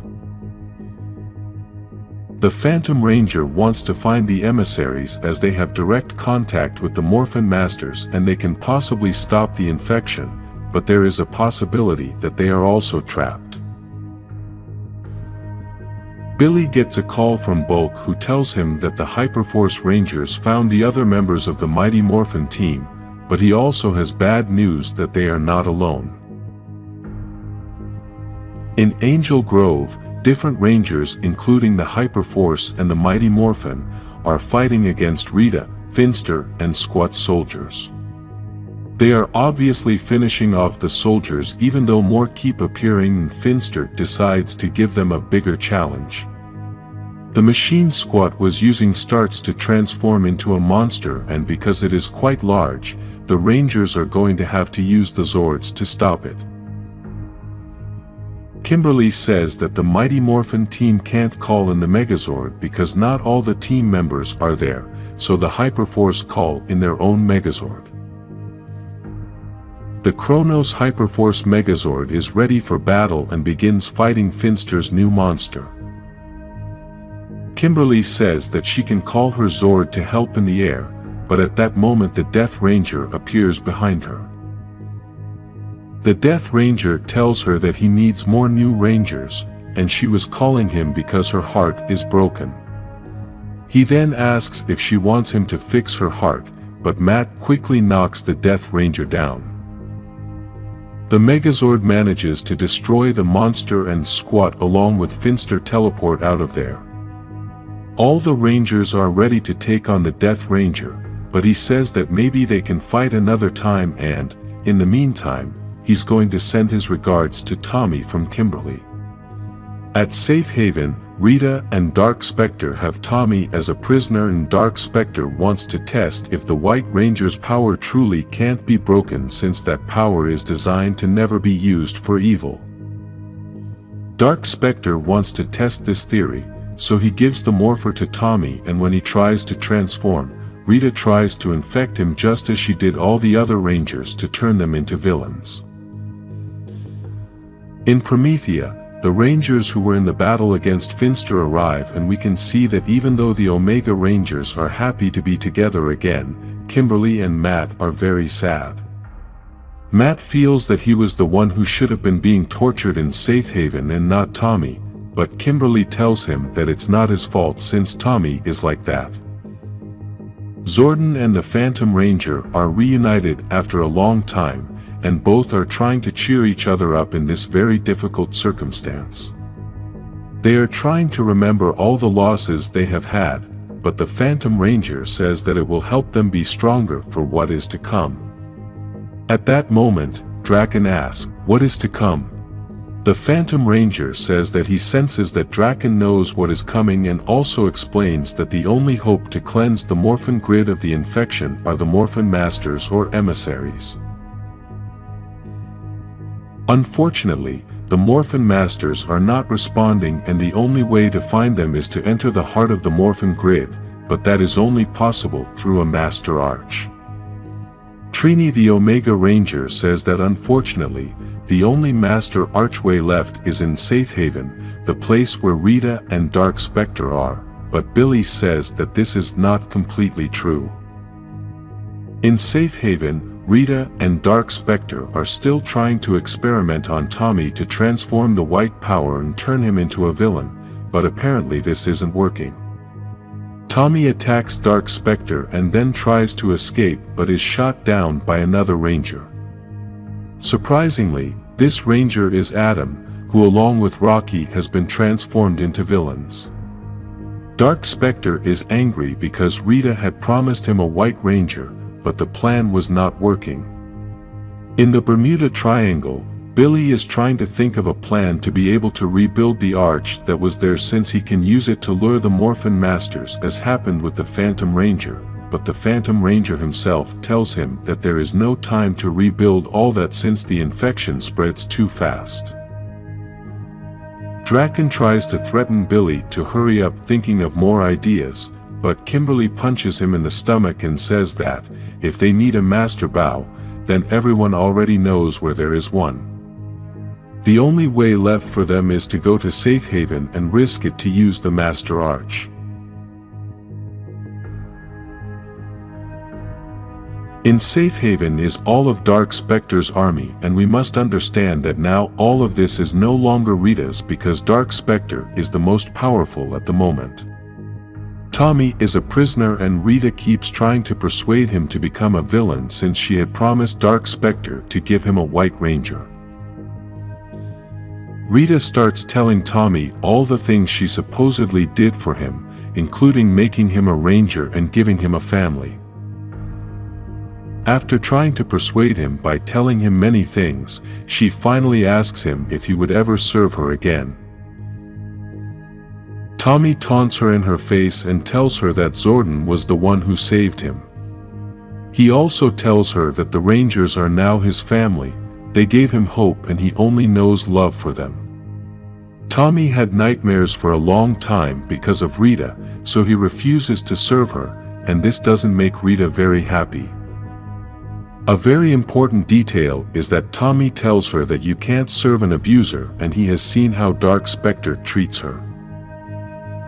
At Promethea, all the Rangers are there, and Matt begins to explain to the Rangers how Rita works.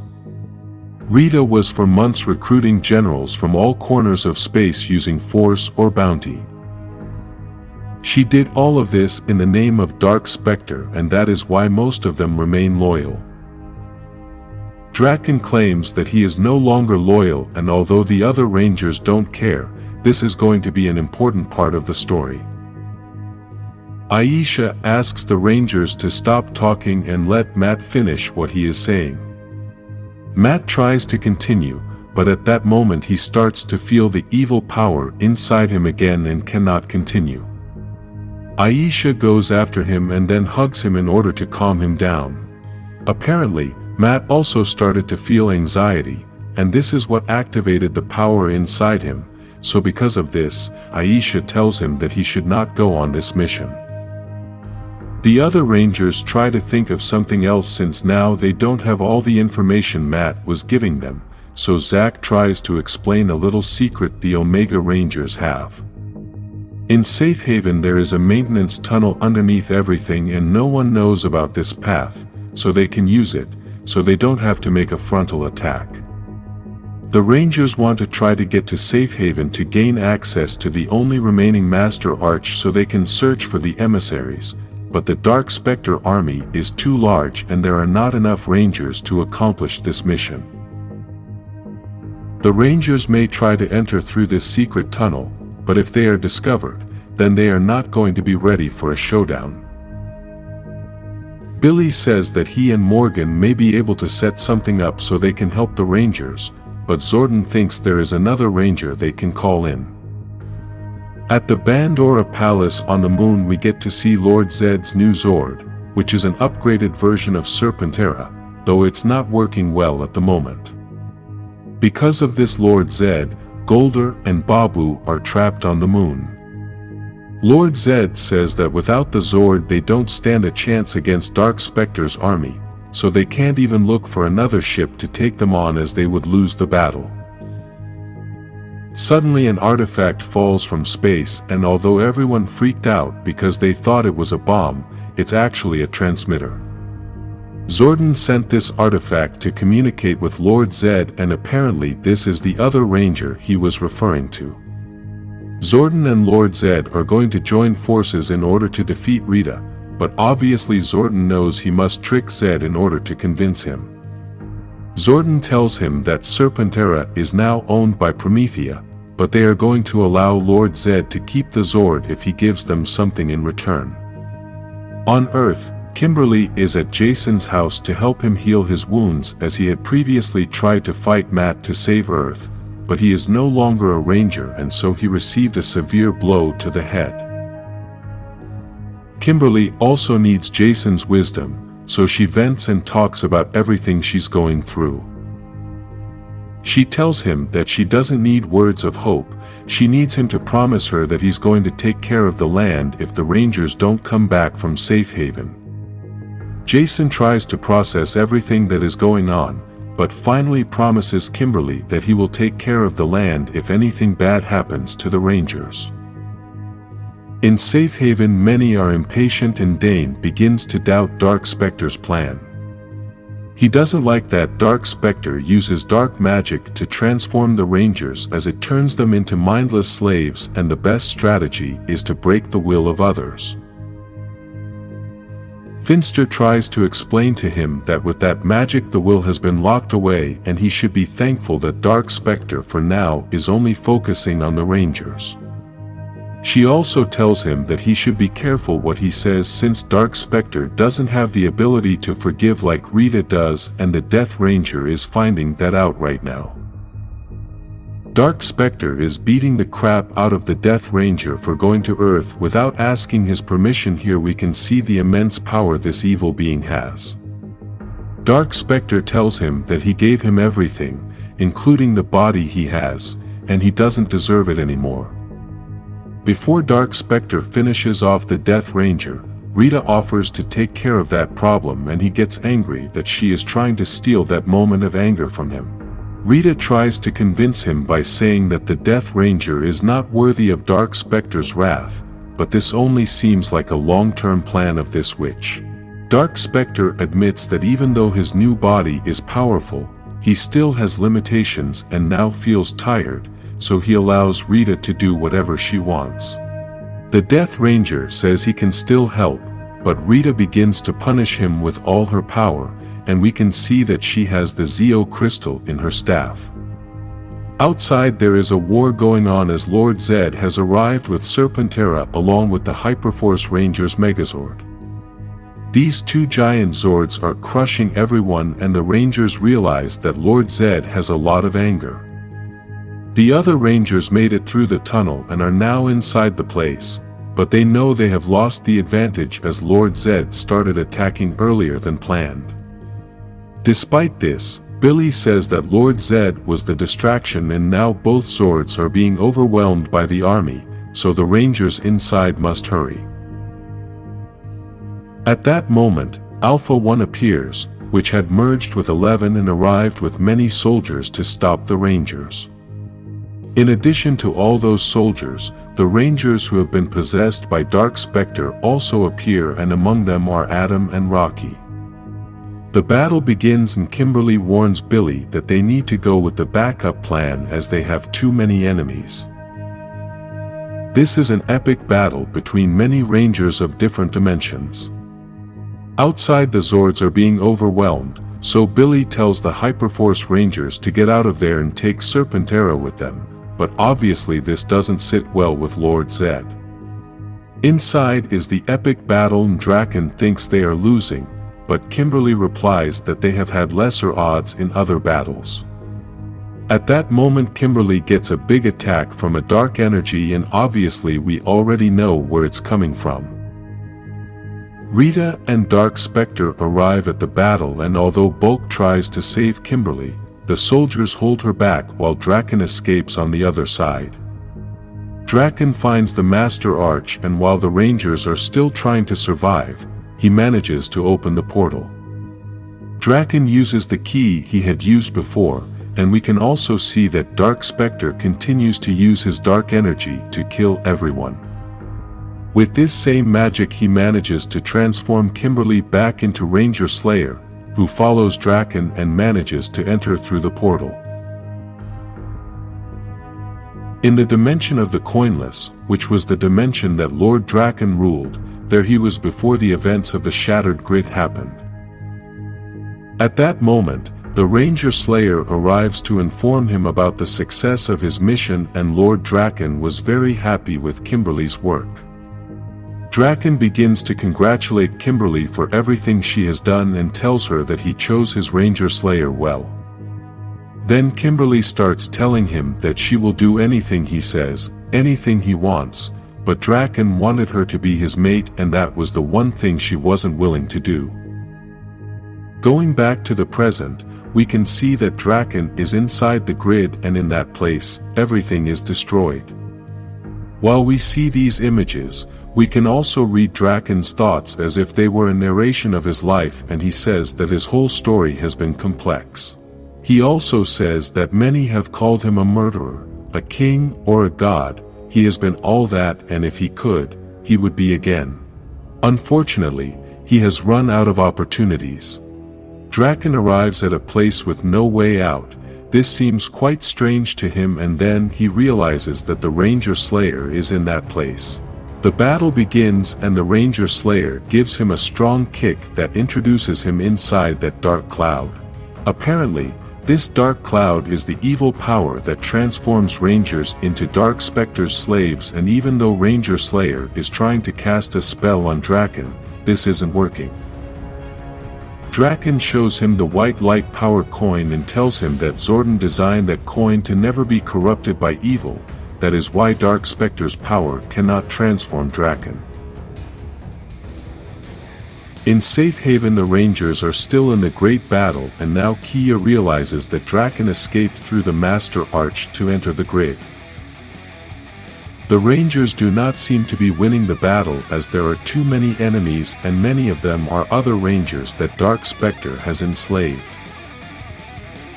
On Earth, the other Rangers are preparing a way out so that the Rangers in the battle can escape and Morgan warns Kimberly that they have little time left to escape.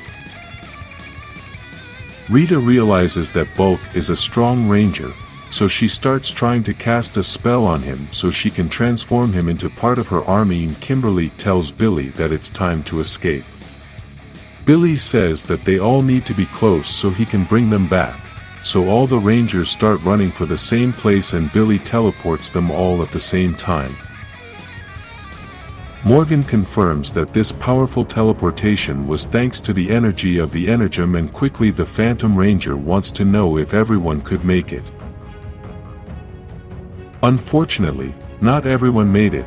Kia stayed behind to put an explosive in the Master Arch because she was angry with Draken and thinks that by destroying the arch he won't be able to return.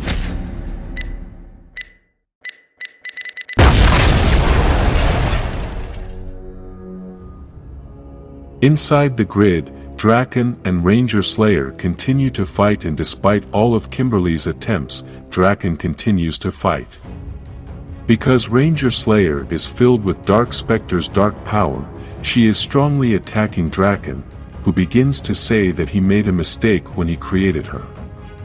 Draken admits that he loved Kimberly, and this made him so weak that he failed to take her life when he should have.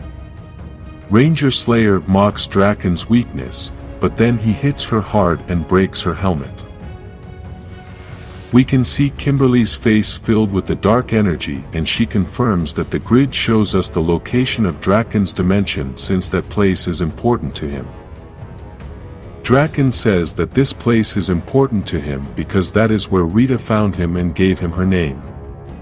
Kimberly also tells him that she remembers when he gave her a name, and Draken repeats that she was a very good servant. Ranger Slayer says that nothing was enough for him as he always wanted more. He even wanted to force her to love him, and he never had mercy as he did not take her life. He even made her a slave, and even her mind could not be free. Kimberly shoots an arrow at him, but Draken manages to dodge it and then tells her that now she doesn't have her mind free either. She explains to him that Dark Specter only wants servitude, not love, so she is going to serve him until her last remaining breath, and Draken then wants to help her so she can be free. In Safe Haven, Dark Specter is very angry with Rita and starts yelling insults at her for letting the Rangers escape, as well as allowing them to destroy the Master Arch. Dark Specter thinks that now Rita is no longer of any use to him, and this scares the witch very much as she can recognize that Dark Specter is very powerful. In a desperate attempt to remain relevant to Dark Specter, Rita tells him that she can help him to continue to have access to the grid. She had previously opened the Master Arch using the grid energy inside her, and now with this scepter that is filled with dark energy, Dark Specter will be able to access the grid. As the infection continues to spread, Dark Specter's power will continue to grow, and he can feel all that power. There are still many Rangers who are not infected, and Dark Specter wants to turn them into slaves. We get to see some of these teams, and this includes the newest team, the Dino Fury. We can also see some events that are happening in different places: Lord Zedd fighting the Hyper Forces because he felt betrayed, Alpha 1 locking up the Rangers that failed to escape Safe Haven, and the Rangers that managed to escape are on Earth very worried. Meanwhile, Draken and Ranger Slayer continue in their battle, and Draken tells her that he wants to help her since she should never have been trapped. Kimberly feels that her purpose was always to be a slave since Draken and Dark Specter have not let her free, but Draken tells her that he thinks differently now. Again, the comic shows us Lord Draken's narration of his life, saying that his story was complex, and meanwhile we can see that Ranger Slayer has thrown an arrow at him, but Draken also threw the dagger at him. A very important moment in this story of Lord Draken is when he continues to talk about his life and says that he has run out of chances. Ranger Slayer has managed to stick the arrow in his chest, but Draken also managed to stick her with the dagger, but not with the intention of ending her life. Then the white light power coin appears on the dagger, and this energy begins to destroy all the dark energy inside Kimberly and frees her from Dark Specter's power. Draken begins to say his last words as the arrow had hit his chest, but he could see that his plan had worked to free Kimberly. In a trembling voice, Draken tells her that he now sees her free and then hands her the white light power coin, but also warns her that this gift comes with some conditions. One last command from your Lord Draken: save the universe. You must seek out the Morphin Masters. Then with his last breath of life he tells Kimberly not to let the villains win. Finally, Draken died.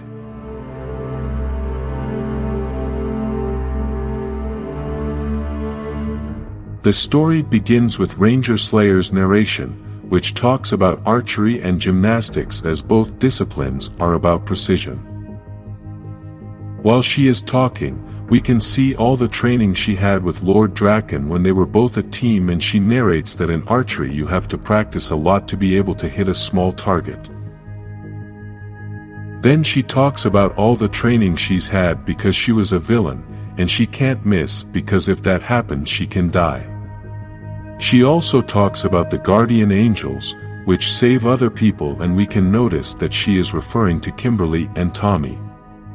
We can also see the last moments of life of Lord Draken, who gave Ranger Slayer the white power coin, and now the mission is to search for the Morphin Masters to save the universe.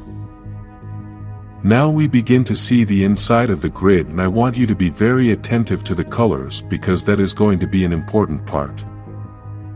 In this area, the main colors are red, yellow, and orange. Ranger Slayer is quite lost as she doesn't even know where to start looking for the Morphin Masters and starts asking the power coin for help as she thinks she can't do this alone. At that moment, she begins to hear a robotic voice, which asks her a slightly confusing question. This voice was from Robot 11, which was trapped in a red tree, and he seemed to be part of the tree. This robot is not the same one we know. It is just the same style of robot, and it was created by the Morphin Masters. Ranger Slayer takes the opportunity to ask him about the location of the Morphin Masters, but the robot tells her that they went into the light when the darkness came to this place, and she must be careful because the forest has its eyes on her. At that moment, there is a terrible silence in the forest, and suddenly several giant animals appear that are created with the energy. Almost all of these animals are red, yellow, and orange in color, plus they are all corrupted by the dark energy, and that is why they want to attack the Ranger. All the animals begin their attack, and Ranger Slayer says that having to attack those possessed by dark energy is very difficult since she must contain their blows. She begins to escape, and although she feels that she is possibly straying from the right path to find the Morphin Masters, at that moment, she hears a voice that begins to give her instructions on the path she must follow. Ranger Slayer manages to free herself from the animals, and although they are still chasing her, the voice tells her that she must continue without stopping. Then it tells her that she must jump until she reaches the boat, and although the Ranger feels that the boat is far away, she jumps with great strength. The voice belonged to the pink emissary, who starts to introduce herself, but Ranger Slayer stops her because he already knows who she is. We can notice in the conversation that Ranger Slayer does not treat the emissary very well. He even thinks that she could have helped her more and not just given her directions.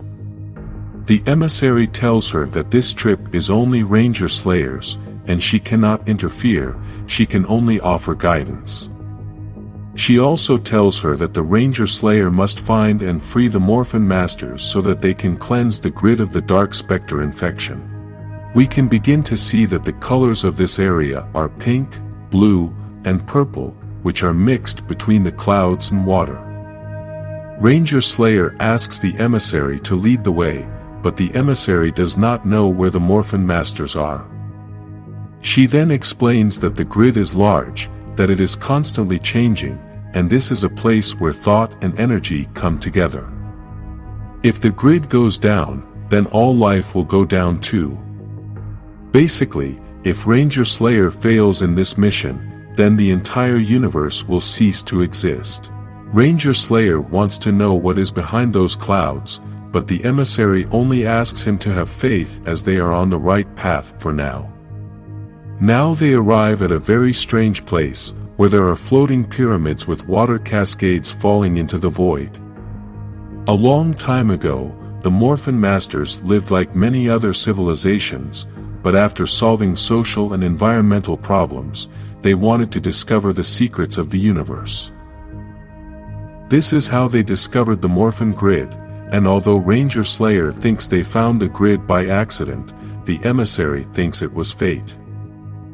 Then the waterway ends. Ranger Slayer is afraid of falling into the void, but the emissary tells her that she must free her mind, and then the ship begins to float in the air. The Morphin Masters had brought their entire civilization to this place because they were escaping from Dark Specter and took the opportunity to study the grid. Now there is no one in this place because they are all far away fleeing from all the infection, but in this pyramid, there are sources of knowledge that can provide answers. This place is a place of communion and a way to communicate with others through the grid. Ranger Slayer thinks the emissary brought her to a church, but then she hears a voice telling her that this is not a place of worship. That voice came from Billy, which we could see through an image that appeared in the water that was falling in that place, and he began to say that sometimes you can talk to the dead. This is the Billy from the Ranger Slayer universe, who had died in the war against Lord Draken and was now able to connect to the grid somehow. He then says that this image is just an echo of Billy because even though he is dead, he can be here and everywhere because of the connection to the grid. The emissary begins to ask Billy about the location of the Morphin Masters, and he tells her that the entire population was told that they must retreat into the grid, but now only the 6 wisest elders of the Morphin Masters remain. He also tells her that even though the 6 elders are refugees, without the white light it is only a matter of time before they are overwhelmed by the infection.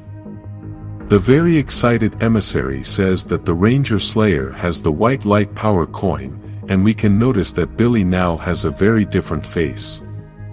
Somehow, Billy is able to reach out and asks Kimberly to give him the power coin so he can take it to the Morphin Masters. Kimberly refuses and she says that Lord Draken gave his life to save this coin, so she wants to personally deliver it to the Morphin Masters.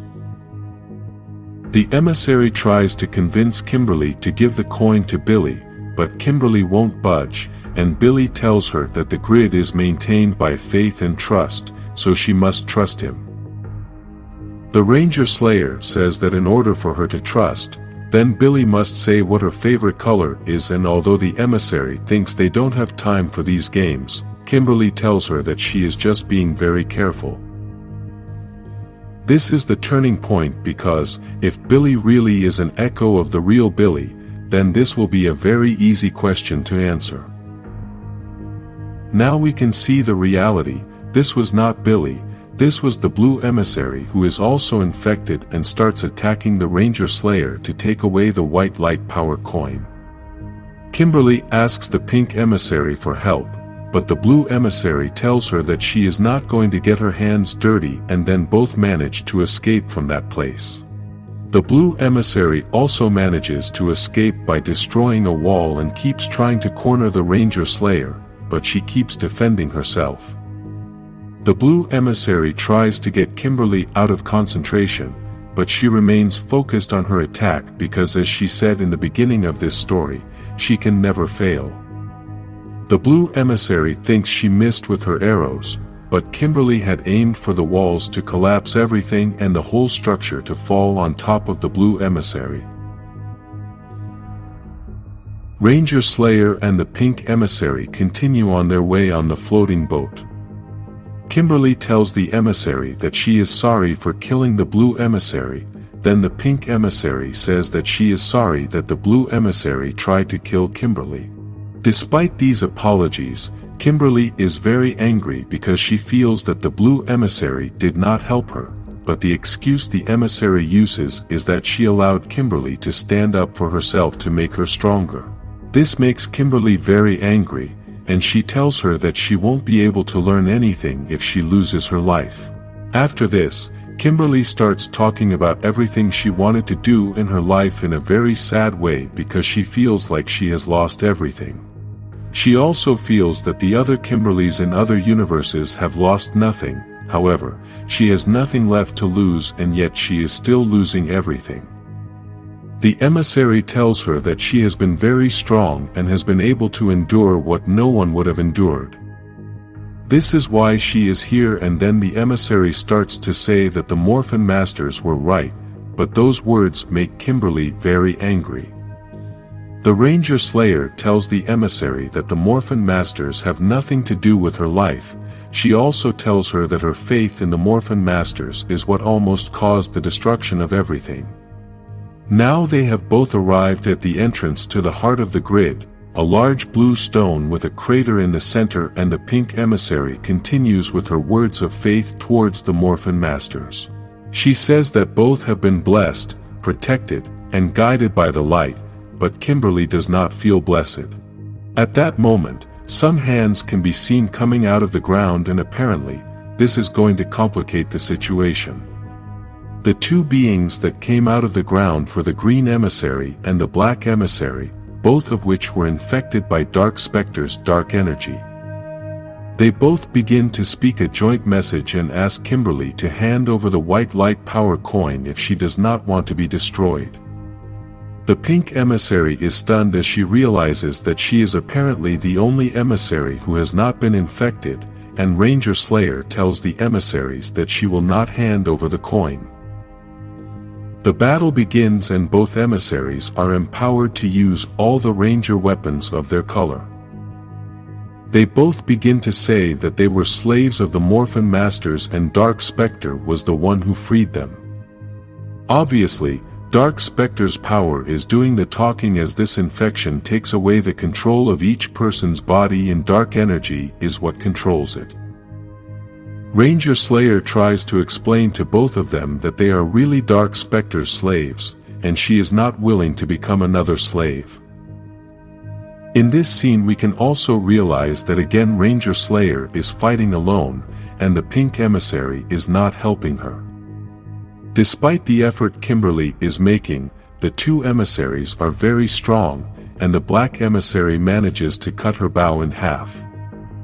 Then the green emissary manages to shoot an energy beam and now the Ranger Slayer is on the ground. Suddenly, the pink emissary stabs the black emissary in the back with half of her bow and she joins the fight. The green emissary continues the fight and tells the pink emissary that the war is ending, so it's time for her to join the right side. After this he manages to stab the green emissary with his sword in an attempt to infect her. At that moment, Ranger Slayer tries to save the pink emissary and attacks the green emissary. Something important that the black and green emissaries say is that the saviors they are looking for are not going to help them. Despite this, they both tell them that they are going to get to the Morphin Masters, even if they have to destroy all the emissaries. Now the black and green emissaries decide to leave, but before that, they say that their lives are a lie. Although Ranger Slayer and the pink emissary seem to be prepared for battle, the reality is that they wanted the other emissaries to leave because they were too weak. The attack that the pink emissary received was very strong and she wanted Kimberly to continue on her way to bring the white light power coin to the Morphin Masters, but Kimberly does not want to abandon her despite the risk involved as the emissary is possibly infected. Kimberly's hope is that the Morphin Masters will save the pink emissary's life and they both begin to enter the place where they are hiding. Voices begin to be heard. They were the Morphin Masters, who tell them that they were waiting for them. The Morphin Masters quickly realize that the pink emissary is hurt, but Kimberly tells them that now everyone is going to be okay because she brought them the white light power coin.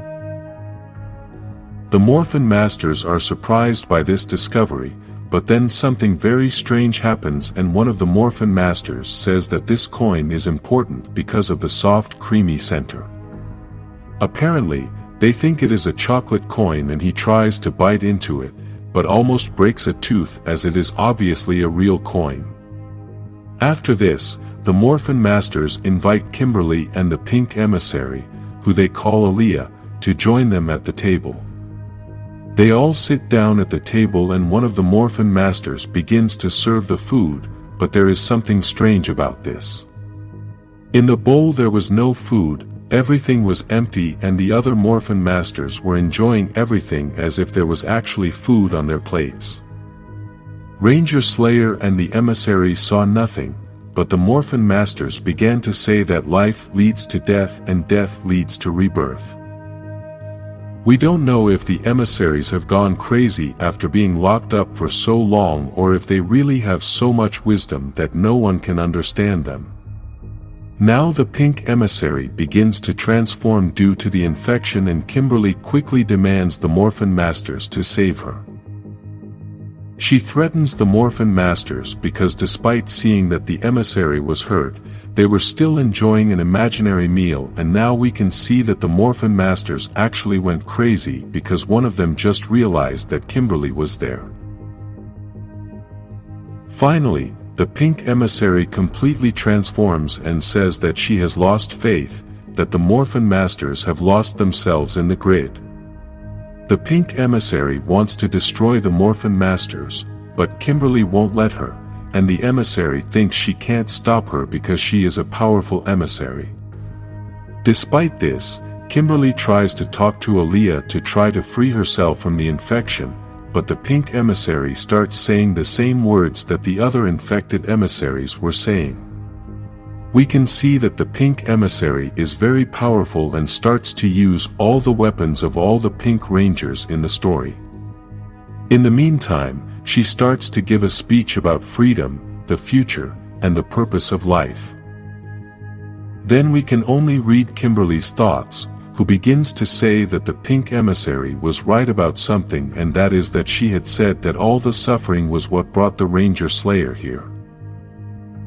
She also remembers that the pink emissary had told her that she allowed her to fail so that she would become stronger, so that when this very moment came, Kimberly could defeat her. Then Kimberly starts saying the same words she said in the beginning of the story, that you practice a lot of times so you can hit the target, but sometimes that's not what you want to do. Then we get to see Ranger Slayer shoot an arrow into the pink emissary and at the same time ask for forgiveness. Kimberly says that sometimes meeting your guardian angel doesn't always end with a happy ending, and then follows up by apologizing to the pink emissary. The emissary begins to speak to Kimberly, and this time it is not the dark energy speaking, but Aaliyah herself. She thanks Kimberly and tells her that she can still fix all this. After the emissary dies, the Morphin Masters are so mad that they think she's just sleeping. They even invite Kimberly to stay with them so that she will be safe there forever. Finally, Kimberly in her thoughts says that sometimes a lifetime of training means that your story is just beginning, because the Morphin Masters are not the ones who will save us, we must save ourselves.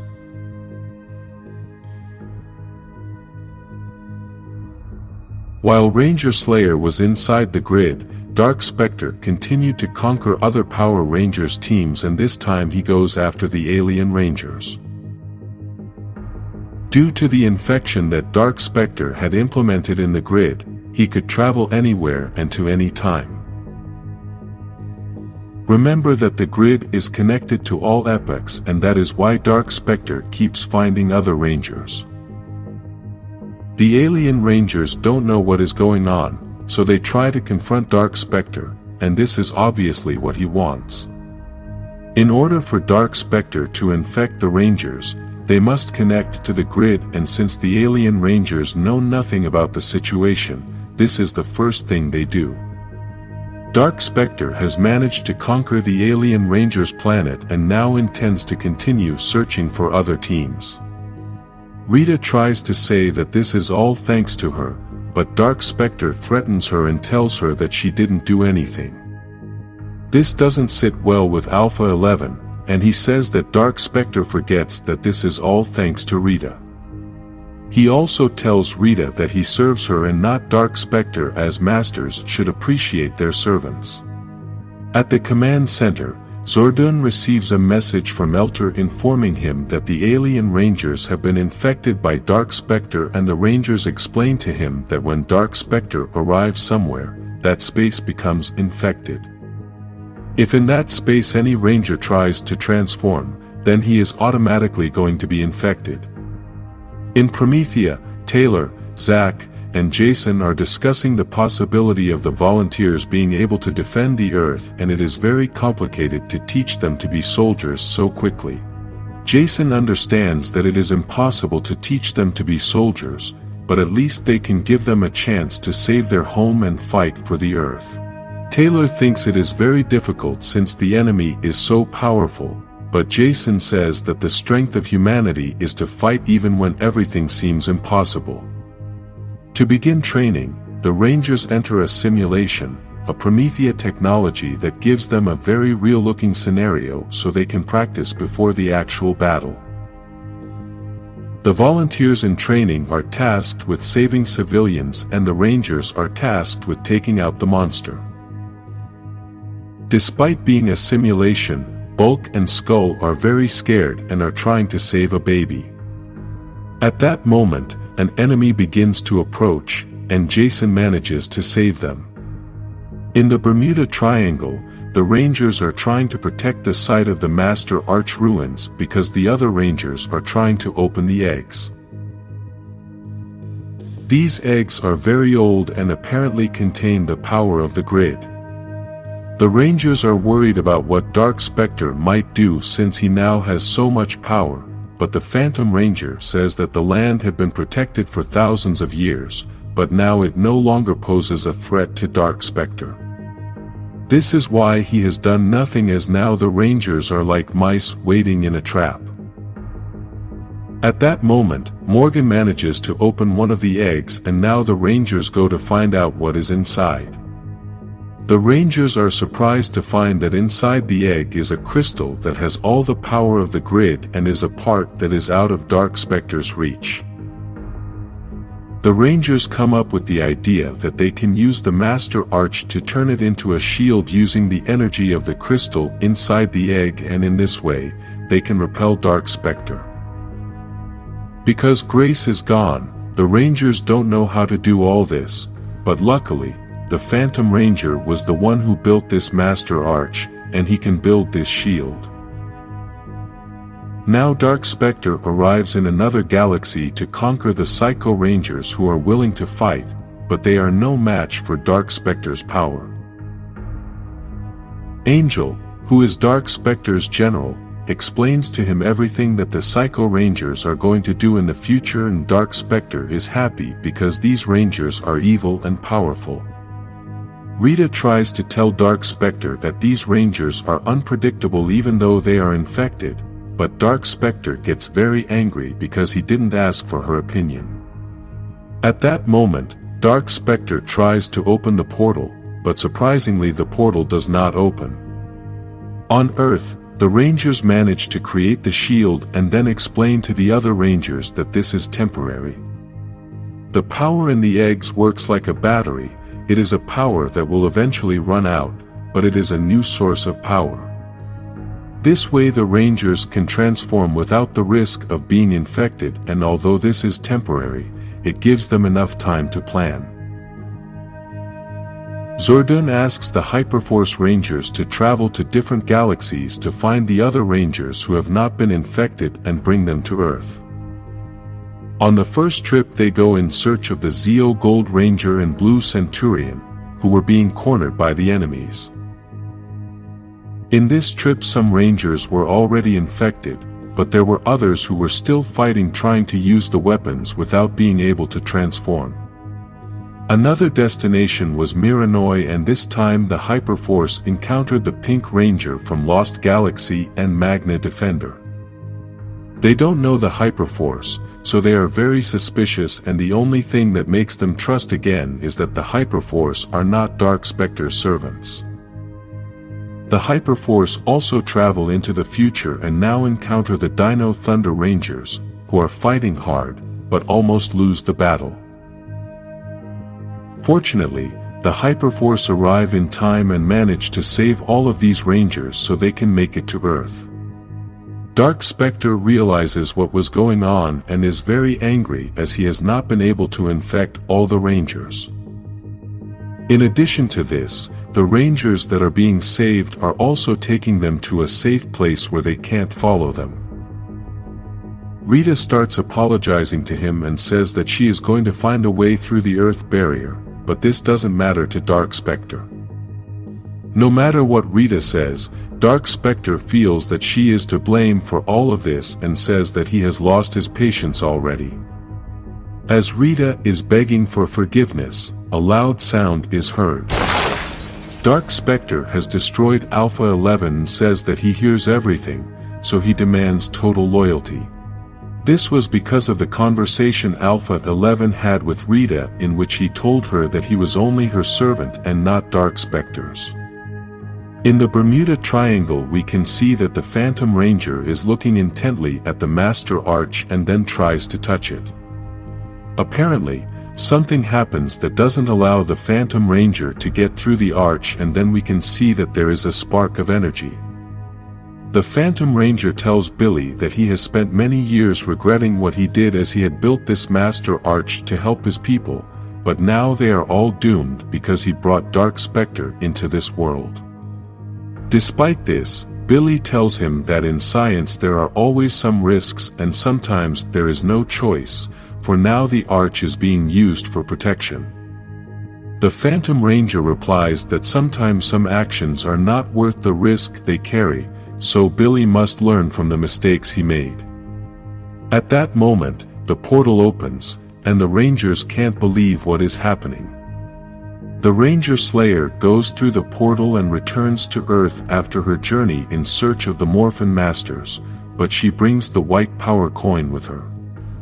At the prison, Rita visits Tommy, who has not been able to be infected because he uses the White Ranger power, which is unbreakable. Rita asks Tommy if redemption can be for anyone, and Tommy replies that everything must begin with intention and mercy, but Dark Specter doesn't understand that. Rita agrees with Tommy's words, and as he frees him, she tells him that he is no longer of any use to Dark Specter. After the Rangers managed to create a shield for the Earth using the eggs that contained the energy of the grid, they also created a shield in the Bandora Palace on the moon, and Lord Zedd is very worried because the shield is getting smaller every day. In this image we can also notice that none of Dark Specter's soldiers can get past the shield, and they are all waiting for the shield to fall. Even though Kendall and Billy are working to try to stabilize the shield, Lord Zedd remains impatient and doesn't know if it was a good idea to let the Rangers into his castle. Trini from the other dimension tells him that he should be patient, but Lord Zedd is so angry that he destroys some Dark Specter soldiers. Trini from the Omega Rangers and Trini from the other dimension begin to have a strange conversation as they both lament that Scorpina and Bulk have been trapped with Dark Specter. Then the Omega Ranger also regrets that the other Trini has lost the Zoc of that dimension. Meanwhile, Zoc the Omega Ranger is giving orders to Lord Zedd's soldiers, and it feels strange having to give orders to those monsters after having fought them so many times. Trini from the other dimension tells the Omega Ranger that after having lost so many people she thought she would feel nothing by losing more people, but it has been the opposite, and that is why she tells the Omega Ranger that she must talk to Zoc before it's too late. While they are having that conversation, we can see that Rita's staff opens a portal and apparently, she has reached the moon. In the command center, Ranger Slayer begins to explain to everyone that the Morphin Masters are crazy, and with this we can confirm that they were not actually being geniuses, but rather insane. She also explains that the emissaries were corrupted, and the Phantom Ranger is so shocked that he doesn't want to believe Kimberly's words, so the both of them start having an argument. The Phantom Ranger thinks that the Slayer Ranger may still be infected, but Kimberly tells him that his suit is literally painted with Dark Specter's corruption. Let's remember that in the past the Phantom Ranger's suit was white, but due to certain problems with Dark Specter, his suit changed to black. Zordon stops the fight and, very angry, tells the Rangers that they can't do anything for those who are lost, but with human ingenuity they must move forward. He then asks Billy about the options they have, but Billy is unsure as they don't know much about the eggs, and despite his power, the shield continues to shrink. The Phantom Ranger can't believe that the last place that isn't infected is Earth, and he thinks there must be another place, but Kimberly tells him that it doesn't matter since they haven't heard from the Hyperforce Rangers in several days. At that moment Alpha 5 realizes that Rita has opened a portal and has arrived attacking Dark Specter's soldiers. Rita has arrived along with Tommy, who is once again using his White Ranger powers, and we already know that this power cannot be corrupted. The Rangers can't believe what they are seeing, and Lord Zedd quickly realizes that Rita is no longer the favorite of Dark Specter, who has also crossed the portal. Rita gathers all her power, which comes from the Zoc Crystals, and Dark Specter says that she is a traitor, so he wants to destroy her. Despite these words, Rita tells Dark Specter that she has repaid 10 times everything he has given her and now thinks that Dark Specter will not be able to succeed without her help. Tommy goes to confront Rocky and Adam, who are infected, and both want to attack Tommy at the same time. Because this is a huge disadvantage, Zack prepares to go out to fight, but Trini stops him, since if he has to take off the suit then he won't be able to transform again without being corrupted. At Promethea, all the volunteers are still training hard, but at that moment Torona tells Jason and Taylor that Candace hasn't contacted her in 3 days, and this may mean that Elter has fallen. Skull is very worried since Candace is his ex-girlfriend and no one knows anything about her. On the moon, the battle continues and now a ship arrives from which someone leaves. This person is the Ranger Slayer, who was using the white power coin, and this creates a white barrier around her body. The Rangers can't believe what they are seeing, as she had been corrupted and is now fighting to help Tommy. The Ranger Slayer asks Tommy why she isn't on the other side of the shield, but Tommy obviously doesn't know anything about this shield. Because of this, Kimberly kicks him hard so that he can pass to the other side of the shield, and then she also plans to enter. Dark Specter begins to win the battle against Rita, and he is very powerful. Just as we assumed, Ranger Slayer crosses to the other side of the shield and abandons Rita. Now all the infected Rangers attack Rita and she is lying on the ground helpless, but Tommy wants the Rangers to save her since he knows that Dark Specter wants to destroy her. Then Dark Specter hits Rita so hard that it destroys her helmet, and we can see her white hair. Dark Specter sentences her to the maximum punishment, but surprisingly everyone receives a strong energy hit. Lord Zedd had attacked them all, remembering that he has powers of a ranger, so he holds Rita and teleports to another place. Dark Specter is very angry and then tries to attack the Rangers, but the shield protects them all.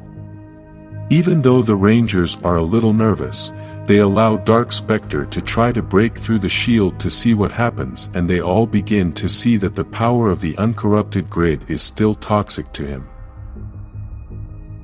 Dark Specter is badly injured, so Angel opens a portal to escape. Now Billy begins to examine Tommy after being locked up in Dark Specter's prison for so long and suffering so much torture. After a short conversation, Tommy realizes that Billy isn't doing too well, but Billy tells him that doesn't matter much and is just glad that he's back. At that moment Kimberly arrives and is crying because of the emotion she feels at having Tommy back, and then they both begin to kiss passionately. Somewhere else, Lord Zedd begins to complain to Rita about everything that had happened and tells her that he had been merciful to her many times. He also tells her that he has destroyed many others for far less than the things she did, but he pitied her again and again. Despite having been pious so many times, she repaid him this way. Rita wishes she had done more, but Lord Zedd makes it clear that he does not hate her for her betrayal, and Rita just begs him to let her go. Lord Zedd explains to her that they are villains and hatred is their nature, her downfall. Because of the hatred she felt towards him, she then chose another master. Through that same hatred she condemned the universe, the same universe that both had sworn to conquer together. Lord Zedd begins to dance with Rita as he asks her what will become of them now. In Angel Grove, Zack and Jason are training since they haven't trained together in a long time. Let's remember that Jason was part of the Omega Rangers, and now the 3 original Omega Rangers are together again. Zack invites Trini to train with her friends, but she prefers to give them a hug. Then Zack and Trini start talking and Zack notices that she is very thoughtful and tells her that she can tell him anything. Although Trini accepts that something is wrong with her, she tells him that she prefers to have that conversation at another time and wants to enjoy the present. Jason joins the conversation by asking Trini if everything is okay, and she tells him that she just never knows what might happen tomorrow. In the Bermuda Triangle, there are Prometheus soldiers guarding the eggs, but Kia suddenly appears and steals one of the eggs. Rita Repulsa begins by narrating part of her life, making an introspection of everything she has done and basically saying that she is tired of everything. She says that she has won many battles and also lost many times, but despite this she never gave up. She was always guided by faith, destined to never fail, but now she can't do anything anymore. While Rita narrates all these things, we can see that Lord Zedd has her wand, which no longer has the Zoc Crystal and has now locked Rita in the space trash can. Rita continues with her narration and doesn't know if it's all over for her, if this will be the end. She wants to know if this is the moment in which she is going to disappear, and we must understand that this is very deep for a being who has lived thousands of years. Meanwhile, we can see Billy, who is in the Bermuda Triangle, walking through the corridors and suddenly sees Grace's body. This is obviously a vision since the Blue Ranger has not rested in a long time, and at that moment, he hears a voice calling for help. At the place where the eggs are, Morgan tries to stop Kia from stealing them and Billy arrives to help her. Because Kia managed to take one of the eggs, she destabilized the shield and now the Rangers must repair it quickly. The interesting thing about this situation is that Kia said she was doing them a favor, but obviously disconnecting the shield doesn't seem like a favor. All the Rangers are in different places using their free time to relax their minds, although we must say that Trini and Zack are still fighting on the moon. Despite the little time of peace they have had, the Rangers are unable to concentrate, and this situation is still very difficult. Something important that the Omega Rangers have noticed is that they are no longer sending Dark Specter soldiers to the moon, and they think this is suspicious. In this story we can see that there are 3 couples, and they are all talking about the difficulties, the wounds that the situation has left and the connection that they need to retake. In these conversations we can notice the most human side of the Rangers as they are all afraid of what might happen, and apparently it is one of the most difficult situations they have had to live in. Despite all these problems, they all decide to support each other and be strong to succeed together. It is a moment full of emotions as no one knows what might happen tomorrow because everyone is in their darkest hour. On the moon, Rita starts to hear a voice while she is locked up, and that voice comes from Squat, who is with Babu. They are both trying to open the container and they want to do it fast before Lord Zedd sees them. Squat explains to Rita that he managed to escape when Dark Specter was distracted as he was injured and took advantage of all the confusion in the situation. Squat also tells Rita that if he manages to find her wand, then she can make an alliance with Lord Zedd so that they can both defeat Dark Specter now that he is vulnerable. Despite Squat's good intentions, Rita tells him that he is a fool because he is not understanding since she managed to guarantee Dark Specter's victory with everything she had already done for him. In Safe Haven, Dark Specter thinks that he will no longer be able to carry out his entire plan because Rita has betrayed him, and without her magic then he won't be able to complete everything. Despite this, Angel tells him that Rita is not the only one with knowledge about the grid, and for those who don't know who this little-known character is, this is what I was able to find out. In this same conversation they confirm that Angel is a human, but according to the information I managed to find, this character is Mr. Ashford, a villain who appeared in the Hyperforce comic. Angel asks Dark Specter for permission to take care of the Rangers on Earth while he can focus on something more important. He then brings Tanya, the Yellow Ranger of the Zeo Rangers, so she can explain to him about the Void, a universe of another dimension with a planet full of Zoc Crystals. This universe is slowly being destroyed and the Rangers cannot access their powers because the Morphin Master cut the connection to the grid.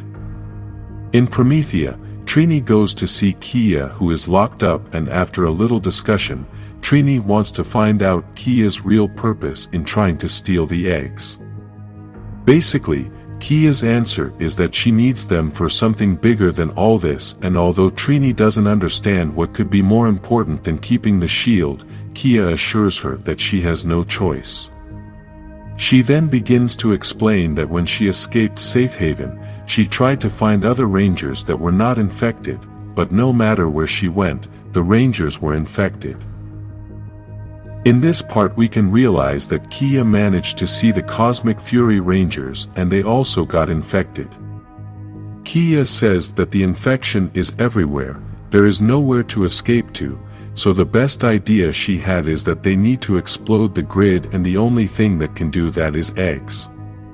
Trini thinks Kia is crazy, but she tries to explain to him that Dark Specter is winning and there are no other options.